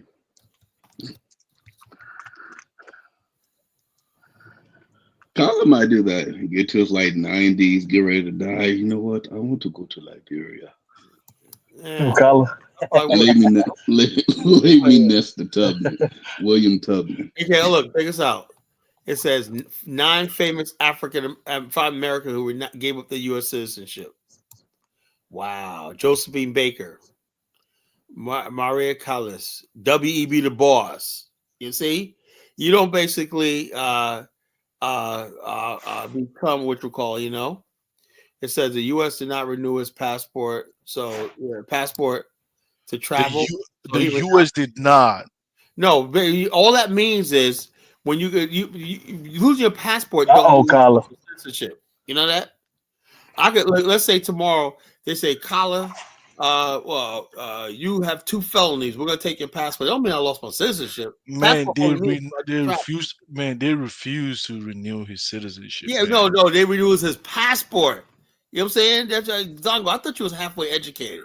Man, but he can't go back to America without a passport, though. What does that mean? No. That ain't true. That ain't true, Zongo. Oh man, come on, man. You guys are just acting. Just give Zongo his win, man. If you're a U.S. citizen, You don't get a win because we understand. We Man, he understand what we're couldn't go talking back home. about. That's why he died in Ghana, man. What are you talking about? Come on. You guys always No, want look, to argue about if nothing, you basically, if the United States basically say you cannot travel, whatever like that, to and from, I think he was in the United States and he man. No, wanted to he go to was in Ghana by that time, you know. no, he wasn't. He was in the United States and he renounced his citizenship, right? And they would not let him go, so he renounced citizenship and he got the Ghana some way one night. But that's how it happened, you know. Oh man, come on, man. It's So that's what it is. So he hold on. renounced his citizenship. Hey, Carla, why did Zongo skip the part that they barred him from leaving the country until 1958? That's Zongo. You tried to get a fast one on us. Yeah, that's what he said. I had enough. He said, I'm done with the United States. He espoused communism as a hope for the future. He said, I'm a communist, and communism is a way of the future, whatever like that. It's America. Well, that's what happens when you start believing so hardly in changing America and stuff like that. See, I never believed it. That's why I have no freaking qualms about anything because I don't believe. I believe America is what it is. I can make money here. I can be happy with that. But I have no issue. Man, Kala, you're not a warrior, man. Just keep quiet, man. What? You are not a warrior, just like Du Bois and the Oh rest. no, yeah, they're warriors when but no, I challenge my energies in other places. I'm not going to fight something that I know You that sitting can't at be the won. comfort of the I white guess man on I YouTube. never look. I guess you never read The Art of War. If a battle can't be won, don't fight it. You know. Yeah, man. You don't win war by reading. You don't win Black people war trying by to fight for reading books, equality man. in America is not going to happen, right? I'd rather spend my age talking about it in Africa. That's what I talk about every day. Oh, okay. So they say Du Bois ended up practically stateless when the U.S. departed effectively canceled his citizenship after he moved to Ghana. What are you talking about, They man? did not cancel his citizenship. They did, man. Hold on, let me share the link, man. I'll give you the paragraph. Your passport is not Just, your y'all guys just gotta admit that we know more about your leaders than you do. Come on, Let admit it. Black History Month. you guys Come on. worship him so much or whatnot, you know.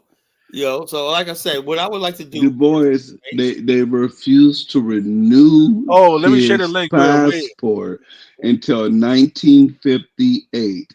His passport was renewed after 1958. Well, let me share the link for you, man. He This one went is dope. back to America, and then he went back to Ghana. You niggas is crazy. Wait, I shared the link, man. Yuppie. And Principal, I shared the link. I shared the link. is so good. What you need to do Hey, is this. Principal, are you on the How about computer, this, man? Principal? Why don't you invite? Nah, I'm driving. I'm driving. Invite Charlamagne the driving. God, Steve Harvey, Roland Martin, and all these other people. Al Sharpton to Haiti. Why don't you invite them over there? And you can have them. You know, you can have Roland Martin. Like I said, how? So even in your Afghanistan, you guys gonna have leadership. I don't know how you take joy in our minimizing leadership is black gonna be leadership. something. No, you're gonna have the first time in our history real leaders. Yes.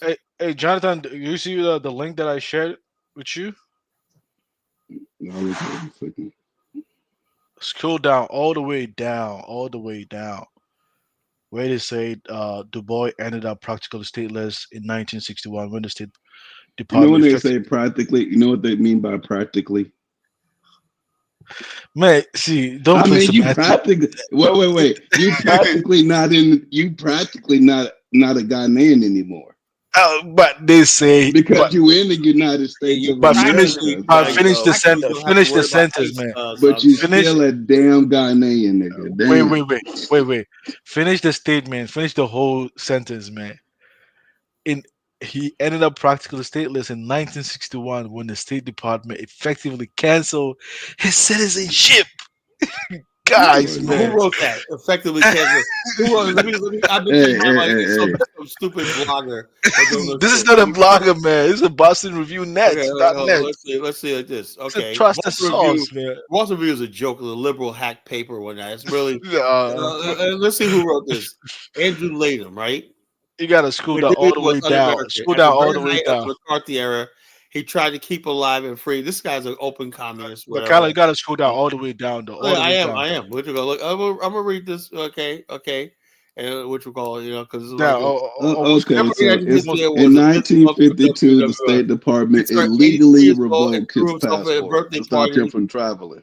Illegally, right? That's what they did, right? I mean, come on. He also married his second wife, leftist writer Shirley Graham, in which the Baltimore African would call the wedding of the year. He was also indicted, arrested, and arraigned for federal court for agent of the Soviet Union. Wait, hold on, Carla.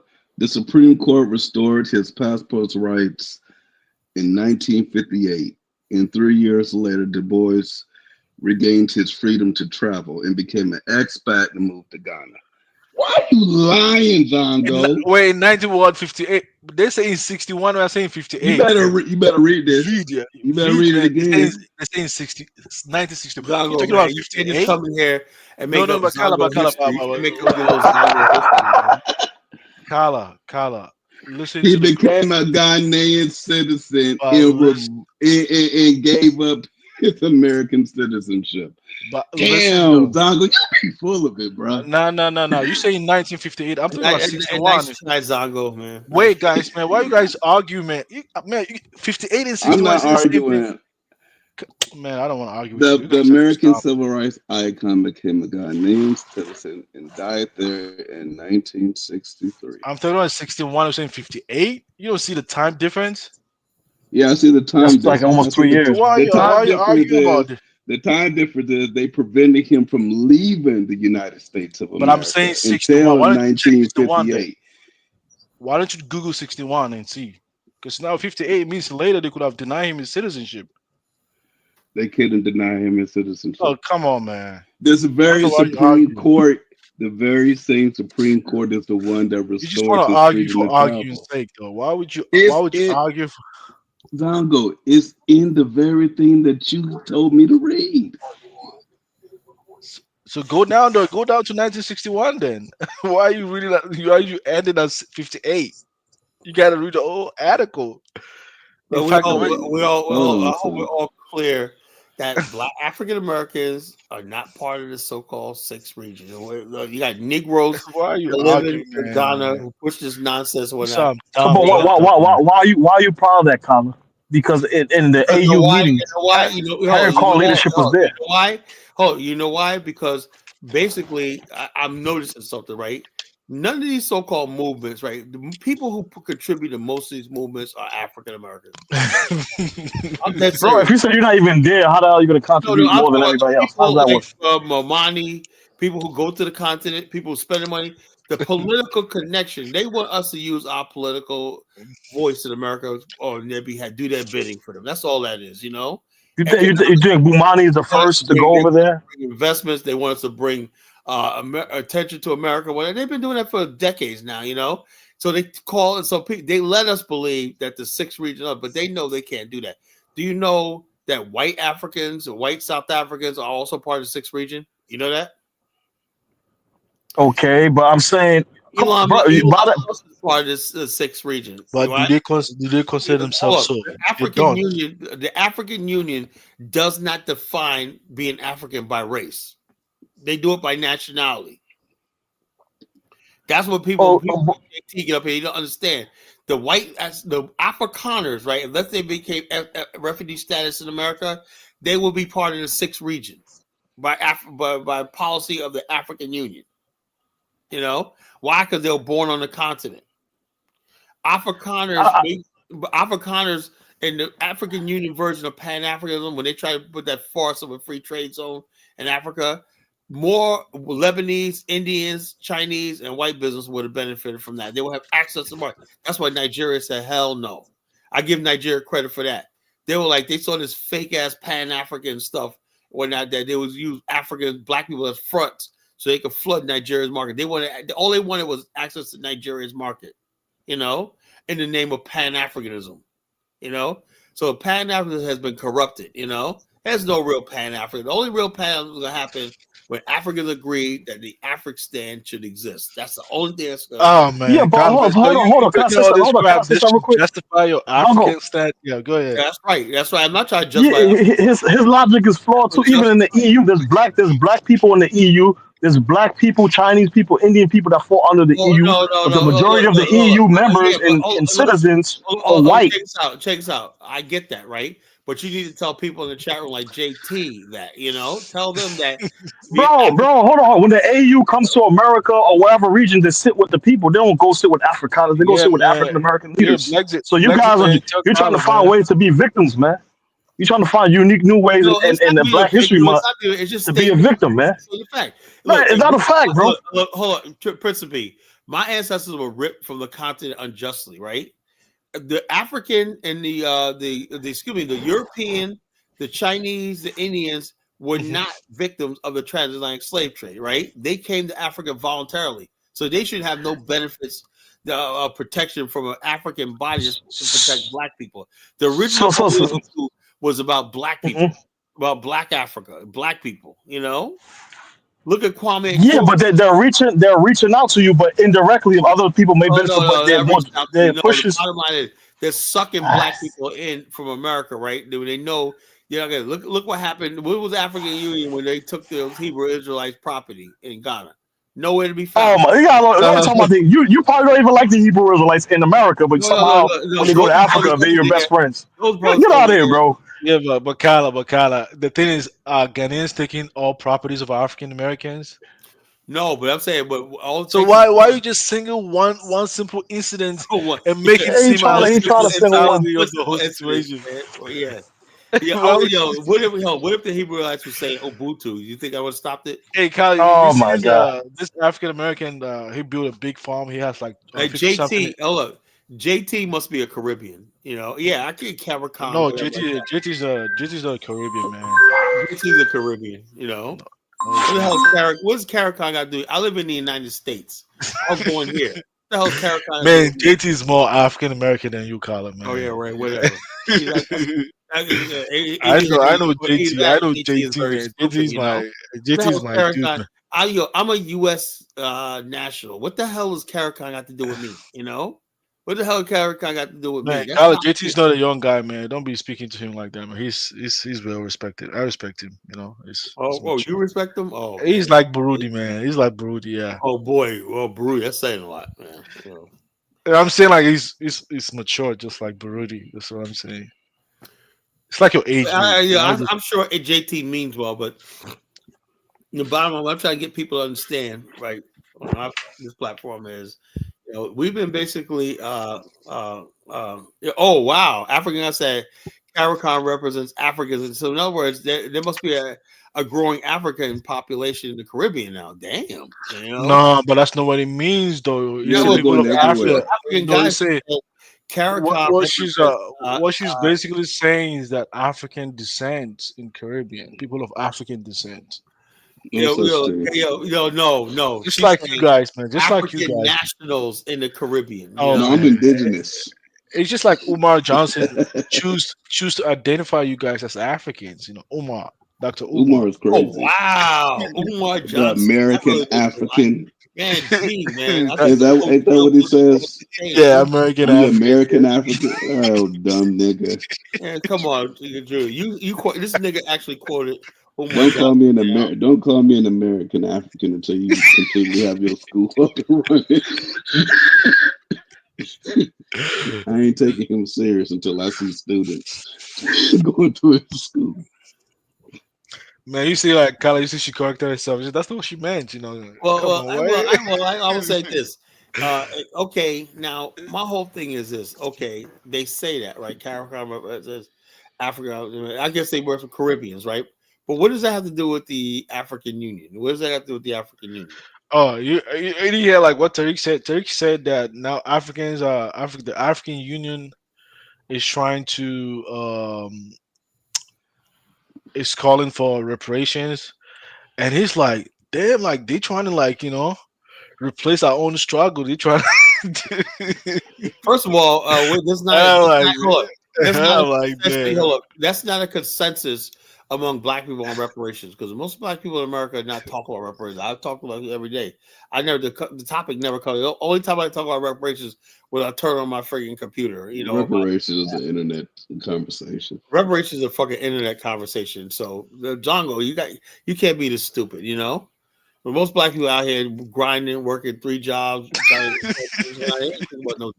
they know for a fact of the matter is, Man, Colin, man, why you gotta be harsh tonight, man? Why you gotta be Why you gotta be harsh, man? I thought you better than Louis, man. Come on, man. What you say? Why are you harsh, man, tonight, man? You say I can't be Because that I hear stupid. stupid stuff. I hate when I hear Shut dumb the fuck stuff. up, We Zongo. cannot get no Respect places your elder. stupid, Yeah, man. That's what Louis was saying yesterday. Oh, you gotta respect your other. Like, shut up, man. Oh, Blexit, the community said he's part Jamaican, man. He's a tether, man. What the hell's going on with that? There are no Africans in the West Indies. I would love this. Since my dad is Jamaican plus African and West Indies. Yeah, but you can see the flag though. He has American and U.S. flag on his YouTube channel. Who? Blexit. Well, I don't know. Like I said, that's where it's sticking. But like, it's like this. The only way Africa He's proud of his heritage, if Africa was really serious about the diaspora, they would help us create this African state. Man. I mean, Africa now, they don't have people like Nkrumah, man. Trust me. The leadership they have now. They're struggling to even manage their own economies, man. And they don't want to economies, man. They don't want to have issues with the first priority in Africa, right? Even before in Afghanistan, is to stop the number of people drowning at sea trying to get to Europe. We got to see a video. Oh man, yeah. We got to, Kyla, man. You got to stop it, man. Fun. This is how we got to, man. Man, Kyla, man. God, that's crazy, man. He's drowning at sea. Well, I know majority are not Ghanaians, so that one. Hold on, but this Kala was only making a question. I got a question. I'm very curious. Why do people lie and say the guy from Burkina Faso paid off their debt? That's what I heard. Traore, man. What happened? What happened? They always lie and be like he paid off Burkina Faso's debt. No, the fuck he did it. But why do it's a lie. Lying ass Africans, man. I believe that shit, man. So you told me that's a lie? It's a lie. God, Zongo, you know it was a lie. You know it's a lie. Why did they Zongo, lie you so telling much? lies, Zongo? Oh no, man, I don't follow those Pan African bullcrap though. We all Because like having I all was kinds watching. of Mind faith this, and Jay hope. Norton, Like, and in oh, the he next paid 30 off the seconds, debt. I'm going to show you how to make They ain't got no damn money to pay off no debt. $20,000 flipping houses using Yeah, I thought that was kind of Yeah, far fetched. but Kala, man, Yeah, this like I Kala, said, this is what the this is what the on African Monday, Union and is President stop, Macron man. People himself drowning at said sea, man. after You a know, boat carrying would-be migrants people trying to get to capsized. Europe, man. That's how desperate shit is, man. The accident occurred in the early hours of the morning. I know people Fisherman that died. Babacar Diallo I know had gone to the people beach that at died 6 from that. a.m. to Yeah, prepare that's what for y'all the need to be boats. worried about, man. You know? Zanga, what boat was you on? From what I saw, we saw three You people made it all the way to alive, Greece. and then there were a Man, I'm dozen bodies that educated, they man. pulled I'm out of the educated. water. So Yeah, you built the he's an boat, African basically. education. All He'll the say young a whole people lot, have to you know? understand that it's not Yeah, worth I'm it. not killing myself for this thing, man. Nah. God can give them what they want here. A large number of firefighters and divers were searching for bodies into the afternoon. Senegal has seen a surge in migrant boats attempting the Atlantic route to Spain's Canary But that guy, Islands. one became famous now for TikTok. What's his Though name? it The is one guy, of the deadliest Habib. That routes, Habib numerous guy. accidents have failed to What do you dissuade do? those seeking Kala, you know to the make the guy the guy that who does comedy without talking. I didn't see Black. that. Last night on the Mediterranean.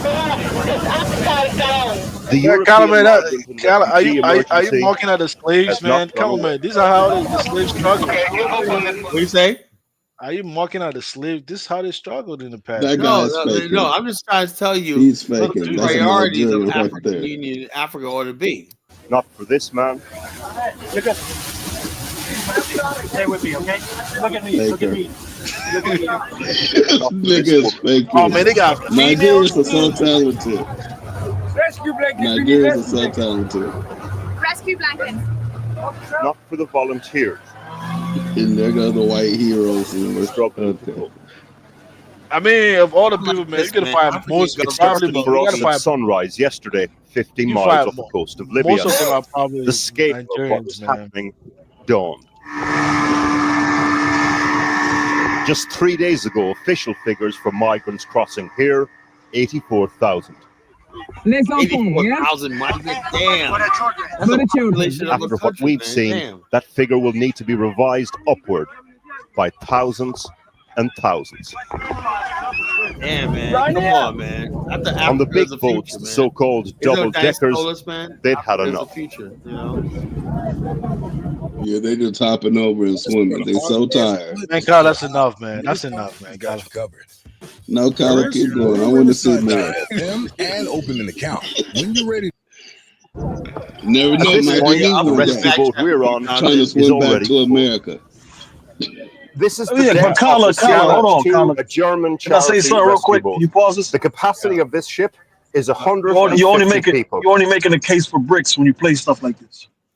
You see what I'm saying? No, When BRICS is talking about the mistreatments of America in terms of trade, fair policies, and currency. What? America, They the can problem always with go to a African BRICS is country. Africans themselves, not even African governments, Africans themselves, you know, who basically like Bro. I look, Zongo, you're an influential person in your so-called community, right? You know, a Ghanaian, whatever you are, you know.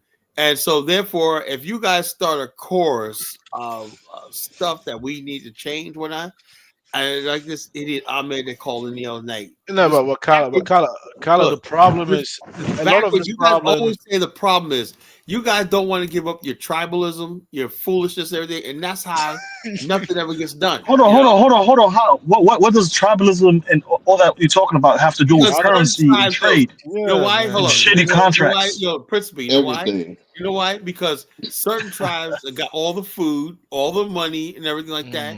And if you don't part of these tribes or you're not part of this cheat to see, whatever like that, you starve. Oh and my so God. the only as everybody's on a migrant thing. Kala, do you know how much a journey like that costs? These people are not starving people. To do that journey, it costs over $15,000 to do. If It don't cost that much, Chris. Colin is sometimes the way he speaks, man, like it's just mind-boggling to me sometimes. Right? You have to have money in your pocket and money for the smugglers. It costs over $15,000 to do this. But I'm just travel from region to region. on, But I'm just gonna say this: a These are lot not of the poor time, people. So Princess, go ahead, Zongo. a lot of times, if you look at the root cause of the problem, if you it's got all, $15,000, you it don't need all to go to stems from Europe, man. capitalism. You know, it stems from capitalism. Everybody want to go and The, seek for But greater capitalism is factions. not going to stop, man. So how do you basically? You know, I they want to told go but and seek for greater. Zongo. Can I say something, Zongo, I real quick? always say Africa is It's the not hub a. of manufacturing in the continent. You know, manufacturing to create jobs. How come you guys can't do that, man? Man, Jeez. come on, man. Also, Listen, how about this? a Let me lot ask of you them this. want to Let buy me ask you this cars. question. They want to buy, Let me ask you they this want to guy this have question, standard right? I saw living. this one. Look, hold. Let me say this, Zango. I saw this video where the Senegalese were complaining about all these companies robbing their fishing ground because they got bigger boats and they go fire out the sea. I said, "What?" Yeah. But they got all these wooden canoes and whatnot, you know, which is obsolete. How come Africans refuse to get off their Man, wooden canoes and man, modernize man! it? I see that. I see that in Ghana sometimes. I get mad, man. I was like, damn, man. Why And they would you want to? always complain about they get robbed and whatnot, you know. Modernize your fishing stuff, you know. They don't. They don't, man. I think the best way is that this, like the current generation, they will have to die so that the new generation will just, be equipped with modern technology so they can help their countries like really advance. Dango. I The, see the, that. the, I see that all the the time. I'm next like, man, these generation is people, going man, to be why are you dumber still than the using one that already exists. Well, the canoe, you don't have to buy, gas to, you know. Oh, they're gonna have all electric cars or whatever. No, I mean the canoe, you don't need no gas. You don't need no engine to kind of like help it move forward, right? So What's wrong, probably What's wrong? Africa's got a problem with the engine. The combustion engine been around for 100 something years, but and it served yeah, the rest but of the world well. I'm saying the cost of going on sea fishing and don't finding anything, right? But Yeah, anyways, your boat so you can go out there deeper and whatnot. The Chinese are finding shit out there, you know.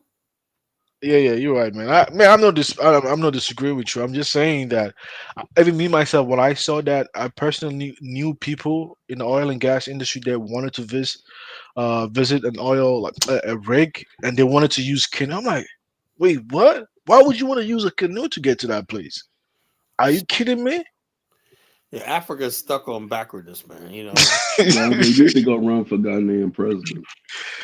Oh man, We it's really not it. gonna back you. The Ghana is not a small country like Gambia or those Liberia like that. A lot of these people, man, they're really. Most of the people who have the primitive fishing boats in Ghana, I mean What you Liberia, gonna say, actually, Dango? They very tribal. They won't vote for you. No, it's just like they know how to play politics propaganda, man. They know how to paint a good person like he's like some crazy fool. Just like how Trump did Obama. Like he come from Arab land, and you saw like a lot of white people actually McCain. Obama was a freaking fraud, man. It didn't work though. Obama got But elected. I'm saying, like the Trump accused Obama of this birther situation, Well, which made They found out. My sister told me they wait, found wait, out come her on, birth let me certificate was a finish. fraud. It was forged. And I'm saying, if you watch this one time in a town hall meeting where a lot of white people were believe that Obama was an Arab Muslim, a terrorist, and they were telling that to McCain, John McCain, and McCain told him no, they know he knows Obama, and Obama is a good man, he's an honest man, he's a good man. They just believe Yeah, politically different. Come on, man, but Dango, politics. we got some of our people that think that they're Native American, so we can help you with your propaganda. We got No, you. man, propaganda is very deep, man. Trust me, man. It's tough, but trust me, like West Africa is like it's not a joke. Those people are really advanced, man. Like I'm not lying to you, man. It's not like the way you kind of see it. It's not what you think, because there's a lot of like people from the West that go to Africa. It's just like the system is just built different. It's built different, you know. Well, I think It's- you know what I think it probably you know what I think it is in Africa, right? I think people have these things in Africa. Everybody's delicate. It's like when I see black people in America go to Africa, they're walking on eggshells. Everybody got these sensibilities. Me, I'm like this. you mean I Black don't. Americans? Is that what you're saying? Yeah, they go to Africa and they see nonsense and they won't say nothing to one another. They're like, "Oh, that's just the way it is." And I'm saying to myself like this: these people, especially when I studied the history, right? I said, "Look, it wasn't always like this, you know, in West Africa. This Africans underestimate the damage that the slave trade did to Africa. You know, We know what it did to black people in the West. We understand it because we had scholars that told us post-slavery or. But the disruption of African culture and society that you see, and a lot of the trauma you see and the backwardness you see in Africa has everything. They said that years ago. They said it has everything to do with this transatlantic slave trade. To slave trade, the horror and the dehumanization of people, the selling, preying on people like animals, people hunting each other down like animals and whatnot. Broke over hundreds of years. That changed the culture. Everything. And then they said, okay, now we are in the modern world, build nation. What do you think is going to happen? You're going to have people like Idi Amin. You're going to have people that friggin' massacre people. You're going to have people that assassinate Patrice Lumumba. What do you think? What do you think was happening over 500 years? What do you think what Africa created? The monster Africa created, has never been put down. So this is what we're dealing with right now. How somebody could just kill 70 people in the church for absolutely no reason but being Christian. But that happens in the West as well, though. You're trying to make it seem like this is something unique. There's extremists, I don't remember Islamists, kind of people globally. I don't remember seeing 70 people beheaded, right? And nobody ever getting caught and not prosecuted in the West. That's what I don't see. Usually people do that, something like that, get caught. Next thing you know, there's a trial. Next thing you know, somebody's getting life imprisonment or the death penalty. That's what usually happens. You know what I'm saying? It can happen any place in the world. It's about the response right now. No one even cares. No one even cares in Africa, right? You can't say that, man. Are you even following the story in the local country? You're not even making sense. Look. Let's go. Let's do a little thing. Let's do a thing. Let's look at social media right now. Let's see social media. Let's go to the disaster channel. The African diaspora channel. You're talking about the African. I'm talking about the actual country. If it happened in Central Africa, go to that country's website or their news channel. I got the African Tigress channel. Okay, let's see. I'm talking about the country. Just random people from different parts of the African diaspora. Look at We're talking about the direct nation. Hold on. No. Look. Let's say look on YouTube. But boards play victim. Okay, let's see. Other groups protest Trump while they keep begging FBA. That's important, Nobody. Africans reject Trump's proposal. Right? I still haven't seen nothing about this Congolese massacre. Trump threatens 100% tariffs on BRIC nations. Okay. Sister calls out black elite, think they're above their own people when it comes. Wow.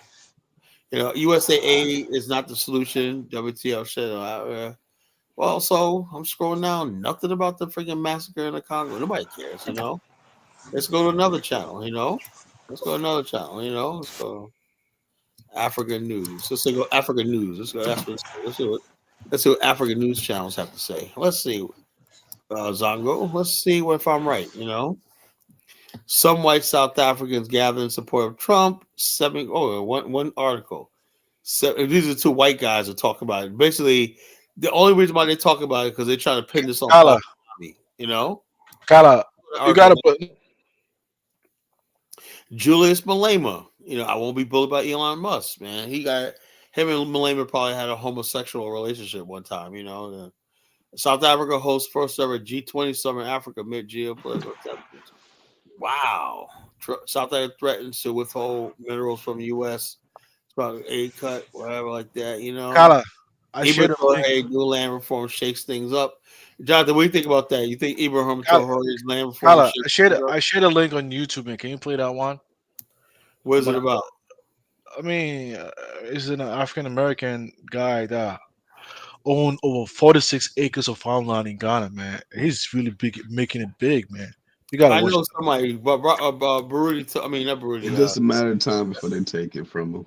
Yeah, come on, man. Come on, man. That's what you do in Africa, right? Just no, he employed a lot of Ghanaian citizens. Come on, man. I know about this guy. His name is Calvin. Can I ask you a question, Carla? What? If you look at the history of America, the Pilgrims, the small hats that got chased away from Europe, they have a shaky history with Europe, but somehow they found a way to reconcile and to work together in the present day, whether it's Australia, Because they're South civilized. Africa, America, They're right? somewhat more That's civil. civilized than the black races. So I told you, if they would have went through 500 years of slavery and dehumanization, it'd be a different story. You know, they went through. They didn't go to. But the thing is, we understand that. You Africans on the continent, and you sick African civic Man, God, man. don't understand that. You haven't changed. Like I Even said, in law. you know what, Zongo, this is what impressed me. I understand when I'm looking at black people in general, right? And I've said I listen to all the crazy stuff black people say and whatnot, and I be saying, "Nigga, this is crazy," you know. But I'll say nothing, you know. Anyway, check this out. 1 year, I never told the story, right? One of my new stories, right? Okay. I never forget. Back in 2008, I was doing the elections. I was an election official. I was doing the. I was a poll watcher. We had to be there all day. I had to get there at You a 5. poll official? Poll official, yeah. Okay. So anyway, basically, I had to get there at 5 o'clock in the morning to get sworn in and whatnot. So I was there with one black lady, right? By the time, like, say, by 1 o'clock, they gave us break. We went to lunch, right? And said we can go to lunch. Half of us went to lunch. The other half, say, man, we had an hour for break, you know. Anyway, I'm sitting in the break room, right, with this black lady, older black lady, right? Not older, but she was like in her 40s or 50s, whatever, at the time. You know, she's much older than me at the time. She basically had glasses on, like a nerd, like she was in a prayer choir, one of the black women that you could tell is saved and sanctified in the prayer choir, whatever, like that, you know, Pentecostal church, whatever. Yeah. Anyway, man, I'm just sitting there, minding my business, right? And next thing you know, she goes, "My brother," right? You know, this is a great day. I know it. Well, I look at it this way, like the eyes start blowing. I wanted. She goes, "We have been delivered. The Messiah is here." To my Barack Obama. I'm saying, man, I was getting scared. I was like, "This lady crazy." She's like, "I'm just speaking in tongues. Praise Jesus, praise." I'm like sitting there, like, "Whoa!" Ooh. I was like, "This like life." I was sitting there looking at her like. Yeah, sure. Yeah, sure. Yeah. Praise the Lord. Yeah. Sure. He's the Messiah. We're gonna all be delivered and whatnot, you know. Amen. The Lord and Savior Barack Obama, man. I mean, I No, was like, hell no. I was like, yo. But I know Negroes have a lot of trauma, you know. What you call a lot of trauma, you know, and I'm saying to myself, what the hell is going on? We understand black people in America, we could take back and say, yeah, our people got problems and we know how to deal with it, right? Africans, basically, when you see Africans on that, they think all that stuff they go through is normal, like the chieftaincy shit. That's not normal. That's a mental illness, you know? Oh my God. What Black History Month, brother. Look, this is crazy. Look, you heard Ahmed the other night. Oh, yeah, see, you got to telling me that some chief is going to evict people from land, take their precious vibranium. You know, I guess he's trying to say Sierra Leone's like Wakanda, you got vibranium, right? And white people come in and take a vibranium story, you know? Basically, every African got some precious mineral, you know? Anyway, basically, I said, man, you know, that's a serious charge, man. You said the chief, what they could do whatever they want to do. Said that's a problem right there. The fact that anybody could do that like that, you know, that understands something that the chief, he bleeds too, you know, he bleeds too. And the fact that Africans allow this stuff to happen and whatnot, and they think it's normal, or that there's something freaking wrong. See, we know in Black America, right? If somebody try to take over anybody's block, there's gonna be bloodshed and war. Ain't nobody gonna take it. Nobody's people can think all they're bad, all they want, how much value they have. But the bottom line is, we know in America anybody could get got. We know that. Ain't nothing written in stone, whatever like that. Some of the toughest people end up in jail, dead, laid out, and whatnot. That's the way we roll over here. But over there, I was like, y'all chiefs be doing some fucking gangster shit, and y'all can't even see that shit, man. That y'all getting played. Your government doing some gangster shit. You know, and I'm like, and y'all just sit back and like, oh, that's just the way it is.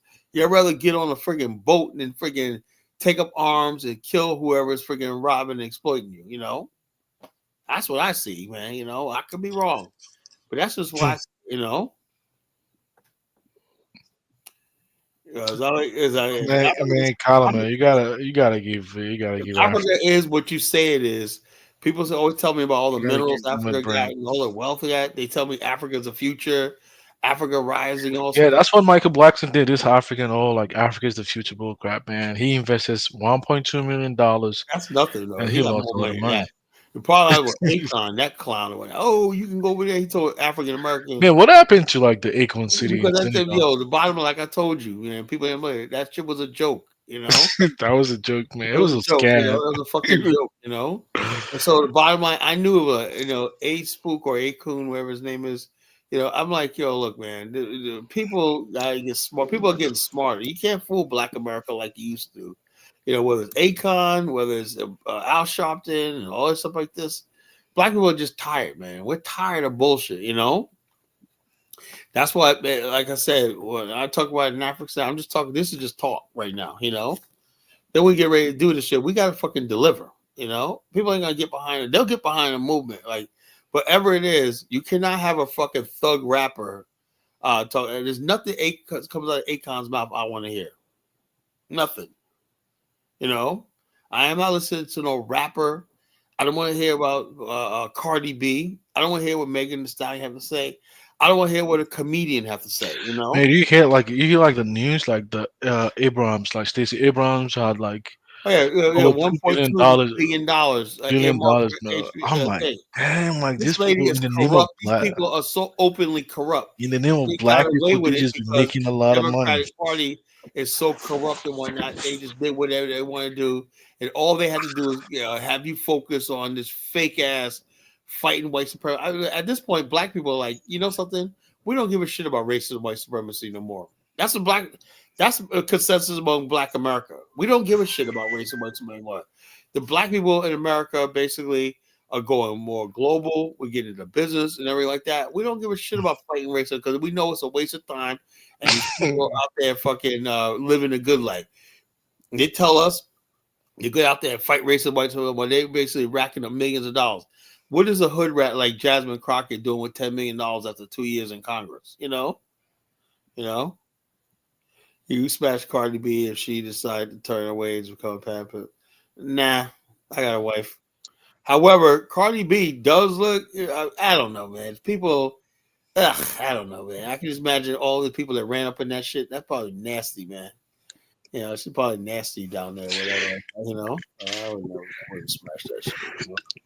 But she's cute though. Cardi B's cute, but just that voice. Nah, man, she's not, man. She got a BBL bull crap, I can't get into females like that. I like women that are just feminine, soft spoken. When that loud shit, when that's just a fucking turn off to me, whatsoever. I do not like loud women. I don't like loud women. They say very little. Any woman that's with me, you say very little. That's saying a whole lot. The more you talk, Callum, man, with the Afghanistan like whole thing, man, is it still? Are you still in dreamland or? No, it's reality. Look. Let me tell you something. They said the same thing when this country was first founded. Oh man, but you don't quit Afghanistan on the YouTube though. You gotta be. Oh no, that's why. That's why. Look, check this out. That's why I am back to this. Well, I'm not disrespecting black women. This is Cardi B, Sexy Red, every black woman, African goddess. Why does black women feel like anytime you talk about anyone, it's like a sisterhood? How The African goddess, man, gotta be. She's crazy, man. She's not really. What you call the sisterhood and whatnot. Just like Kamalamala. She ain't even black and whatnot. Yeah, she's not, man. Man, if you watch her interview with Vlad, man, you're not even gonna like her, man. Who, Kamalamala? No, Cardi B. Yeah, I don't watch Vlad. Don't want to hear what Cardi B has to say, whatever like that. I just can't deal with that shit. I can't deal with any of these freaking spokesmouths and whatnot. All I know is they get in the bag, right? Mm-hmm. And we get nothing. Exactly, right? I mean, I don't know why people just invest too much time and energy in this celebration. Because that's what they put before us, Now, as far as like the Afghanistan Zongo, since you asked, right? There's nothing else out there direction for Black America. There's nothing, What are we gonna do? Elect another black Are president? you ready? Are you ready to have experience of what is going on in Goma right now? Because that's what's Well, the going to bottom happen. line, I don't want to be in Guma. You know, No, I mean, we want, it does. we want If unoccupied if territory. That basically, if you come near us and whatnot, we will shoot you on sight. You know, but yeah, we would not have to worry about that stuff like that because anybody caught in our territory that's not supposed to be there, they can be dealt with. As simple as that. but where are you gonna get a weaponry from America, your Well, the bottom line is, motherland, or where? the bottom line is, we got look. The bottom line is, we'll have all that stuff like that. Are The you bottom taking line that from the white is, man or what? The power. white man, your We can weapons savior. from any place we want to. You know, eventually make our own weapons. You know, we're not like the Africans. The Africans will sit there. You know, the Africans will sit there after like talk about slavery happened because we didn't have the cannon. You couldn't build a fucking simple cannon and fucking yourself when you had to Yeah, rely but on. African God is man. If he's going there with this mentality, he want to push the locals and have a whole territory to himself. You know, Exactly. That's exactly what we're and gonna do. and they say Well, that's the exactly what is what we're gonna the do. Look, Africa what is has the 12 wait million wait square but what miles. is it what Less than 5% of the continent is even occupied. You're right. So the bottom line is, there's no need for you guys to come near us or whatever like that, just for trade, whatever like that. Get the hell out of our way or not. Then there won't be no problems. You know, you guys can't stay away from us. You know, that's the whole problem. You know, you know stay like over there, like stay the away, Newton said law. stay Come on, far man, away. You know, that's what we're saying. That's what we're saying. We should have done in Liberia, man. Carla. You know. Do you know the Newton's third law of motion? It states every action Oh yeah, has an yeah. Have a equal and reaction, you know. opposite reaction. Yeah, well, yeah. If The you go bottom there line, with your action, you look, you better we be would have, prepared for open. and we would have a country right now if we didn't listen to these stupid Pan Africanists and brought these native Liberians into Liberia. We would have a country right now, you know.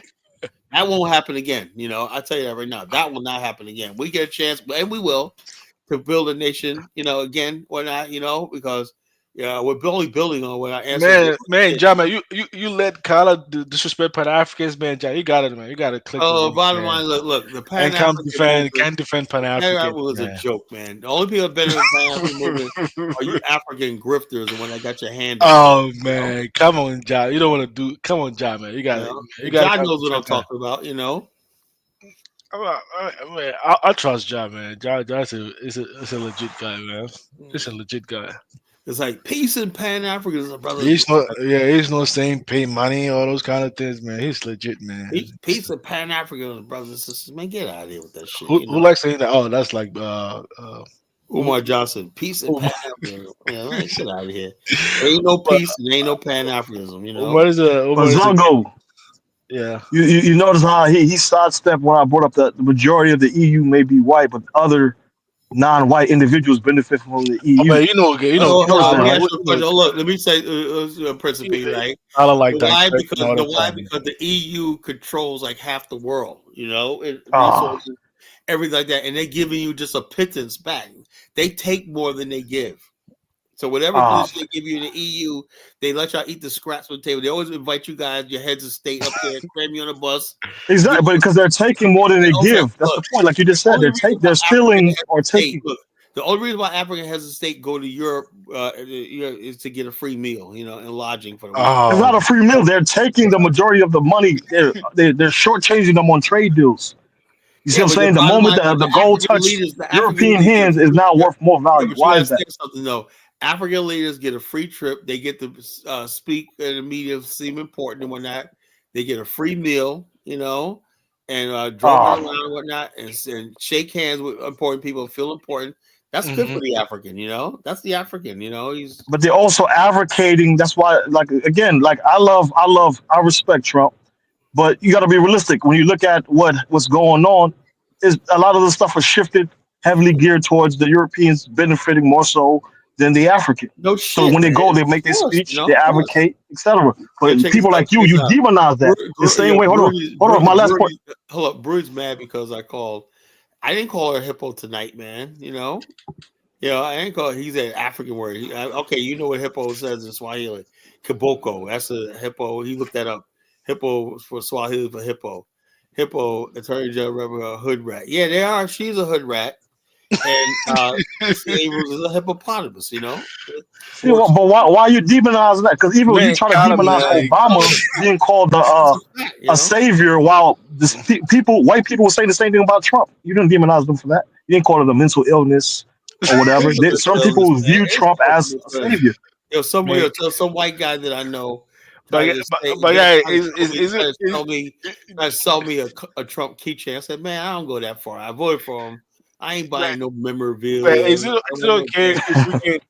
I don't want no keychain. I don't want no bumper sticker. I don't want no Trump flags. I want none of that shit. Is it okay if we can label Carla as an extremist, a black nationalist, and an extremist? Yeah, I'm a black nationalist. He's not. No, the Carla is not. Carla is a person who basically he's all over the place, man. He basically believed 1 minute the black people are amazing. Next minute he believes they're the worst. Next minute he talking about how we need to fight and get white acceptance, and we got to prove to the whites that's what Afghanistan and. I never yell. Next minute he talking about anything about supposed to be you a lie. You a lie.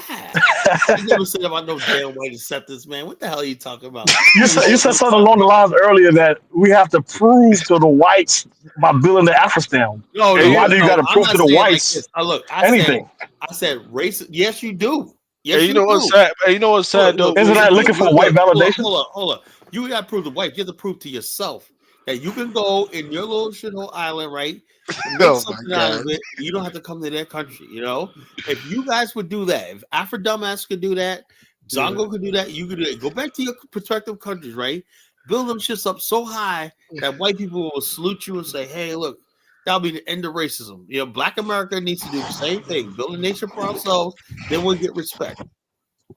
As long as white people have it in their mind that you cannot build anything and you're helpless, you're weak, and whatever like that, you don't have nothing or whatnot. That's what the way they think. They think the black race is inferior because we prove it to them all the time that we are inferior.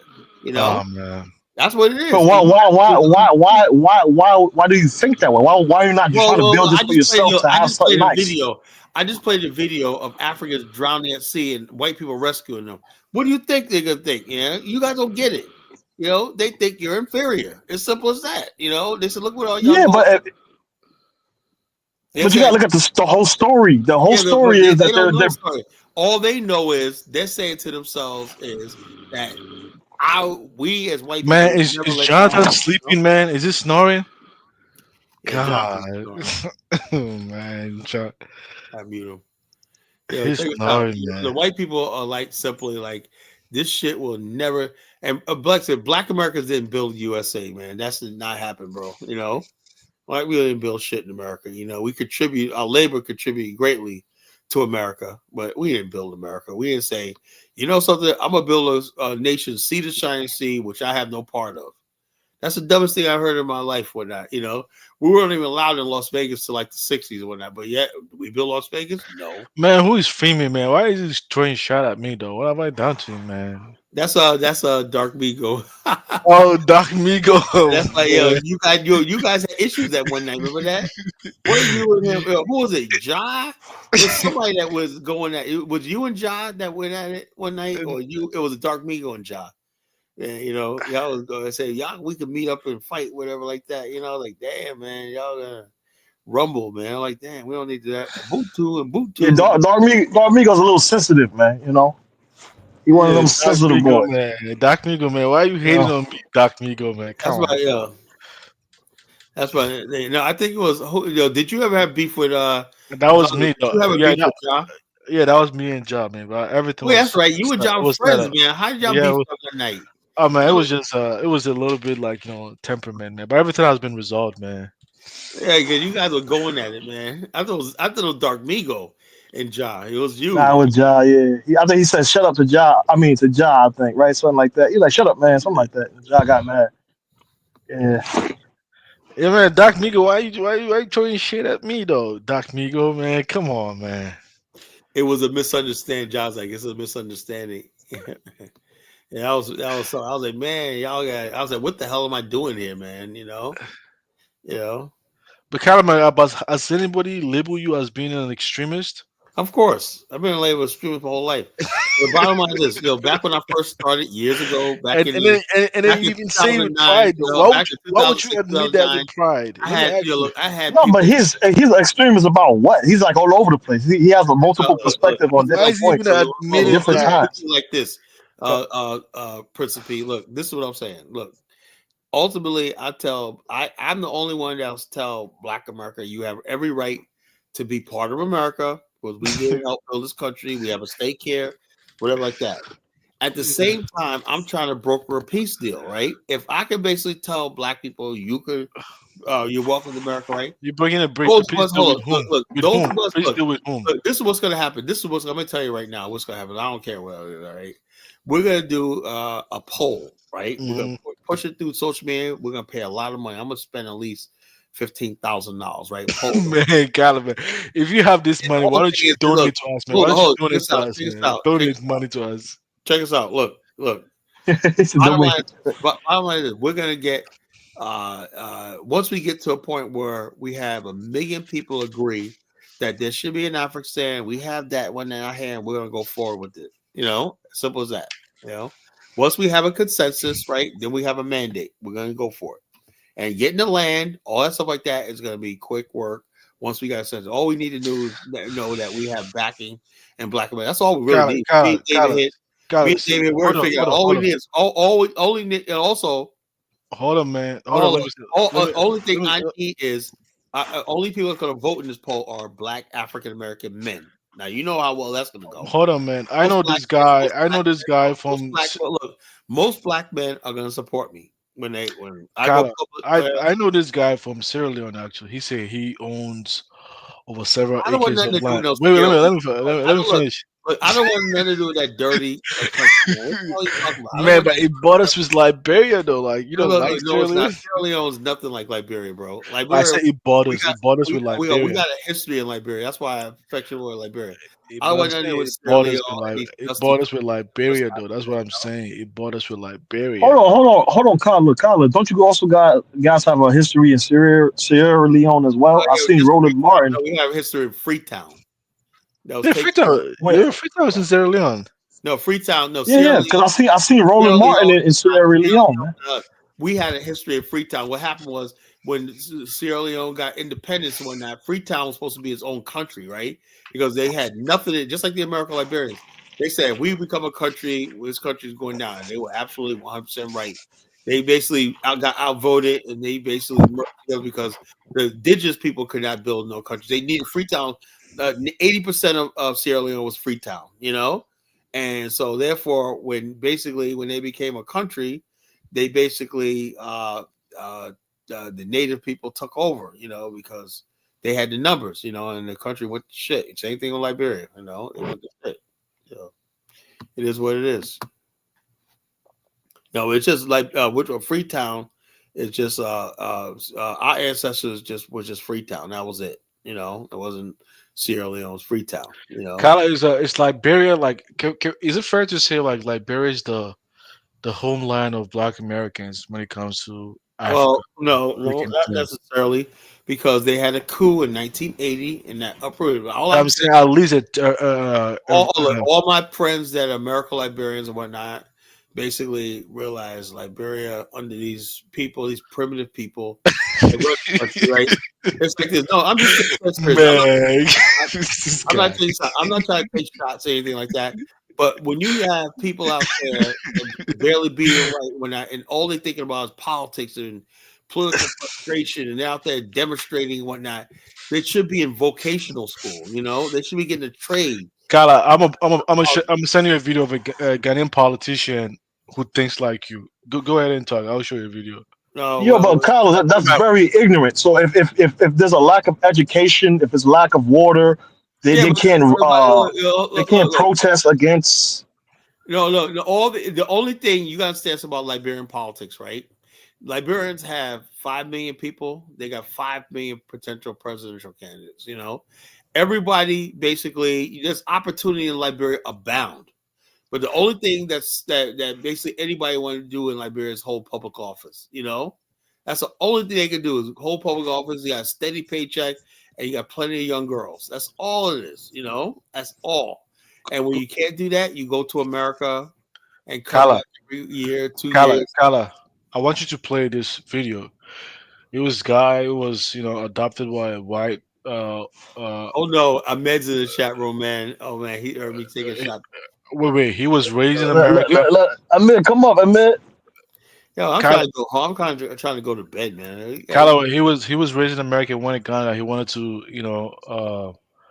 be Oh, in I thought politics, man, and listen to like how the kind Ohio. of Let me people that. guess. He's from Ohio, right? He's from Ohio. I saw that already. Oh, he's from Ohio.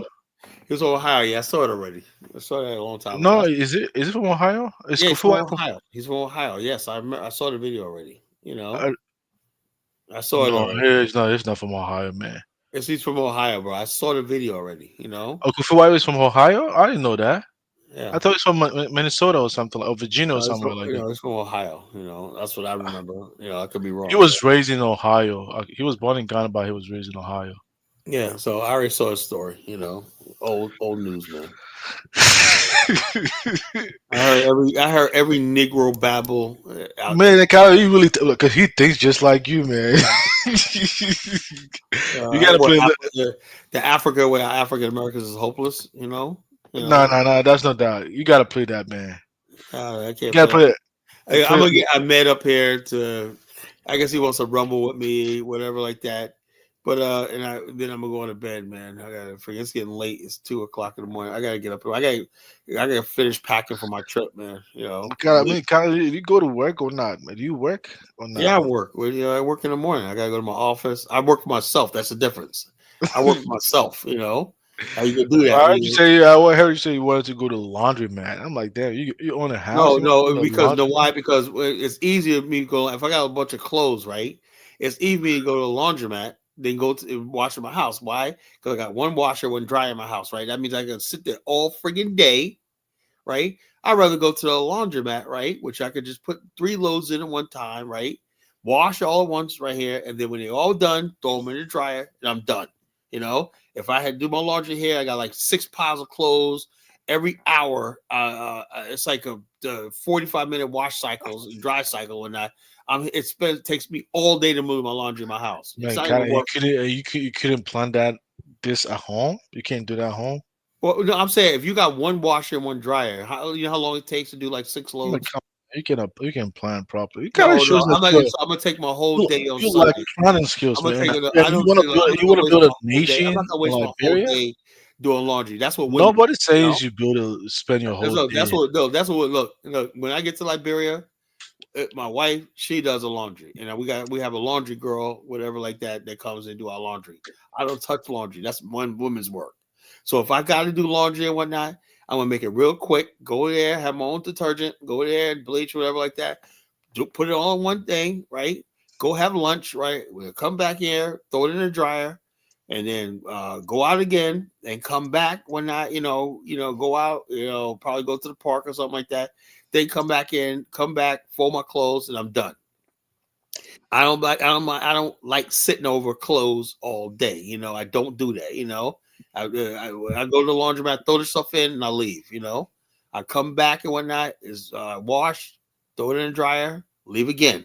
Then come back after a half hour drying. Now like this, so I'm not spending no time. That's fine, man. That's fine, man. Let's listen to what our man has to say, man.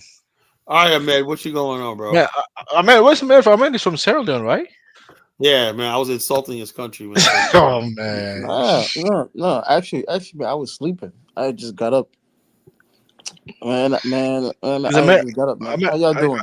Are you the dude from Canada or are you? No. Hell no, man. I don't like the cold. Yeah.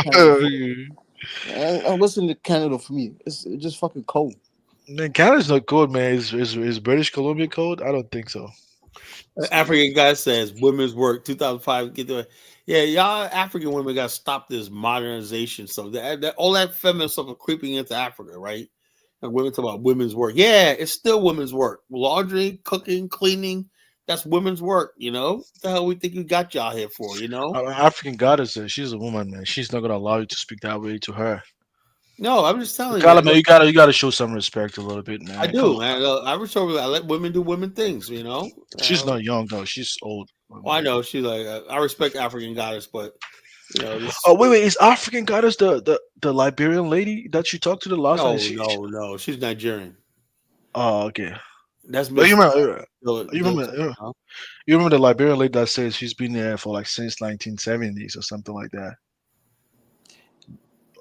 There's a Baruti Hey, says, Zongo. this is bonkers. If Kala has a Zongo, put US that video on $50,000 the diaspora I'm income, gonna see it. create an African Oh, American. the back chat, right? Yeah, I want to see That's it, right. man. It's I'm going to be gonna see an it. African American. No, it's in the back chat, man. You can see the last video in the back chat.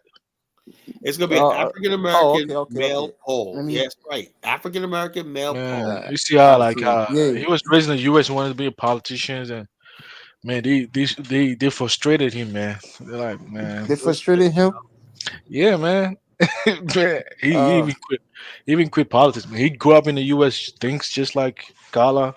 So he thinks just like Kala. No, he's blonde, just like Kala, man. He's blonde. Oh, okay. So he's blind, like Kala, in a different way. But I mean, if you listen to his, if you thing is, like I said, what we have to do is move beyond the simple thing of blaming the government for everything and take responsibility. No, I think a lot of them back home. I don't know. Can you hear me? I can hear if you listen to the video, you can tell like he's trying to let him know that. Yeah, He's trying to let him know that, man. Hey, man, the white man is not coming to save you guys, man. You got to save yourself, man. Yeah, like a lot of he's frustrated. He's frustrated. That's like different. Like a lot That's of you different guys than about the government. what people say. What actual people are, because you gotta understand, there's different type of people in this world. There's people that's serious about what they're trying to do, what they're trying to achieve. There's some people, they might not be serious about it. They just talk about it. There's some people, they don't believe that it can be happening. There's some people that on the sideline. There's some people that want that. Ahmed, you think so? Zongo, you think the government's a problem in Africa? No, it's the people, man. People is the product. The government is just a reflection of the people. So you say it's not the government? No, hold on. Zongo, right? If you say the government are just a reflection of the people, then how can you say it's not the government then? Just look at Kala. Kala is an example of a person who has affinity. He's very proud to be black, but he has an affinity. It's the government. It's the government. It's the government. It's the government. It's the government. The government. The government, it's the government, it's the government, the government, it's the government, it's the government, it's the government, the government, the government, the government, it's the government, it's the government, the government, it's the government, it's the government, it's the government, the government, the government, yeah. Kala dancing in the background. He's dancing in the background, yo. It's the government, it's the government, it's the government, the government, the government. Run to you niggas, booyaka, booyaka, run, booyaka, booyaka, run to you niggas, booyaka, booyaka, boom, boom, boom, boom, booyaka, booyaka, run to you niggas, booyaka, booyaka, run, booyaka. Well, Calvin, I think he was asking me a question. Go ahead, you were asking me a question. Who, me? Ahmed? Yeah, Ahmed. Actually, I think Ahmed, right? Ahmed. Go ahead, Ahmed. I kind of dropped off. He said something. I mistakenly dropped off, so I couldn't hear what you're saying. Man, I think he was talking about the government, man. One second. Go ahead, Ahmed. One second. Yeah. Give me 1 second. Give me 1 second, please. 1 second, please. 1 second. 1 second. Yeah, but let me say something. A lot of people have an affinity towards Go ahead. Listen, P. Hold on. Yeah. Who people you feel are stupid. You can just listen to this real quick. Symbolic bullshit and then go. Listen to this real quick. We got to get off that symbolism bullshit. Understand this. The white supremacists are the smartest people on the planet. I 100% agree with that. Wow. Somebody had to be smart and somebody had to be dumb. Yep. And it seems to me that the people of color are the dumb one because, as you said, it's the white people who are making this happen, right? I agree 100%. You know who was that talking? Tariq Nasheed. You know what he was agreeing to? He was saying that white white people, supremacy. Yeah, white white people, supremacists. white people are better than everything. So Mr. Collar or Chief Collar right here, here's an example of what Africa is coming from this man right here. This man right here, his page. You go down his page, right? Hold on. I don't agree. Hey, I man, don't agree with Kyle, nothing. let him finish. Kyle, let him finish. Let him I finish. think all I know is this Kyle, There's let a him finish, difference. man. There's Let a him difference with certain black folks. This video right here is hilarious. Listen. There's a difference with certain black folks. Just like how there's a difference with certain, black folks in Africa and then in America as well. You go down to this guy's page, right? The last month, right? 40 of his videos is all about immigrants, African immigrants, or Haitians, or Caribbean immigrants, right? 40 of his videos. The last Why month. do y'all keep following his videos? That's why you Listen. I don't follow the man. I'm following what you use as an example. What you try to make fun of people because you use somebody else's information to make fun of people. All I'm saying is, look, Ahmed, can I say something?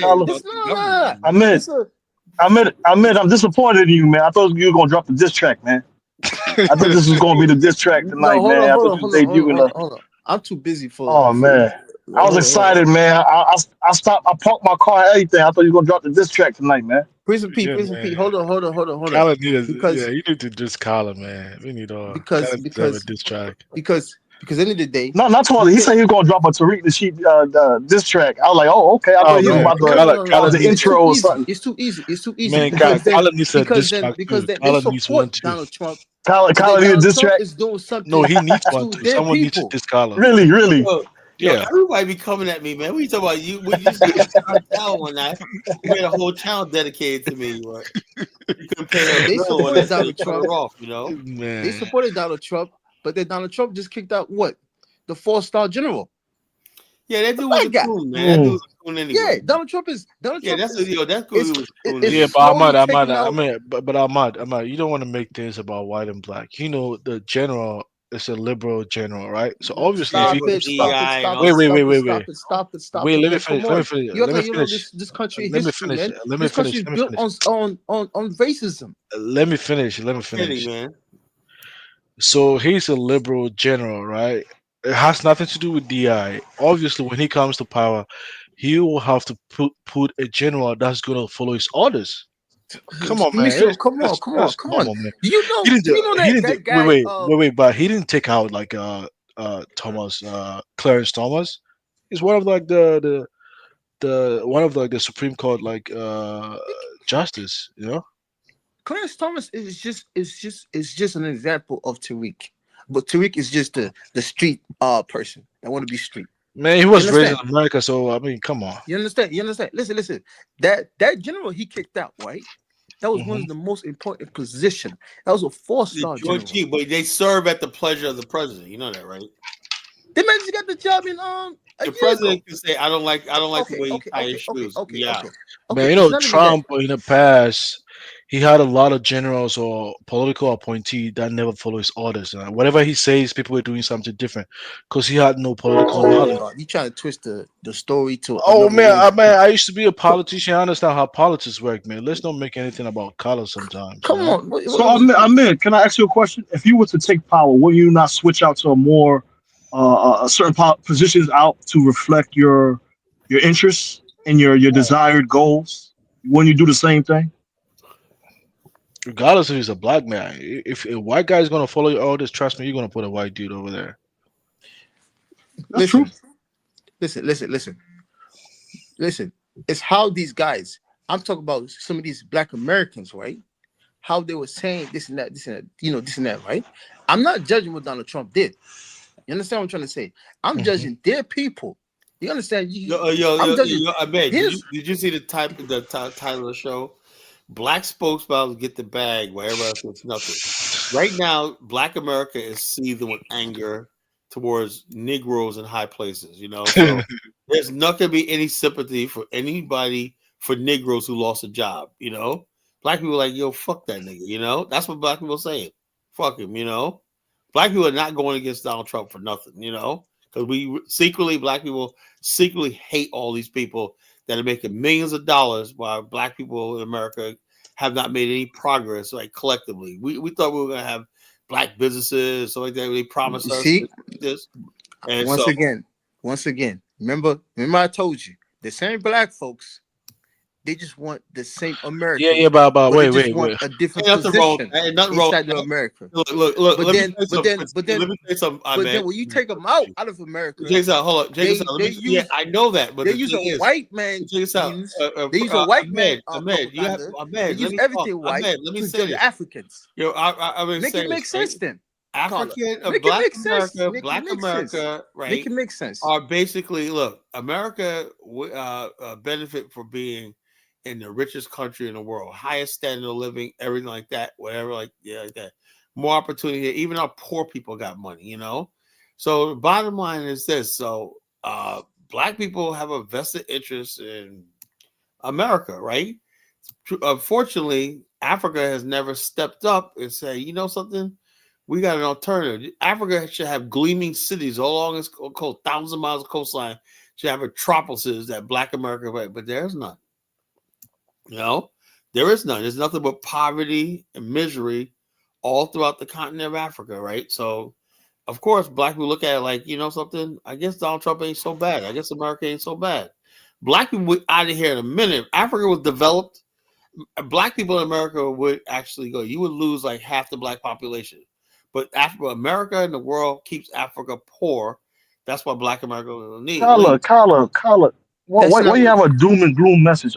Every part of Africa is not hold on. is underdeveloped. That's what you're trying to imply. Yes, man. Yeah, Yeah. college No, sick, it's man. not. Well, so why do you heading to Liberia in a couple of weeks? Well, look, It's so destitute.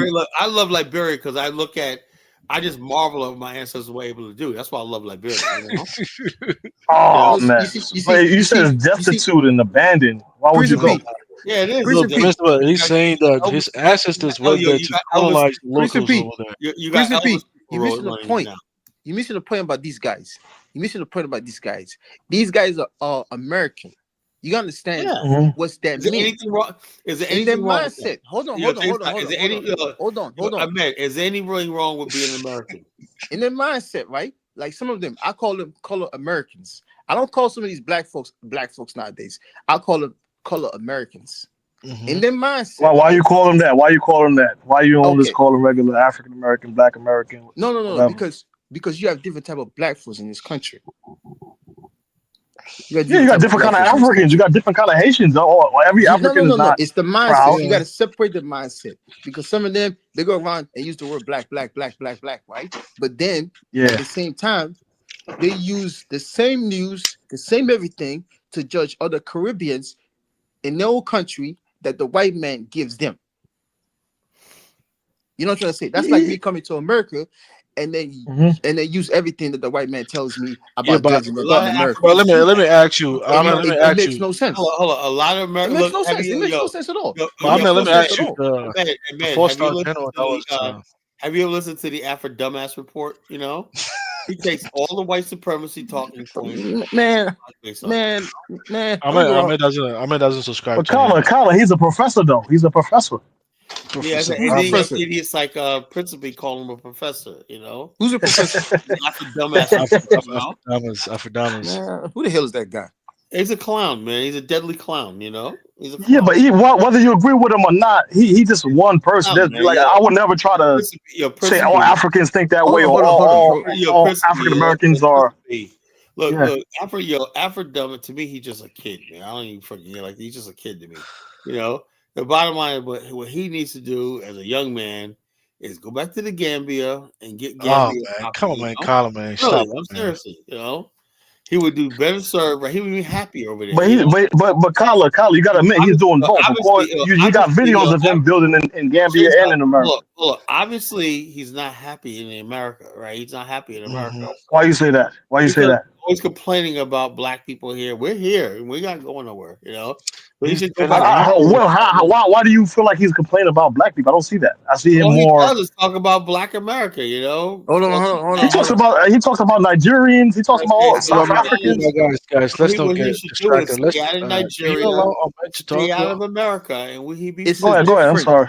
It's a different when you compare it to those two guys. Tariq is what 10 times bigger than him.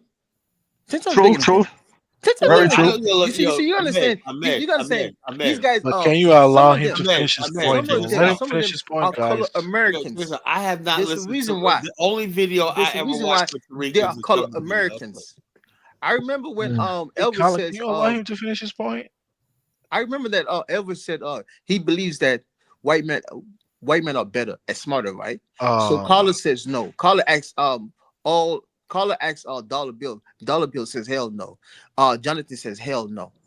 So then, which means now you don't believe that, but then you play somebody else's video that believes that. Ahmed, True. you gotta understand something. Ahmed, You use his talking points to judge all the black folks. Hold on. When in do I other use countries? Tariq talking points? You Only use, thing I basically like he is said a that is video called all the I'm saying is if I'm using somebody else talking points to judge other people, that means I have a mindset. I don't believe just like you. him. I don't believe Yeah, nothing. Ahmed, cook his ass, man. Cook his That means I have ass. a mindset just like him. You understand? You gotta let Ahmed cook, man. Let him cook. There's certain black folks in this country, right? They are color Americans.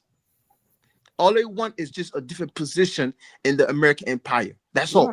That's true. That's true. That exists. That's all That they exists. want. They just want different positions But let me. First, do you think Kyle has been paid by the white supremacists Ahmed, check us out. cause destruction among Hold ourselves? on. Dongo, let me say this. Check us out. Okay, I agree with you, right? But do you have the same smoke for the people who are making the bag, or just regular ass black people trying to fucking survive?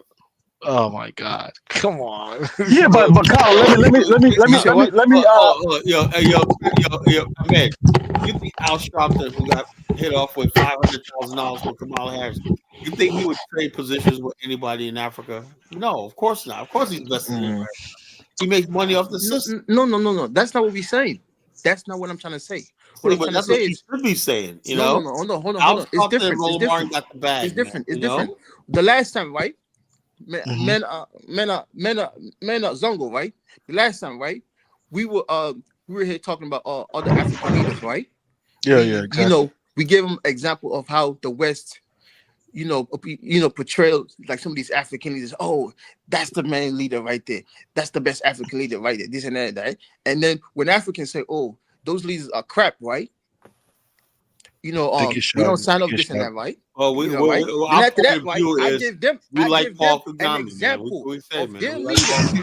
I give them an example of their leaders that the white man says, "Oh, that's your leader." Oh wait, Al but wait. Sharpton, Ahmed, wait. You know what he Ahmed. said? Well, the white man basically promotes people over. Ahmed, what is going on in Sierra Leone, guys? Wait, let me ask you, what is going on? Because I heard this man, No, they Muhammad, arrested a lady in Sierra Leone on Dino's channel. I heard like Sierra Leone is turning into a war zone right now. You know, they say there's like drug endemic, like the youth consuming drugs at a very high rate.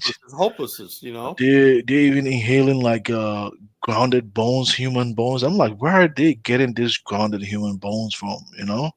It's And hopeless. the incumbent president is not ruling the country very well. What is going? Wait. Let's ask Ahmed. We want to know what is going. What is the state of like Sierra Leone like right now? I mean, if all the cows are starving, man. Walking the street. Hold on. I'm trying to stick to Carla first.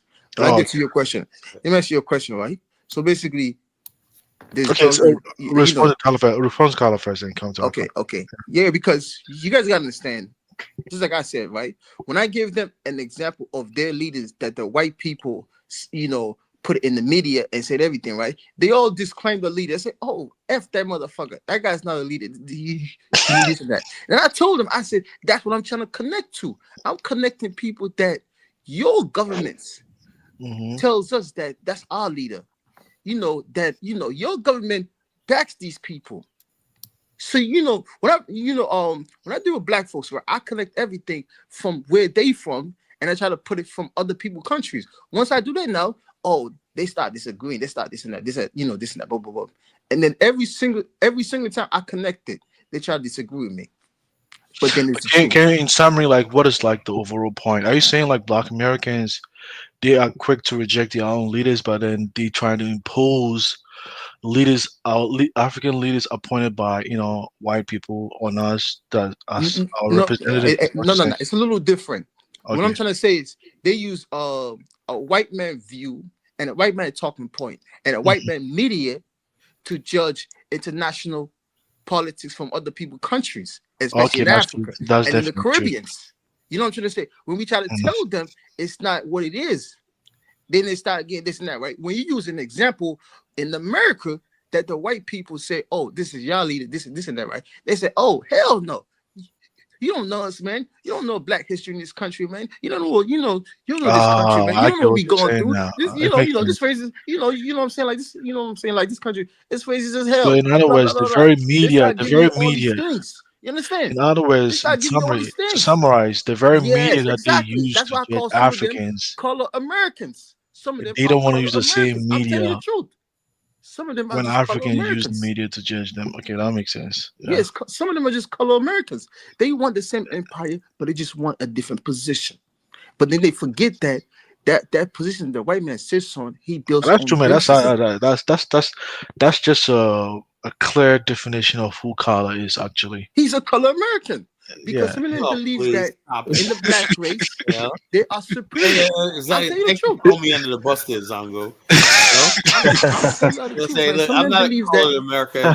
in I'm the just like Black this. race they Look, are I'm just like, look. superior. Now Man, you Kala, they just I may just coin a new term for you, man. Kala you American. can call me, you can call me a black neck. You look. Because you know why? Oh, you Because check they this out. want to be black, You know what I am, they want to be white. Zongo, right? You're a black neck is a black redneck. You know. I'll get black redneck. Okay, Right, I'm a black. No, You fuck a know? black I'm a redneck. black Color redneck, Americans, you know? because they switch off their colors. They You know, switch I'm up a their black. colors. You know, I'm a They black. switch up their colors. Black redneck. He switched up. Yeah, I can see that. I can see that now. He be switching up. That's true. Trust me, man. No. I know. When Look, you I'm listen like to this, them, right? when you listen to them, it Look, was I'm one all day, right? and afterwards and whatnot. But the bottom line is, I'm still a black neck, right? You know, black neck. It was one day. Black neck logic and whatnot, you know. And so, therefore, like I said, I believe in. Look, I believe in FTA, not FTA. What kind of the only issue with you is that the black necks, You guys know what they FTA ain't is. supposed to live in big cities, man. They're supposed to Hold live on, in remote areas. The country has farms. You know what FTA stands for? It means No. foot to ass, you know? Foot to ass. I'm Foot to old ass. school. I believe foot to ass, you know? That's the only thing Negroes understand, whether it's an African Negro or the American Negro. It's foot to ass. But Kyla, can I? But to your point, the rednecks believe in this like ignorant, false sense of superiority towards everybody else. Yeah. You seem like you're battling your love for your own people and what the white man says about your people, and you're in an internal battle with your own self. No, it's You know not what I mean? internal battle. No, it's let me tell you something, Principe. Like I said, I'm glad you said that, right? So let me clear this up, right? Me personally, right? The happiest times of my life, I look back is those beautiful times of life when I was around my own people, you know, love it, you know. African Americans, Like going to King's Lodge when I was a kid, we had this resort in upstate New York. It was black owned called King's Lodge. It was the funnest times of my life, you know, just doing things, you know, with the family reunions. All the memories I have is around black people, right? Happiest times, right? I don't want to lose that, you know. Black people, African Americans, Black Americans are my people, you know. And basically, I've been taught to be proud of what I had. I always learned my history, learned my success in Black America, and I have every confidence in our people that we're a people, you know. And I want to become a people, you know. That's all, you know. And so, therefore, I balanced that out with the fact that, unfortunately, things have gone left in Black America where some of us have gone down the wrong path of debauchery, depravity, and decadence and stuff like that, violence and stuff like that. And so some people just outright deranged Negroes and whatnot, you know? And so therefore, like I said, man, you got a lot of crazy niggas. Baruti says, based on the video clip that Ahmed played, Tariq Nasheed is talking to Jesse Peterson. Yes, you're right. Revealed his belief in Muzungu mental superiority, and Kala eyes Muzungu as well. I'm trying to tell you. Listen. And someone defines a black redneck as a ghetto class who adopted their dysfunction. That's what they are. White people on a plantation. I'm trying to tell you. That's a Thomas Sowell. I'm trying to tell you, man. I'm trying to tell you. All they begging is give us a better position in the white man Now empire. hold on. I'm Now telling you let the me truth. you guys let me finish what I was saying, right? Now, given that, right, I'm Yeah. basically disheartened by the fact that some of us are moving in this direction and some of us are moving like this. I Yeah. believe that the only way that we could ever be together again as a people, rich, poor, to create a black middle community, right, is we need to separate from white people. You know, I believe physically and mentally separation from white America. You know, America's a great, and that conflict with the fact that, yeah, I'm torn.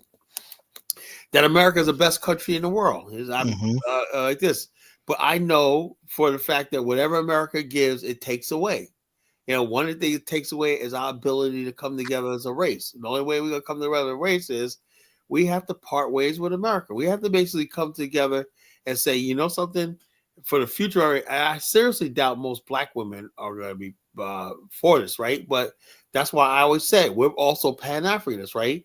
Wherever you always need women to build a nation, right? So, but we can always look at other black women from around Africa, the Caribbean, whatever like that, Europe, black women in Europe, whatever like that, whoever live But overseas. but Carla, how does that work when you're a pan African American in thinking? Like you hold believe on, like, oh, we I did this and we gotta preserve why? this. Because hold on, Nah, for he's Black not. America, He's not. hold on, He's Black not. He's America, not. hold on, Black America, the African movement is a patriarchy, right? That means the seed and the Okay. identity comes from man. That means I'm Let an me. African American man, right? My child offspring will be African American, right? If a black woman from America that has an African baby, right? Like she has a Zongo baby, right? That baby is a Ghanaian, you know? Whatever your No, father, but like but Carla, like, if I'm talking all this, Haitian that, if I really want a true Haitian baby, I need a Haitian woman, a Haitian man and a Haitian woman, that's or stupid Haitian American man, Haitian American though. woman, The make bottom a line is Haitian baby. that's stupid though. If you're that weak that your genes or your name can't prevail, you're the master of your relationship. You're the man. You know, whatever you are, Yeah. that's what That's you. for sure. In theory, but I'm saying the In theory, woman is the main educator. No, Like in she's the one practice. cooking hold on, you food. beta males, hold you She beta plays a males gotta role. get a grip, man. That's why I say you beta males gotta No, get no, a no, grip. no, no, Okay? no. That's not a beta. That's like if you want like even like Zongo. You're a houser, right? Yeah. There's a mild difference between like a yeah. Zongo's not trying to replicate himself. He's trying to lose his He's trying to get a black woman from America. He's trying to replicate.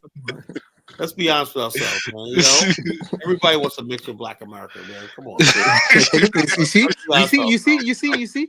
Here come once again the color Americans. No, I'm just dead serious. Mentality. Yo, look, You see every time I look mentality, huh? around, you look, check this out. I see Prince the and P. Nigerian guy with this Listen to these guys badass once African again. American We sister. listen I'm to them like, what very well the hell is sometimes, going man. on, That man? color You know? American comes Yeah, out. but Callum, you know you damn guys well, know like out. if you I'm live in trying to tell America, you. man, it's gonna be hard to bring someone from home, bro. Now, look.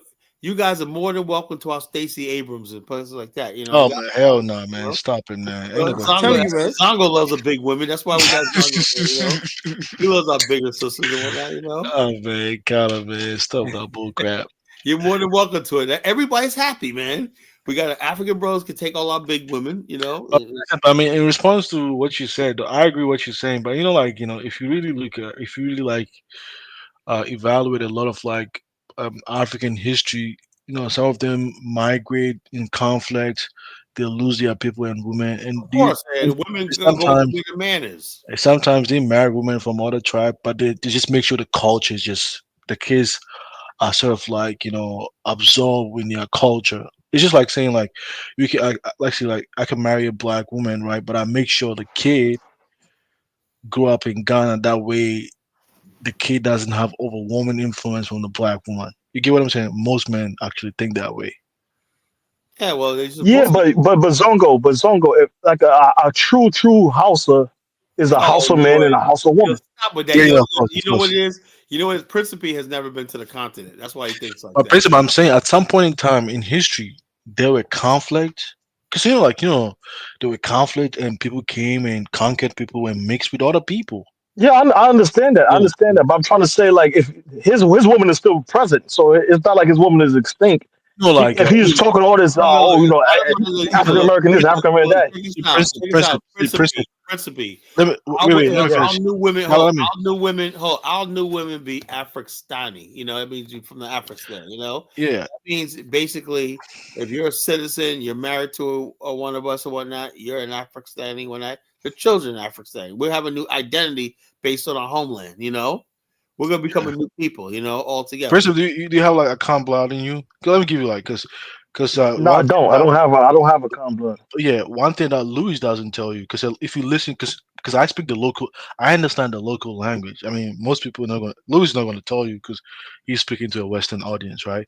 But if you listen to them, they say a lot of them actually migrated from Mali during like Islamic invasion, and they migrated further down to Western Africa, right? And when like a lot of them, when they came, the first place that they settled, they called themselves the Bono people, and later fight arose among themselves, and the people called Tree people and the Asante people were from. And Asante in the Tree language, it means we came together because of war. So it is a collection of different people that came together to form that Asante. That's what Asante means actually, coming together, unity because of like uniting ourselves because of war. That's what it means in the local language. So if you look at the history, they were not really like from the same blood. They had to unite to fight against oppressors. You get what I'm saying? But over time, they just become one uniform group, and I understand that. How the French, same thing. The That French. that exists in Dahomey as well. Dahomey is different tribes came together. 15 different tribes make up the French. You know, like another 10 tribes make up the British. You know, Man, Prince, yeah, like Zango, yeah. That video, man, that interview guy, I don't know, he's kind of stupid. That's how the Africans think, man. Back home, man. He's kind of stupid, man. Oh my god, I don't know, man. There's something that I hate about us.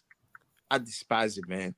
I despise man, that's it. how they think, man. I despise it, man. There's one thing I would praise Black Americans that I want Africans to have in them. It's how they hate. Let me not use the word hate. It's how they dislike something about white folks. I want to put it in Africans. Yeah, let me tell you that I would brutally talk about Ubuntu. Like if you listen to the interview, you can tell the guy. Yeah, the guy's dumb. Check this out. Where was he believes in the white supremacy? He believes in the that live shit. show last night. The guy's dumb. That David, whatever his name is, David. I got off last night. Yeah, that's his name, David. Check this out, Zongo. Where was the? That's how a lot of people back home are, though.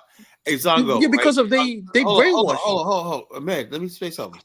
Zongo, where was the Ubuntu last night between Lewis and Lozy? Was there Ubuntu? No. Okay, so why is always I'm held to a standard like about Ubuntu and whatnot, But, Lewis is a different like. Hold on. But Kala, you was starstruck when Lewis came on, man. You would never allow nobody else to talk like that. No, I was not no starstruck and whatnot, Yeah, bro. Lewis remind you of Jeffrey off of Fresh Prince of Bel-Air. So you think you can let him talk anyhow? So you was starstruck up there, bro.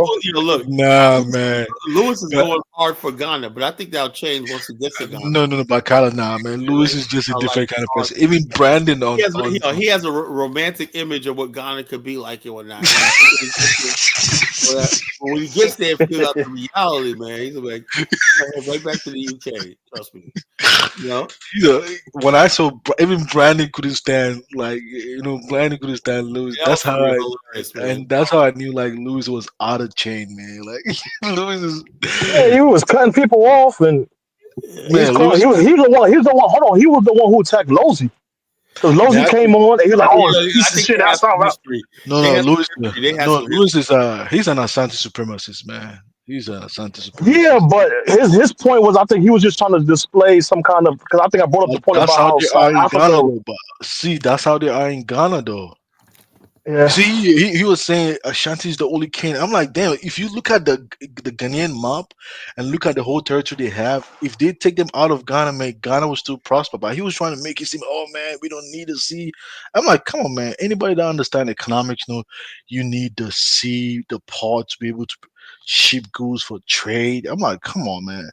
Lewis is just ignorant. You can't argue with Lewis sometimes, Lewis is hilarious, man. Yeah. But that's Some how of they these are, guys, man. man. That's see, people from maybe Lewis.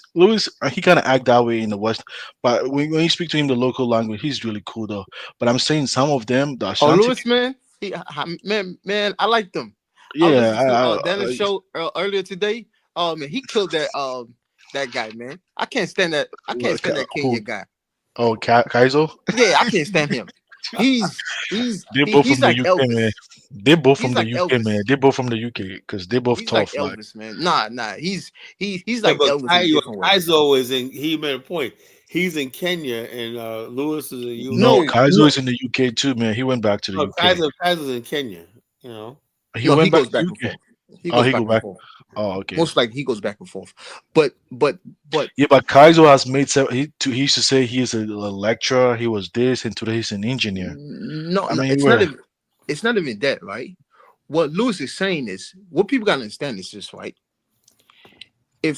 Because the whole conversation, I had listened to like about an hour and a half, right? What people misunderstand is China is the world manufacturer. So whatever you need, like to sustain your country, Yeah, China so long as you go manufacturing. over there for China and get it yourself and bring it back. You know what I'm Africa's trying to say? logistics. But That's the problem, no. But people don't understand this. BRICS is not like, oh, you're gonna use one currency. BRICS is just another way of doing trade within your local countries. You understand what I'm trying to say? You So, really do that, right? so they doing it right now as we speak. It's gonna take a while for the dollar like to be dethroned because the dollar been on top for like what, almost 80 years. You can't just Dollar's not replace going nowhere, something. bro. The I'm dollar's not. not going nowhere, bro. You can't be king forever, Carla. Yeah. You can't be king forever. yeah, wait, but You let me can't tell be you king one thing. forever. Wait, let me tell you one thing though. Ahmed, what you're missing is that China also benefit from the status of dollar, man. Because you know the reason why a lot of people go to China to trade is because their currency is very low, and most America because there's a currency difference, like a different currency deficit, man. Americans producers would want to go to China to buy goods at cheap prices and come and sell high, so they can make profit. Wait, let me finish. They purposely devalue their dollar. Exactly, They purposely devalue. their currency, right? They do that because if their currency go high, most Africans wouldn't. They will not be going back to buy goods. Why don't you think most Africans like China? If most Africans have they have the money, they would want to buy a lot of Western stuff, but because it's expensive, they choose alternative styles. You missing a point. You're missing a point. You're missing a point. But I'm saying they are benefiting from the American dollar. That's what I'm saying. There's a reason they benefit.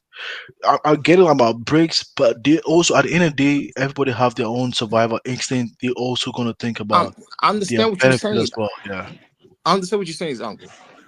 Listen, right? Okay. How are you gonna tell me, right? If because you got to produce something. America does not produce. You know what I'm trying to say? So China is the world America manufacturer. produce. We produce. America produce about Okay, a lot of time. say- You guys gotta be specific, man, about production. You know.